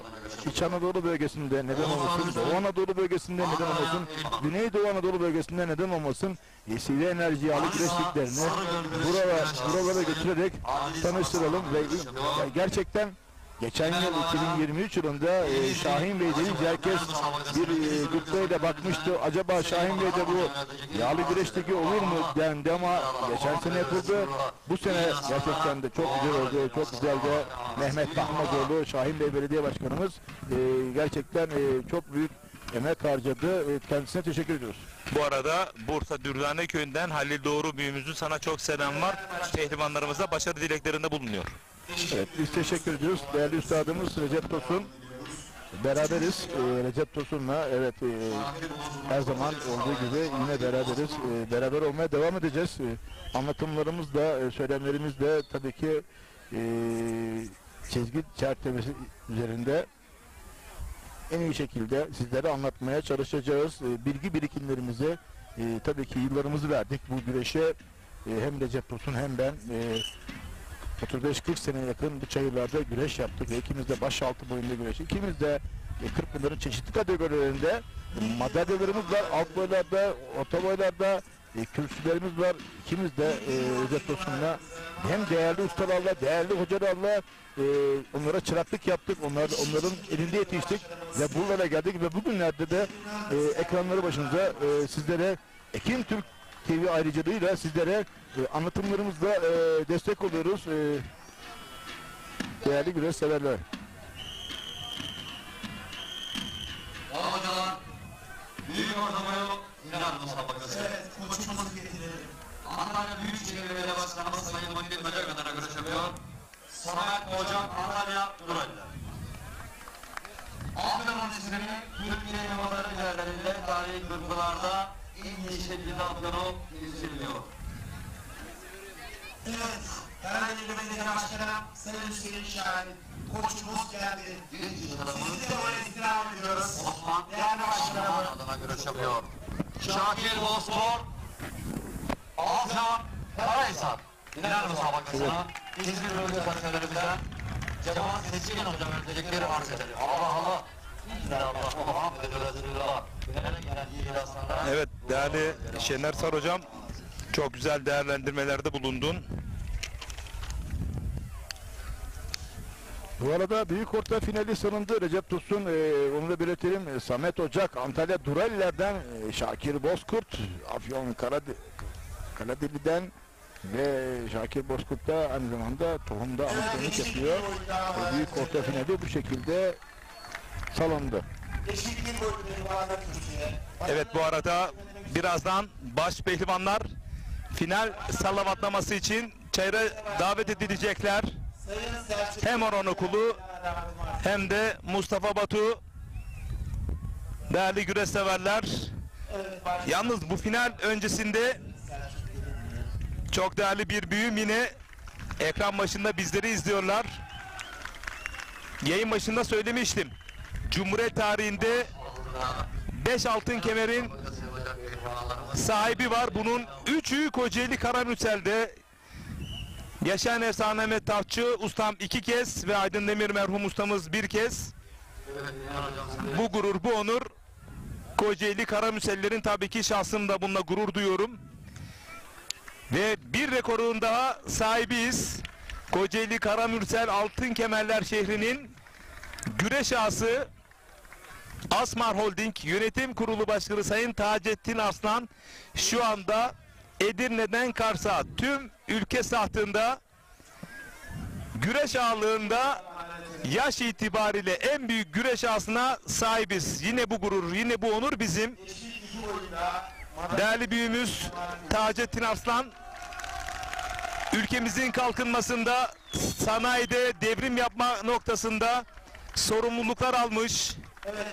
Ciddi manada kazanımlarını camiler, medreseler, okullar ve binlerce gence de burs olarak ülkemizin gelişmesinde, değişmesinde, büyümesinin her alanında katkı koymuş, sorumluluk almış, ülkem için, bayram için gecesini gündüzüne katmış bir büyüğümüz. Ne büyük şans ki Kocaeli'de 12 ilçenin onun da güreş olurdu ama bu yıl sadece Karamürsel'de ve Derince'de olması planlanıyor. Bu da Taceddin Aslan gibi değerli bir büyüğümüzün bizlerin başımızda olması çok çok büyük bir şans. Allah ona sağlık, sıhhat versin, başımızdan eksik etmesin. Ayrıca 30 Haziran Cumartesi akşamı Kırkpınar öncesi tüm sevdiği dostları, güreş camiası da orada olacak. Sevdiği dostlarını, bizleri davet etti. Kırkpınar öncesi moral, motivasyon ve değerli dostlarını bir arada birlik, beraberlik mesajı vermesi noktasında bizleri ağırlayacak. Yapmış olduğu bu naif, babacan büyüklüğü bir araya getirme noktasındaki bu öngörüsü, tavrı hakikaten örnek. İnşallah Rabbim bir mani ortaya koymazsa inşallah Kocaeli Karamürsel Altın Kemerler şehri yağlı güreşleri başbey ağası Sayın Taceddin Aslan büyüğümüzün davetine icabet edeceğiz. Asmar Holding Yönetim Kurulu Başkanı olarak. Kendisine şükranlarımızı yolluyoruz. Afyon, Karahisar, Şuhut, Karaadilli Er Meydanı'ndan. Ve bu arada müjdeyi de vermiş olalım. Değerli güreş severler, 10 Ağustos Cumartesi günü tarihi Edirne Kırkpınar'ın baş pehlivanı olmak üzere tüm baş pehlivanlar Kocaeli Karamürsel Er Meydanı'nda kol bağlayıp güreş tutacak. Değerli güreş severler, tüm o gün orada olacak. Ekrem Yavuz, Türkiye Adı Güreş'in Koca Yusuf'u bu güreşlerde koordine etmekte ve köprü vazifesi görmekte. Karamürsel Belediye Başkanımız Sayın Ahmet Çalık'ın tabii ki direktifleri ve talimatlarıyla birlikte bu müjdeyi de vermiş olalım. Evet, Şenersar alt boylarda da muazzam mücadeleler var. Kırkpınar öncesinde alt boylardaki güreşçilerin form grafiği özelinde bir değerlendirme yapar mısın? Evet değerli Recep Tosun, sevgili üstadım, biraz gözden geçirelim. Ne oluyor, neler oluyor? Geçen hafta neler oldu? Ondan önceki hafta neler oldu? Baş altında Erkan Taş şampiyon oldu. Ve Erkan Taş yarı finalde Yunus Emre Akman'ı yendi ve adını finale yazdırmıştı. Necip Al ise Kemal Şahin ile mücadele etmiş. Uzun süren bir mücadele sonunda Necip Al adını finale yazdırmış ama final mücadelesinde de Erkan Taş Necip Al'ı yenerek şampiyon olmuştu ve gerçekten ciddi anlamda puan durumu var. Peki burada baş altında neler oluyor? Evet, baş altı gerçekten cadı kazanı gibi oldu. Bakıyorsunuz hiç puanı olmayan başaltı ya da 3-4 puanı olan başaltı pehlivanı bakıyorsunuz ki Seka Park ayağında kendini göstermiş. Kim gösterdi?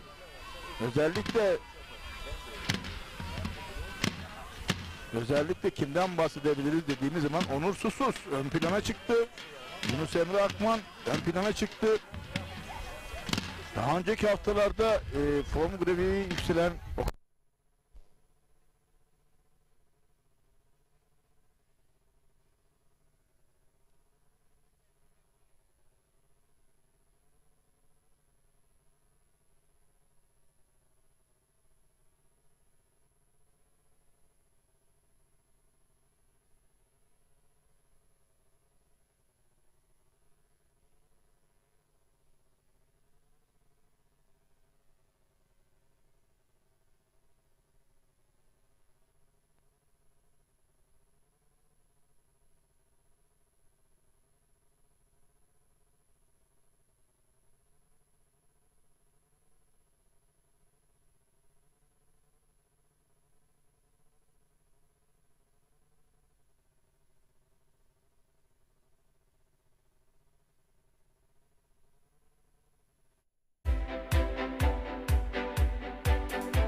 Bereketli tarlalardan lezzetli sofralara.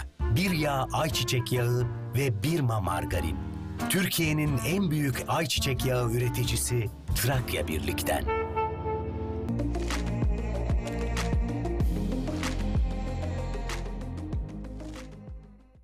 Efendim herkese merhabalar. Yine ben Emrah Binici, Ekin Grup Genel Müdürü. Şimdi bizler Gelibolu Ocaklı köyündeyiz. Şu anda burası bizim 4. projemiz.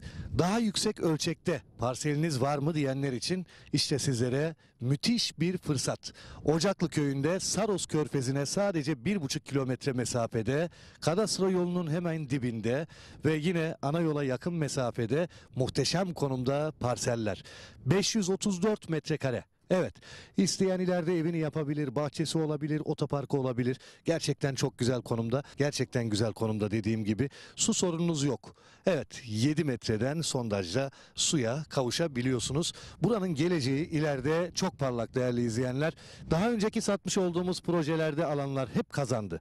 Bizler de kazandırmaya devam ediyoruz. Ekin TV güvencesiyle Ekin Gayrimenkul olarak Ocaklı köyündeyiz, Gelibolu'dayız. Saros Körfezi'ne 1,5 kilometre mesafede 534 metrekare parsellerimizin de satışına başladık. Beton direkleri dikilmiş vaziyette. İsteyen etrafını çevirebilir gördüğünüz gibi. İsteyen bungalov ev koyabilir. İsteyen tin house koyabilir. İsteyen prefabrik koyabilir. Şunu belirtmek istiyorum. Burada toplam 12 parsel var. Tamamı 534 metrekare. Her bir parsel 534 metrekare. Önce tapunuzu alıyorsunuz, sonra ödemenizi yap.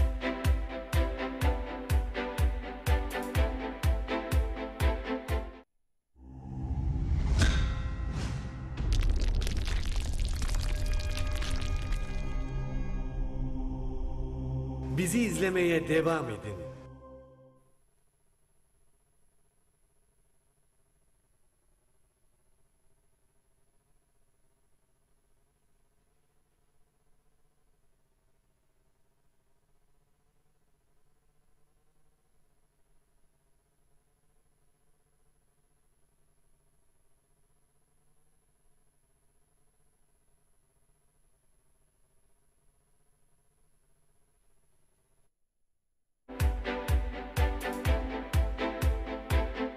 Efendim herkese merhabalar. Yine ben Emrah Binici, Ekin Grup Genel Müdürü.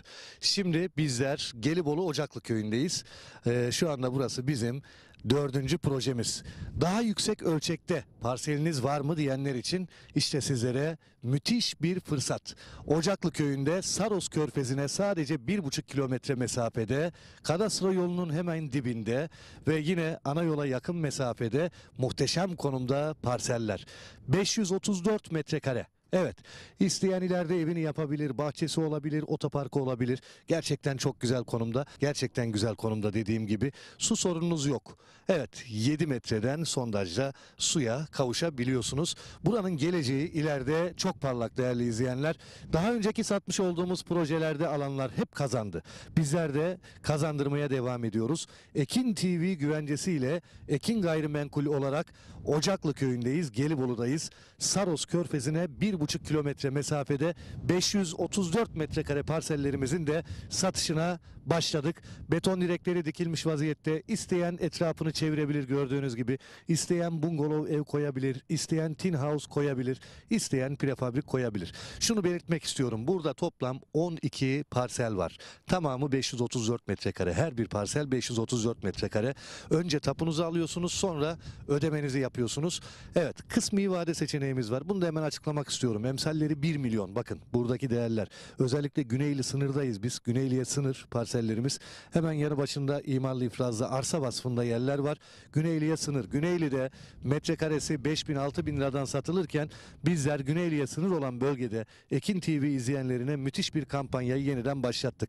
12 parsel var. Geç kalmadan sizler de yerinizi ayırttırın. Vereceğim telefon numarasını, ekran altındaki numarayı arayarak hangi gün müsaitseniz bize söylemeniz yeterli. Bizler sizleri Beylikdüzü'ndeki ofisimizden hareket ettiriyoruz. Servis aracımızla yaklaşık 2,5 saatte burada oluyoruz. Güzel bir yolculuk oluyor, güzel bir muhabbet oluyor ve muhtemelen de zaten genelde ben geliyorum. Sizlere ben eşlik ediyorum. 0212 594 4594 telefon numaramız. 0212 594 4594, hemen kadastro yoluna cephe, hemen yanında 1,5 kilometre ileride Saros Körfezi var. Hatta Mavi Saroz olarak geçiyor. En temiz bölgelerden bir tanesi. Saros Körfezi'nin özelliği kendi kendini temizleme özelliğidir değerli izleyenler. Yazın buraya geldiğiniz zaman böyle mis gibi pırıl pırıl suda yüzmek istiyorsanız, hayallerinizi gerçekleştirmek istiyorsanız ve ileride güzel kazançlar elde etmek istiyorsanız gelin burayı görün ve tercih edin. Biraz önce ne söyledim? Emsalleri evet 1 milyon 534 metrekare, yarım dönümden daha fazla. Dediğim gibi bungalov koyabilirsiniz, etrafını çevirebilirsiniz. Etrafta zaten görüyorsunuz. Bakın bağ evi yapmışlar. Hemen yan tarafında bir prefabrik var. Gerçekten güzel bir konumda. Peki biz ne yapıyoruz? Yine yapacağımızı yaptık ve indirimli fiyatı 1 milyon değil, bakın 750.000 TL ve bunun 500.000 TL'si nakit, geriye kalanı da sizlere vade seçeneği sunuyoruz. 0212 594 4594. Efendim herkese merhabalar. Yine ben Emrah Binici, Ekin Grup Genel Müdürü. Şimdi bizler Gelibolu Ocaklı Köyü'ndeyiz. Şu anda burası bizim 4. projemiz. Daha yüksek ölçekte parseliniz var mı diyenler için işte sizlere müthiş bir fırsat. Ocaklı Köyü'nde Saros Körfezi'ne sadece 1,5 kilometre mesafede, kadastro yolunun hemen dibinde ve yine ana yola yakın mesafede muhteşem konumda parseller. 534 metrekare. Evet, isteyen ileride evini yapabilir, bahçesi olabilir, otoparkı olabilir. Gerçekten çok güzel konumda, gerçekten güzel konumda dediğim gibi. Su sorununuz yok. Evet, 7 metreden sondajla suya kavuşabiliyorsunuz. Buranın geleceği ileride çok parlak değerli izleyenler. Daha önceki satmış olduğumuz projelerde alanlar hep kazandı. Bizler de kazandırmaya devam ediyoruz. Ekin TV güvencesiyle Ekin Gayrimenkul olarak Ocaklı Köyü'ndeyiz, Gelibolu'dayız. Saros Körfezi'ne 1,5 kilometre mesafede 534 metrekare parsellerimizin de satışına başladık. Beton direkleri dikilmiş vaziyette. İsteyen etrafını çevirebilir gördüğünüz gibi. İsteyen bungalov ev koyabilir, isteyen tin house koyabilir, isteyen prefabrik koyabilir. Şunu belirtmek istiyorum. Burada toplam 12 parsel var. Tamamı 534 metrekare. Her bir parsel 534 metrekare. Önce tapunuzu alıyorsunuz, sonra ödemenizi yapıyorsunuz. Evet, kısmi vade seçeneğimiz var. Bunu da hemen açıklamak istiyorum. Emsalleri 1 milyon. Bakın buradaki değerler. Özellikle Güneyli sınırdayız biz. Güneyli'ye sınır parsellerimiz. Hemen yanı başında imarlı ifrazda arsa vasfında yerler var. Güneyli'ye sınır. Güneyli'de metrekaresi 5.000-6.000 liradan satılırken bizler Güneyli'ye sınır olan bölgede Ekin TV izleyenlerine müthiş bir kampanyayı yeniden başlattık. 12 parsel var. Geç kalmadan sizler de yerinizi ayırttırın. Vereceğim telefon numarasını, ekran altındaki numarayı arayarak hangi gün müsaitseniz bize söylemeniz yeterli. Bizler sizleri Beylikdüzü'ndeki ofisimizden hareket ettiriyoruz. Servis aracımızla yaklaşık 2,5 saatte burada oluyoruz. Güzel bir yolculuk oluyor, güzel bir muhabbet oluyor ve muhtemelen de zaten genelde ben geliyorum. Sizlere ben eşlik ediyorum.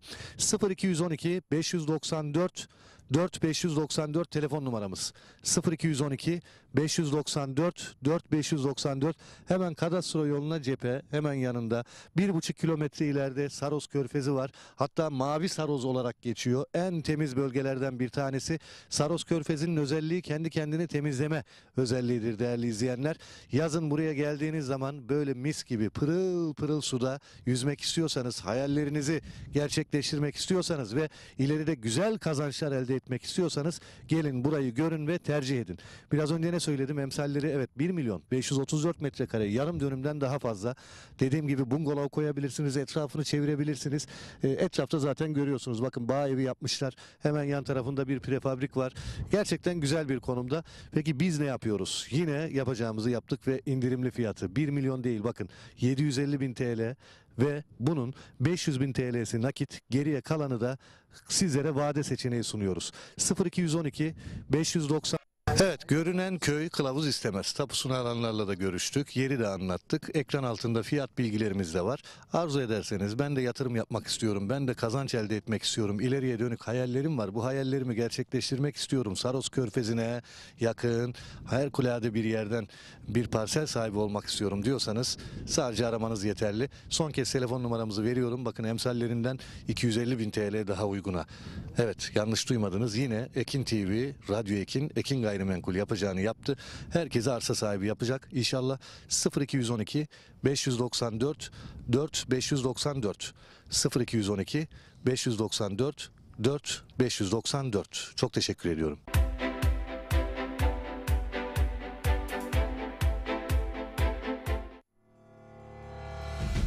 Zaman insanı değiştiriyor, geliştiriyor ve modernleştiriyor.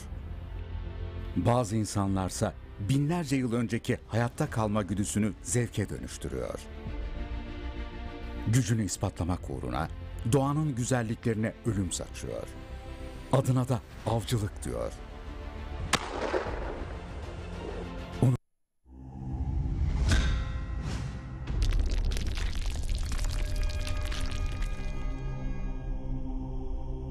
Bizi izlemeye devam edin.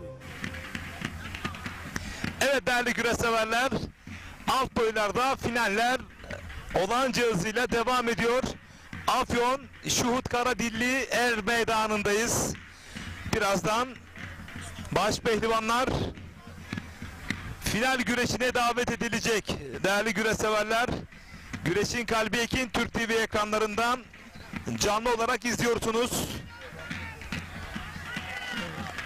Şu anda da alt boylardaki mücadeleler ekranlarda.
Ses kontrol.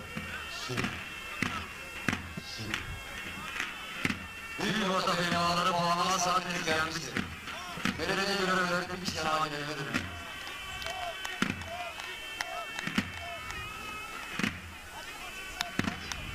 Evet, daha önce anons yapıyorduk. Anonsumuz yarım kaldı. Değerli başkanım, bizi bu ay meydanlarında hiçbir zaman yalnız bırakmayan Afyon Karahisar'ımızın güler yüzlü, tatlı dilli, pırıl pırıl başkanı Sayın Avukat Sayın Burcu Köksal'ın yanına geliyorum. Sayın Başkanım, koçumuzu görüyorsunuz. Sıratı değil, dünyayı tur atan afanesiyle Sırat Köprüsü'nü de geçeriz. Bu koçumuzu size vermek istiyoruz. Ne isterseniz kabulünüz.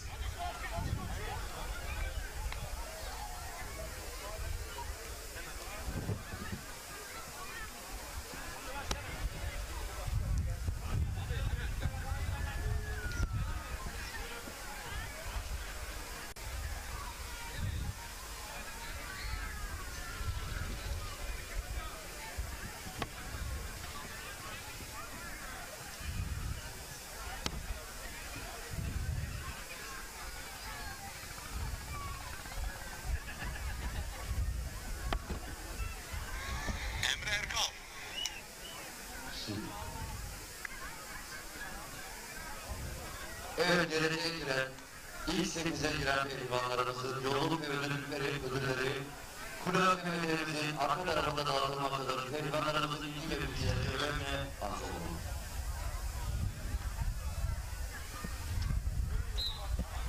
Çayırda tek bir mücadele var.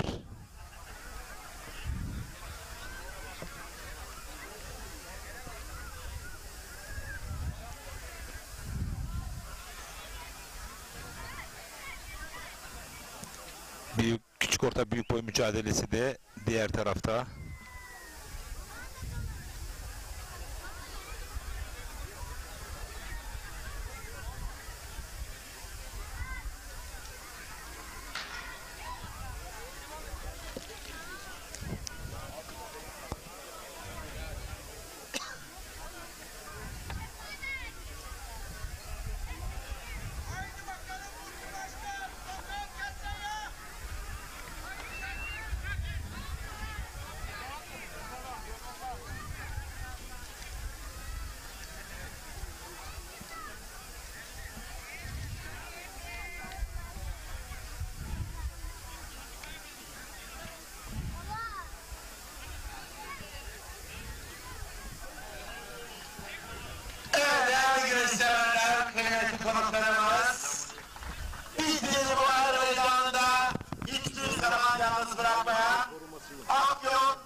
olarak Afyon Karahisar'ımızın topluluk vermesini değerli başkanım Sayın Burcu Köksal, Cazgır ve Bilgaç. Bir saattir seni gözlüyorum. Fark ettim, koçu sakalamadın. Ben alacağım sana merak etme.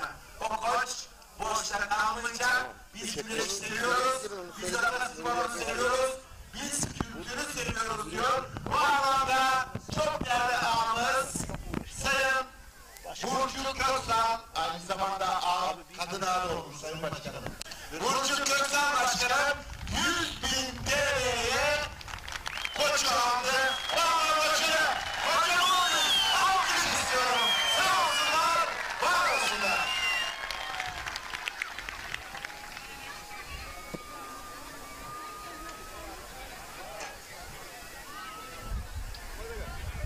Recep de 200 bin lira veriyordu. Abartma. Sezon boyunca ödeme çalışıyor.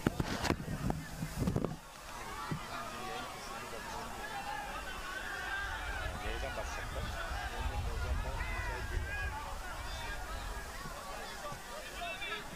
Belediyeden bir görevli arkadaşlar biraz hızlı bir şekilde yanımıza gelebilir mi? Çok değerli belediye görevlisi. Evet, Orhan Belediye görevlisi sağdaki beyaz peçeteleri hemen toplayalım. Evet, madalya törenine devam ediyoruz.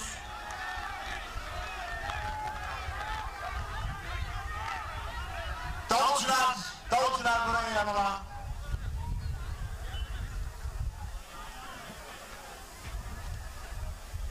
Evet değerli güneşseverler. Evet, yoğun programlarından dolayı aramızdan ayrılan Afyon Karahisar Belediye Başkanımız Sayın Burcu Köksal'a teşekkür ediyoruz. Sağ olsunlar. Artık finaller başladı. Ayaklarına sağlık diyoruz.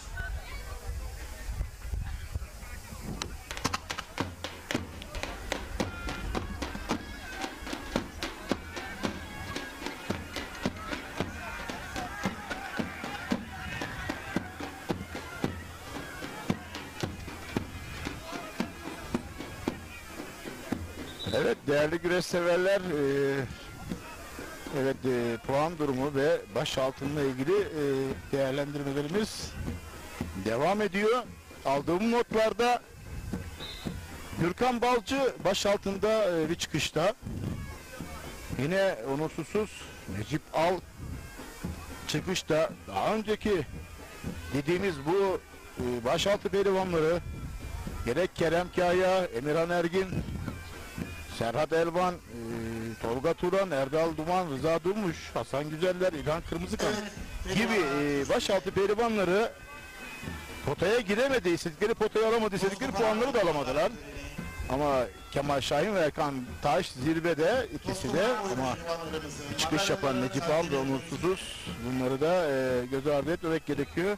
Mert Altın gerçekten bu sezon bir suskun, o da bir çıkış yapamadı Mert Altın. Bunu da belirtelim değerli güreş severlerimize. Başaltı bu şekilde değerli güreş severler.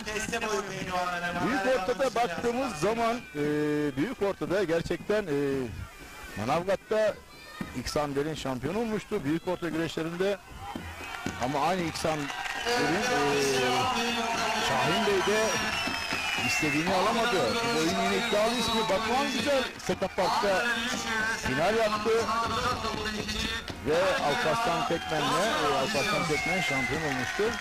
Yine bu Samet Ocak, Efe Atabey, bu boyun büyük ortanın 40 bin adlı iddialı isimleri İlker Durmuş, Bekircan Öztürkurt, Yusuf Erdoğan gibi büyük orta pehlivanlarımız gerçekten zirveyi kovalayan büyük ortacılar. Ve bunlar işte Adil Kavrak, Osman Hazar, Ömer Faruk Karadeniz ve büyük ortada yine bir sürpriz vardı. Atakan Makas çıkış yaptı Seka Park güreşlerinde. Onu da burada belirtelim değerli güreş severlerimize. Bekircan Özturgut, evet Bursalı, o da tabii ki tam istediği bir seviyede değil, o fiziğiyle, o gövdesiyle işte, ama Bekircan Özturgut de o tam çıkış yapamayan bir büyük orta pehlivanı. değerli güreş severler. Başkanımız Geçelim küçük orta büyük boyla ilgili bir değerlendirmemiz. Evet, zirvede kim var? Zirvede Sinan Yıldız. Değerli güreş severler. Yusuf Kırat, Emirhan Saygı, Salihcan Gözözkurt, Enes Özbek, İsmet Topaca, Oğuzhan Ünal, Mustafa Yanal, Murat Özkaplan gibi, Serhat Göçmez, Muhammed Ocak, Salih Biçer. Evet, bunlar da küçük orta büyük boyun iddialı isimleri tarihi Kırkpınar Edirne güreşlerinde, ama Sinan Yıldız açık ara önde gidiyor. Bunu da belirtelim değerli güreş severlerimize. Küçük orta küçük boy değerli güreş severler. Evet, küçük orta küçük boy ile ilgili değerlendirmemize baktığımız zaman Erol Bursa, Yusuf İslam Taş, Alper Önal, Ali Kan, Yılmaz Bakan, Eren Kalkan. Evet, Eren Kalkan küçük orta küçük boyda Seka Park'ta şampiyon oldu. Bunu belirtelim. Ali Efe Sönmezgil, o da iddialı bir isim küçük orta küçük boyda. Evet, gerçekten değerli güreş severler, tarihi Kırkpınar güreşleri müthiş olacak. Buradan belirtelim hepsine. Bu arada değerli başpehlivanlarımızla sohbet imkanım oldu. Evet, Mustafa Batu ve Orhan Okulu'ya. İkisine de başarılar diledim. Tabii ki onlara da Kırkpınar'da da başarılar diliyorum. Şu anda evet başpehlivanlarda final için çayıra çıktı Şener Sar. Evet, Ekranı ikiye bölerek alabiliriz. Evet. Güreşlerimizin tertip komite başkanı aynı zamanda Karadeniz Belediye Başkanımız Sayın Başkanım Hüseyin Şahin'e şöyle coşkulu alkışlarınızla her meydanda pehlivanlarımıza başarı dilekleri sunmak üzere davetimi arz ediyorum. Buyurun Sayın Başkanım.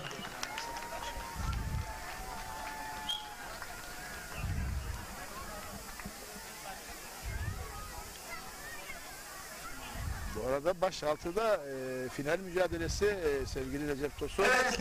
Belediye personeli yanıma bir kişi gelsin. Engin Şu Can meydandaki peçeteni de hemen bir toplayalım. Evet. Güreşlerimizin tertip komite başkanı aynı zamanda Karadeniz Belediye Başkanımız Sayın Hüseyin Şahin Akhisarlı, başpehlivanlarımıza başarı dilekleri Kumlucalı sunuyorlar. final Ben güreşi bir soru sormak istiyorum. yapıyorlar onlar da. Değerli Karadeniler, değerli Arada İskenderun'dan Hakan Çoban iyi yayınlar diliyor. Teşekkür ediyoruz. güreşlerden memnun muyuz? Ses buraya gelmiyor. Başkanım duymuyor. Bugün yapılan güreşlerden memnun muyuz? Başkanım, bu alkışlar O da bizleri izliyorlarmış. Teşekkür ediyoruz. evet bu güzel tabloda şöyle coşkuyla alkışlıyoruz.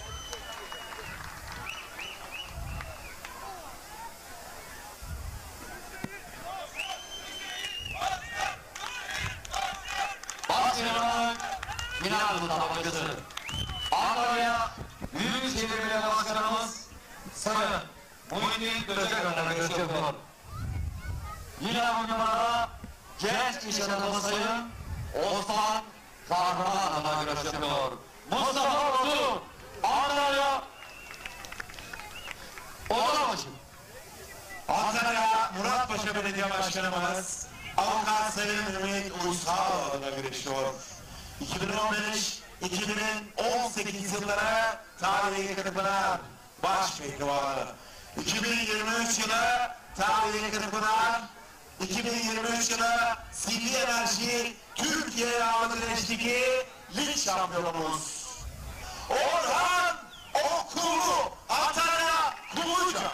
Başkanımın final müsabakasını yönetecek olan hakemimiz, tarihi Kırkpınar Meydan Başhakimlerimizden, Dağdaşlar Diyarı Erzurumlu İzmir Bölgesi Hakemlerimizden Kahraman Şişman Hocam'a bir alkış istiyorum. Hüseyin Şahin Başkanım. Hüseyin Şahin Başkanım, o öyle bir enerjik ki tutabilene aşk olsun. Bir alkış daha istiyorum başkanıma. Evet, işini beğen, aşını beğen, eşini beğen. Ama sakın kendini beğenme. Fidan büyüt, şapkalı da dinliyor mu? İyi dinle. Fidan büyüt, garip doyur, yetim besle. Ama kim besleme? Oku! Okumaktan zarar gelmez. Oku ama sakın lanet okuma. Evet, araba al, mal al, mülk al. Ne alırsan al. Ama sakın alma. Çiftlitel oyna, horon oyna, zeybek oyna. Ama sakın ha sakın, namusla, hele ekmekle oynama.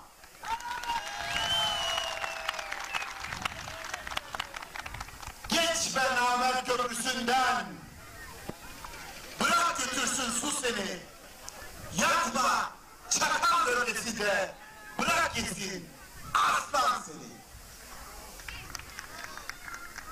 İncir ağacından oklava, mısır unundan baklava olmaz. Her adam pehlivan, her şapka takıp sakal, bıyık bırakandan da adam olmaz.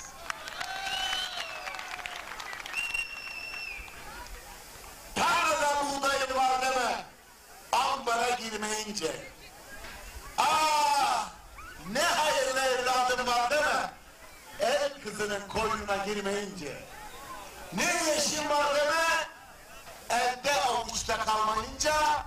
Ne iyi dostum var deme, pandemili günleri, koronalı günleri görmeyince.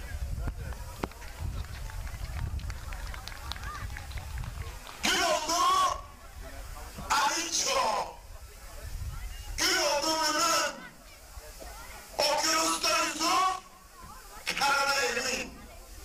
Beklerken kazancı, Kara Ahmet'im, pinler arasından çıkageldi, kurt deren Ahmet'im. Adalı kardeşi, deren Ahmet, Bekir'in kazığından koptu kıyamet. Koca Filiz, Kararlo, Akkizar ve Kara Ahmet. Rabbim, Allah'ım, selamımı, Fatiha'mı onlara et. Evet, 1300 bina yapacağız. Daha sonra size veda edeceğiz. Çok teşekkür ediyorum. Dün geldim, o kadar güzel kalbiniz, o kadar güzel yüreğiniz var ki seneye 2 gün önce geleceğiz Allah'ın izniyle. 300 binadan ezan sesleridir gelen, 40 davul sesi midir? Yoksa koca sofraları gelen, karaciğer gelen kaynıyor, adamıdır gelen. Hey!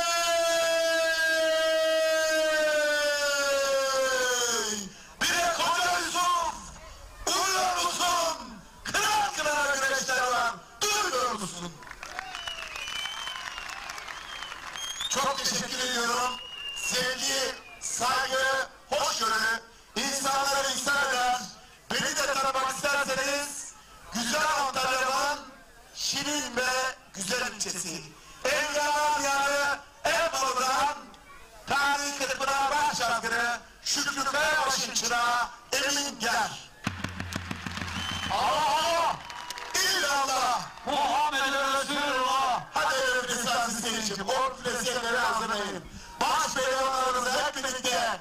Alkışlarla, dualarla diyelim maşallah. Allah yaramazlık. Evet, Allah derman versin. Baş pehlivanlık finali Orhan Okulu ve Mustafa Batu arasında Cazgır Eminger ve Osman Çayır iki baş pehlivanımızı seravatladı. Evet, bakalım bugün son kez Allah Allah nidaları yükseldi.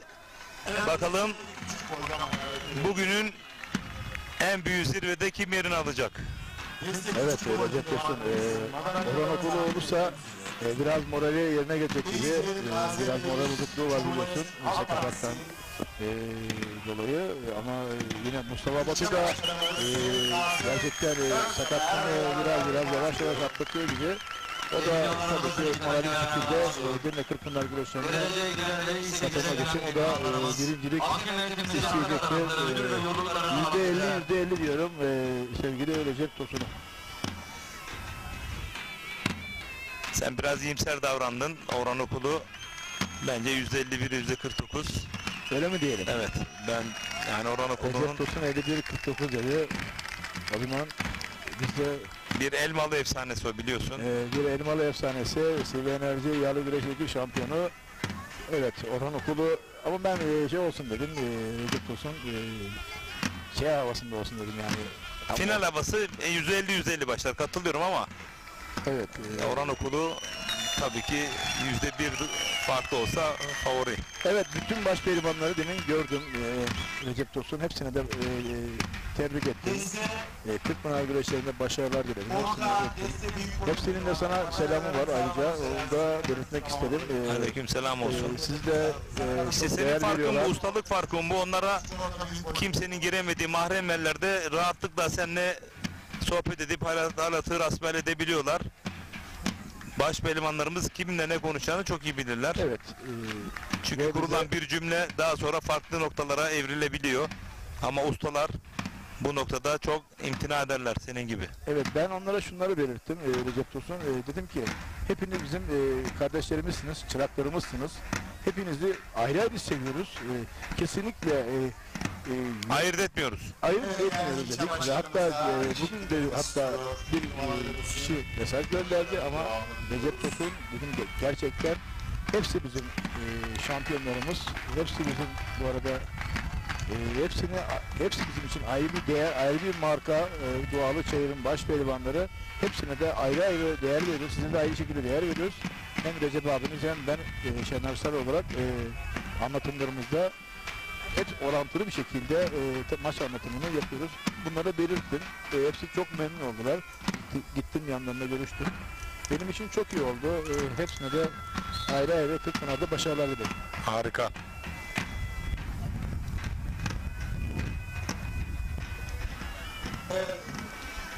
Bir yandan da madalya seremonisi devam ederken final mücadelesi de başladı.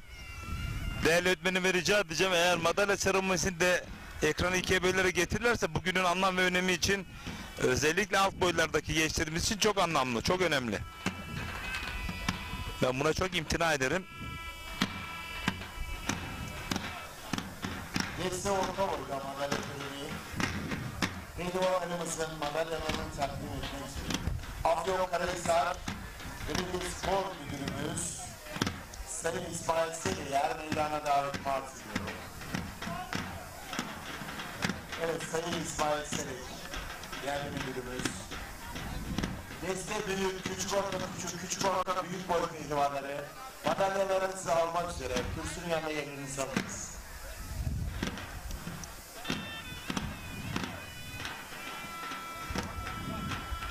Kasnaklarda Mustafa Batu küçük bir sakatlığı vardı, ondan da arınmış belli ki.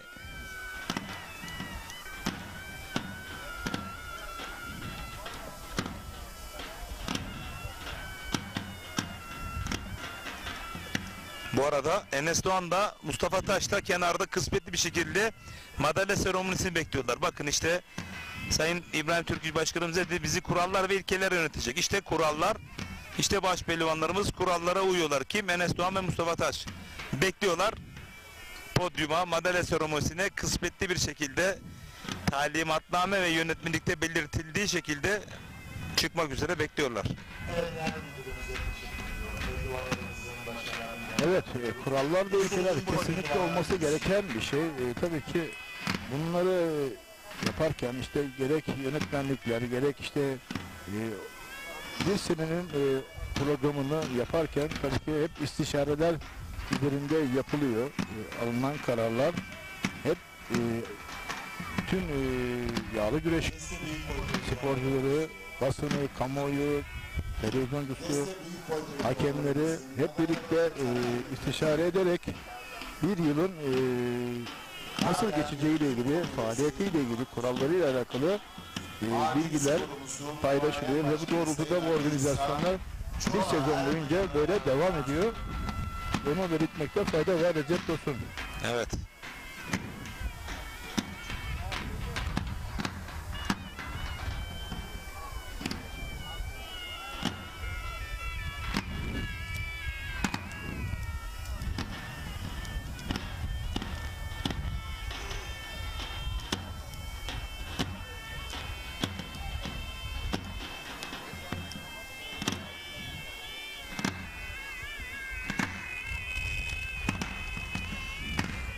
Bu arada Sivas'tan çok değerli büyüğüm Zafer Taşbilek finalde Orhan Okulu'ya da Mustafa Batu'ya da başarı dileklerinde bulunuyor.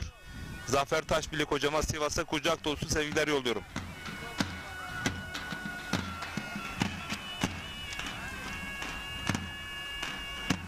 Evet, kıymetli başkanımıza teşekkür ediyorum. Pehlivanlarımızın başarılarına devam ediyoruz. Küçük orta, küçük boylar onlara göre değil. Bu arada Sakarya Hendek'ten sadece güreş sosyal medya portalı yöneticileri Cemil Tekin, Yalçın Kaynak iyi yayınlar diliyor. Şener Sarustam'a da selamlar demişler. Evet. Cumartesi günü birliktesiniz. Evet, Hem cumartesi Nokta günü TV'de hem de sadece güreş sayfası olarak ortak yayın yapacaksınız sanırım. Ayrı ayrı. Evet, büyük ihtimal ortak yayın yapacağız. Buradan sevgili Cemil Tekin'e ve Yalçın Kaynak'a selamlar. Bizi iyi ağırlasınlar. Hendek'teyiz. Cumartesi günü Nokta TV olarak yayındayız, oradayız.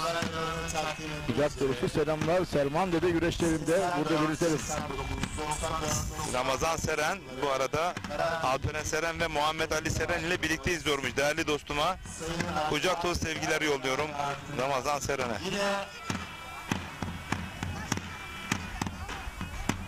Evet, Hendek, Selman Dede güreşleri Cumartesi günü oradayız. Hep beraber anlatacağız.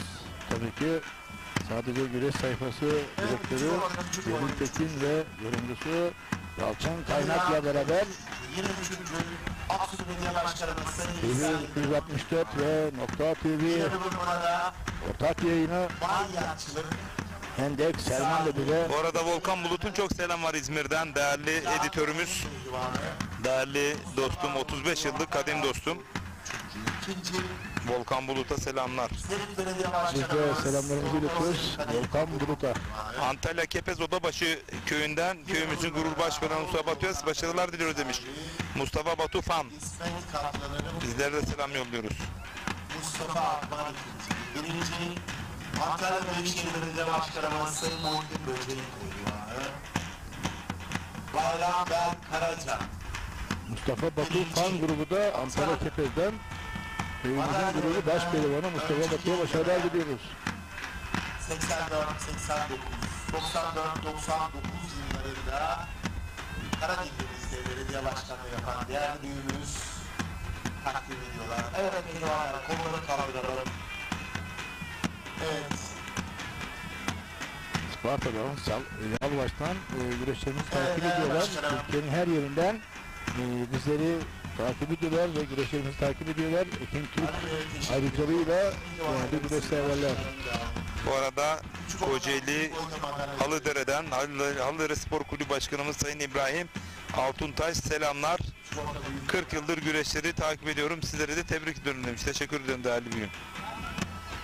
Evet küçük orta, küçük boyla, büyük boyla, üçüncü. Recep Tosun, Makedonya'dan bizi izliyorlarmış. Hayırlı yayınlar diliyor. İsmet Durako. Evet, Ekin Türk dünyada izleniyor. Değerli güreş severler. Yine üçüncü. Ankara Büyükşehir Belediye Başkanımız Sayın Mansur Yavaş'ın pehlivanı. Yine bu konuda iş adamı değerli büyüğümüz Sayın Osman. Değerli Karamürsel'den Ercan abim iyi yayınlar diliyor. Amasya. Ercan abime kucak dolusu sevgiler. Ve İmam Hatip'ten okul arkadaşım İbrahim Amaç, o da iyi yayınlar diliyor. Ekin Türk ailesine teşekkürler demiş. Şeniz Doğan'ın pehlivanı. Mehmet Bağcan ikinci. Birinci Antalya Elmalı Belediye Başkanımız Sayın Ali Öztürk'ün pehlivanı. Oğuzhan Öztürk. Salih Müzeroğlu, Orhan Okulu alır demiş. Akif Çetin, Manavgat'tan saygılar Recep Hocam. Selamlar, Mustafa Batı'ya başarılar diliyor. Birinci Antalya Elmalı. pehlivanlarımızın madalyalarını takdim etmek üzere değerli Ahmet Tunç hocamızı yer meydanına davetimi arz ediyorum.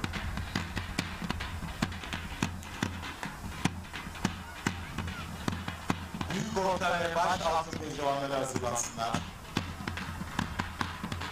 Burada Orhan Okulu bastırdı. Bakalım burada bir oyun yeni iş çıkacak mı? Evet. Gazeteci, yazar, eski kulüp başkanı, değerli oyunumuz Sayın Ahmet Dış kızlıkta pehlivanlarımızın madalyalarını takdim ediyorlar. Orhan Okulu'nun bakalım orada nasıl bir oyun denemesi yapacak Orhan Okulu. Kişiliğimiz var. Tebrik ederiz. Çok sevdiği keçi dikmesine dolanacak mı? Bu pozisyonda Recep Tosun.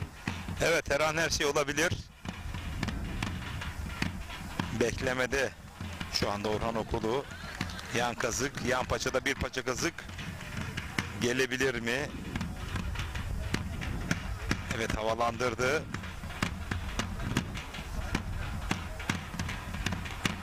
Sevgili Recep Tosun, bu oyunu bu şekilde ayağa soktuğun zaman makastır bu. Yani makas yaptı derler. Ayağını anda sokarsın, arkadan da eli sokarsın. Keçi dikmesine doğru yönelmek istedi ama müsaade etmedi Mustafa Batu. Evet, Şener Bu paça gazın paradıdır bu. Evet. Mehmet Taşçı da çok iyi bilir. Bu olmazsa olmazıdır yani. Bu paça gazı ama paça kazıkta eğer ki belden yukarıya kadar kaldırırsın o hareketi zaten yapamaz ama o kaldırma aşaması ilk aşamada paça kazıkta o hareketi yaptığın zaman o oyundan kurtulursun. Bunu tekrar hatırlatırım yani makas dediğimiz zaman yanlış anlamayın makası değil bu yani ayağı içeri sokması ve arkaya eli. Bu bir terim, yağlı güreşte bir terim. Evet. Evet.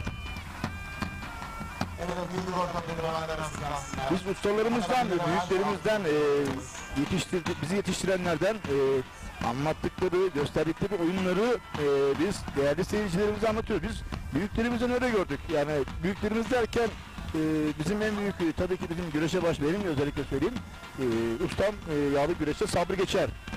Yine eski baş pehlivanlardan rahmetli Göçmen Recep, o da ondan da çok büyük tabii ki yağlı güreşle ilgili eğitimler aldık, tabirler aldık. Yani Ali Gürbüzler var, Ali Gürbüz ustamız vardı. 1985'lerde Hasan Gemici hocamız vardı.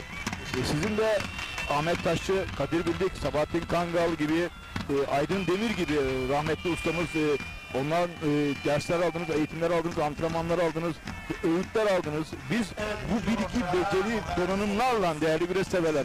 Hem Recep Tosun hem ben Deniz Şener Sar burada ekranları başında sizlere bu şekilde anlatmaya çalışıyoruz. Yani hem alaylı hem mektepli diyebilir miyiz Recep Tosun? Mektepli olmamız zor da ama alaylı olduğumuz gerçek. Alaylı mı diyelim? Evet. Recep Tosun da alaylı dedi. Evet. Ama biz kendimizi hep geliştirmeye çalışıyoruz. Eski kaldığımız yerde değiliz. Devamlı bir kez daha Orhan Okulu paça kazıktan havalandırıyor. Hemen ayağını da evet taktı paratına. İç kazık iç paçaya doğru yöneldi Orhan Okulu. Yavaş yavaş baş pehlivanlığa doğru yükleniyor. Orhan Okulu Mustafa Taş'a yükleniyor. 2, 3. kez. Bakalım 4. kez yüklenebilecek mi? Mustafa Batu direniyor değerli güreş severler. Bir kez daha, bu kez ayağını mı taktı? Hayır. İç kazık iç paçada. Bir kez daha havalandırırsa ki bence çevirebilir. Yerde çok güzel parat aldı Mustafa Batu değerli güreş severler. Toparlanmak istiyor. Sağ ayağıyla da sarmayı taktı. Sol eli iç kazıkta. Artık buradan Mustafa Batu nasıl kurtulur bilmiyorum ama Orhan Okulu baş pehlivanla adım adım güreşiyor değerli güreş severler. Afyon Şuhut Karaadilli Er Meydanı'nda tek bir hamlesi kaldı. Karşı tarafa doğru aktarırsa artık günün sonunda baş pehlivanla uzanabilir. Orhan Okulu her türlü müdafaa güreşini yapıyor Mustafa Batu. Bu kıskaçtan, bu sarmadan kurtulabilecek mi? Gerdanlamaya doğru yöneldi. Orhan Okulu adım adım baş pehlivanla uzandı değerli güreş severler. Orhan Okulu en iyi yaptığı oyunu evet sarma ve gerdanlama. Sarmayı evet ters sarmayı aldı. İç kazıktan ters paçayı aradı.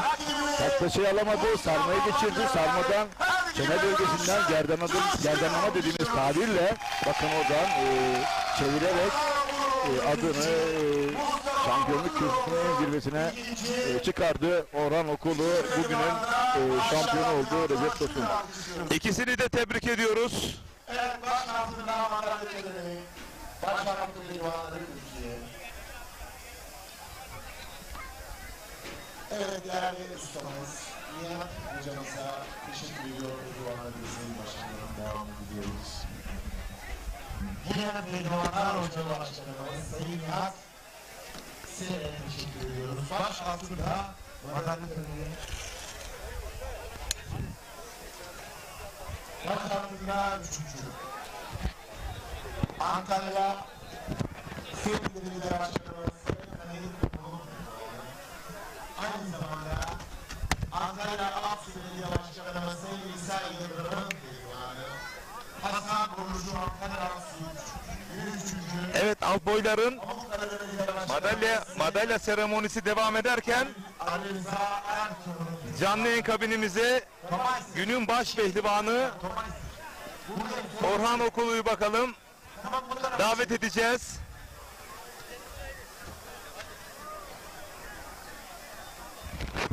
Aynı zamanda Elit Otokonfor'un sahibi hanımefendi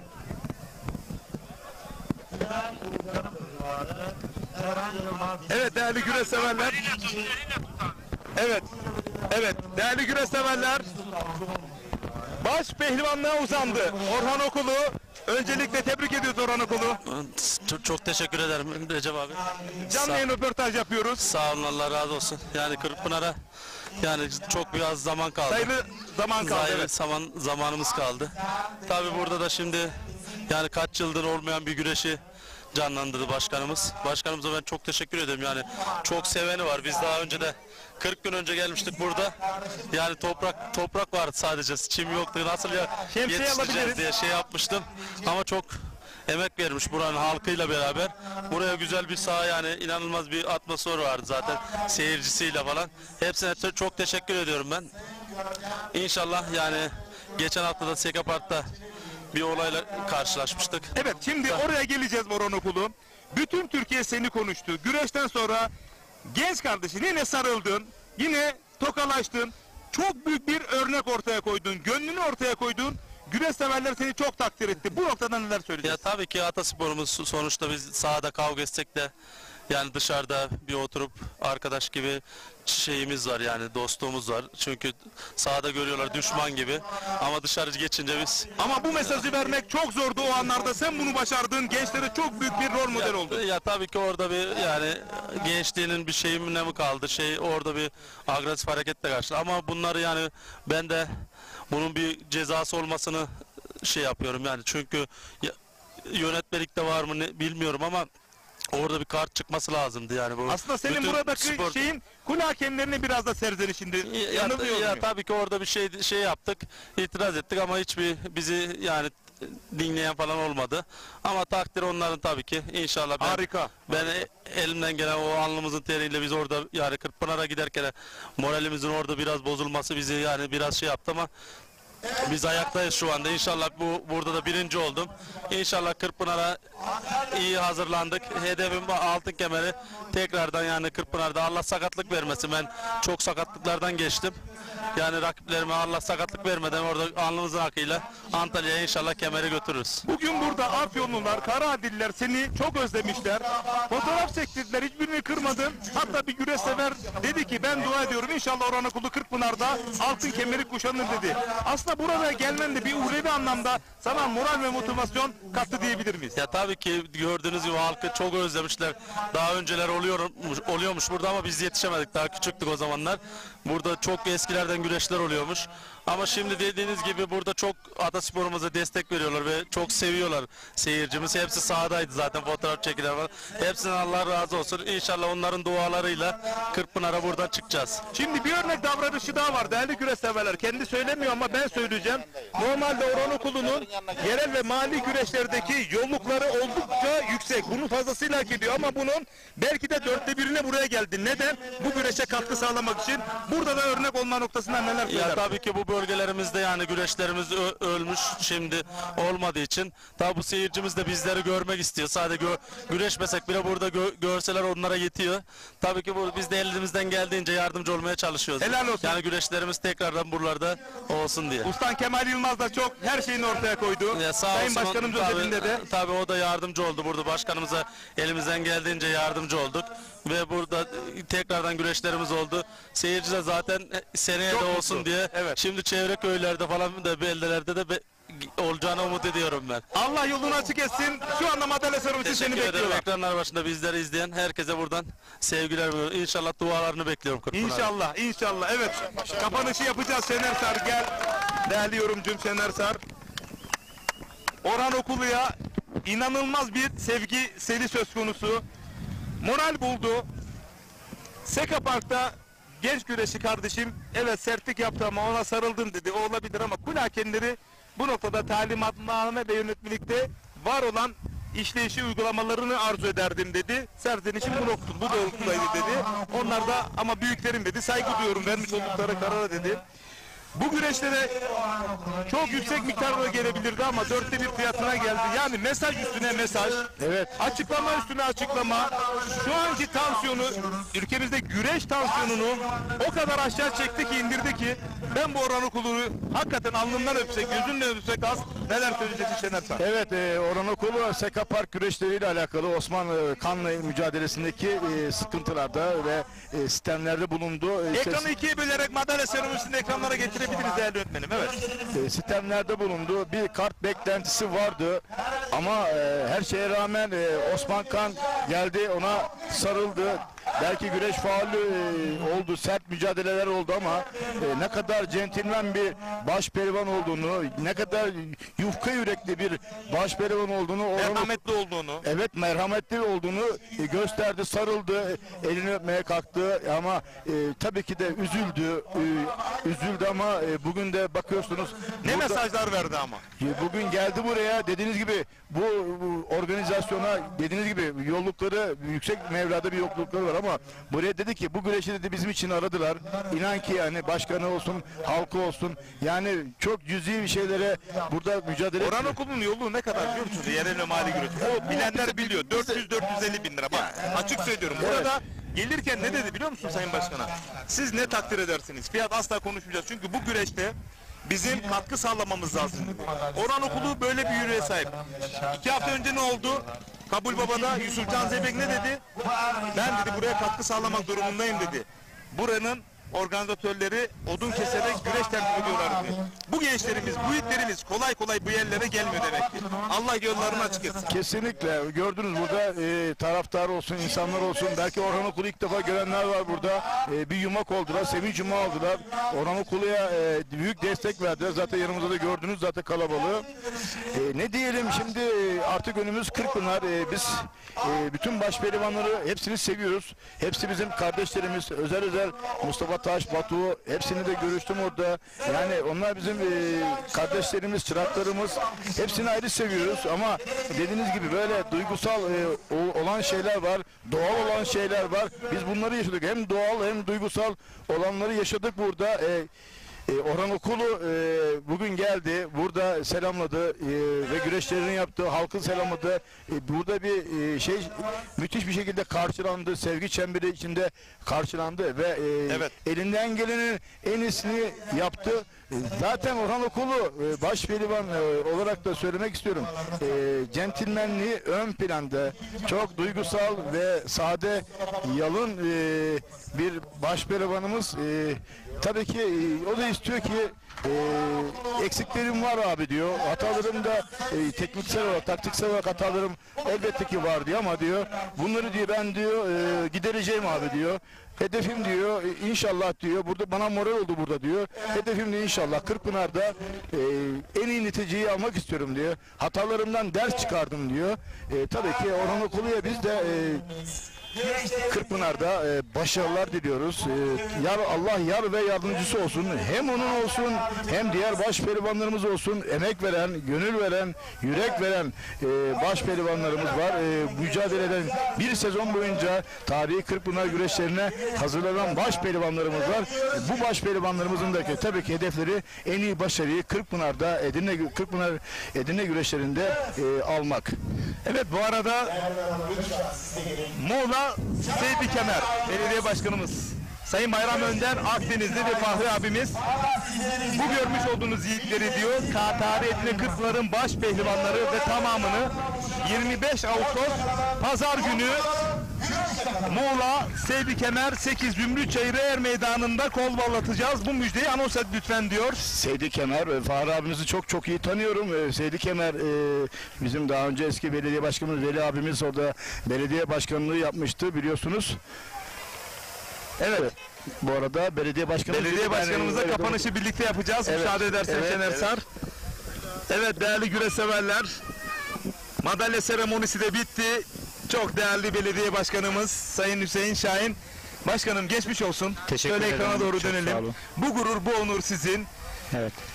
Belediye bütçesinden 1 lira dahi çıkarmadan gönül dostlarıyla 3-5 omuzlarında güreş sevdalısı olan bir dernekle inanılmazı başardınız. Yusufcan Zeybeki Boran Okulu gibi birçok starı bugün buraya getirip kol ballatıp güreş tuttunuz. Neler söyleyeceksiniz bu bağlamda efendim? Evet. Kemal hocam bu konuda bize çok aşırı yardımcı oldu. Kendisine bir daha teşekkür etmek istiyorum hepinizin huzurunda. Gerekirse ben para da almam dedi. Onlara da aldırmam dedi. Biz Kumluca'ya gittiğimizde konuşurken Mustafa Taş'ı çağırdı. Mustafa dedi. Gerekirse hiç para almayacaksın, tamam mı dedi. Can üstüne hocam dedi. O yüzden gönüllülük esasla başladı. Çünkü bu Karaadilli'nin tarihi bunu hak ediyordu. Evet. Bu organizasyonu bu camiye gönül vermiş insanlar da elini taşın altına koydu ve yaptık.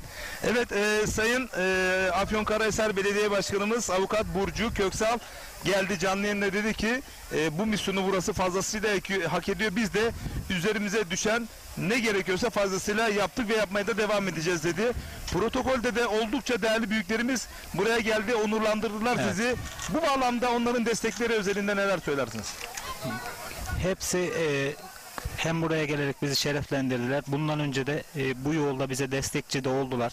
Hepsine ayrı ayrı teşekkür ediyoruz. Ama bizim siz de şahit olduğumuz seyircimize ve protokolümüze burayı yetmiyor. Bunun tarihine de yani bu alan yakışmıyor. Evet. Evet. Onun için harika. Bu önümüzdeki yıllar herhalde şimdiden başlayacaksınız. Tabii. Biz bunu devam ettirmek istiyoruz. Devam ettirirken de bize devlet büyüklerimizden, bu camiye gönül vermiş iş adamlarımızdan yardım istiyoruz. Bu tribünler yani Karaadilli gibi tarihi olan bir güreş organizasyonunu hak eder mi? Kesinlikle öyle. Kesinlikle öyle. Siz de zaten canlı yayında her tarafında çektiniz. Evet. Biz bunu aldığımızda zaten bu çimleri biz 41 gün önce dikimini yaptık. 41 günde bu hale geldi. Ama bir şey söyleyeyim, bu kadar 1,5 ayda, 1,5 ay bile değil, bu kadar hazırlıkta kolay değil. Bence üstesinden geldiniz Allah'ın izniyle. Önümüzdeki yıl bambaşka bir Karaadilli yağlı pehlivan güreşleri olmuş olacak. İnşallah. Başkanım yüreğinize sağlık. Teşekkür ederim. Ben camiam adına size teşekkür ve tebrik etmek istiyorum. Hakkınızı helal edin. Helal olsun. Hakikaten çok özel bir organizasyonu imza attınız. Evet değerli güreş severler. Orhan Okulu'nun baş pehlivanlığa uzanmış olduğu, belediyemizin ambleminde pehlivan ritüelinin olduğu tek belediye Karaadilli yağlı pehlivan güreşlerinin sonuna geldik. Değerli belediye başkanımız Sayın Hüseyin Şahin, buyurun efendim, bekleyeceğiniz varsa veda edelim. Tabii. Amblemimiz güreş pehlivanı. Evet. Ama 25 yıldır güreş yapılmıyordu. Ama buna bir son verdiniz artık. Yani bu ayıbımızdı. Evet. Örtmüş olduk Değil. artık. Yani bu sizin öngörünüz ve çabanız, gayrınız. Tabii yalnız taştan duvar olmaz. Ekibiniz de bu doğrultuda hep yanınızdaydı. Onlara daha çok teşekkür etmemiz lazım. Evet. Evet. Hepsine teşekkür ediyoruz. Evet değerli güreş severler, artık yayınımızın sonuna geldik. Yayında ve yapımda emeği geçen tüm ekip arkadaşlarım adına Tarihi Edirne Kırkpınar'da Perşembe günkü eleme turlarında, Cumartesi günkü eleme turlarında ve Pazar günkü finallerde tekrar Güreşin Kalbi Ekin Türk TV ekranlarında buluşmak ümidiyle hoşça kalın, dostça kalın. Güreşin Kalbi Ekin Türk TV ekranlarında kalın. Mutlu akşamlar Türkiye. Bravo.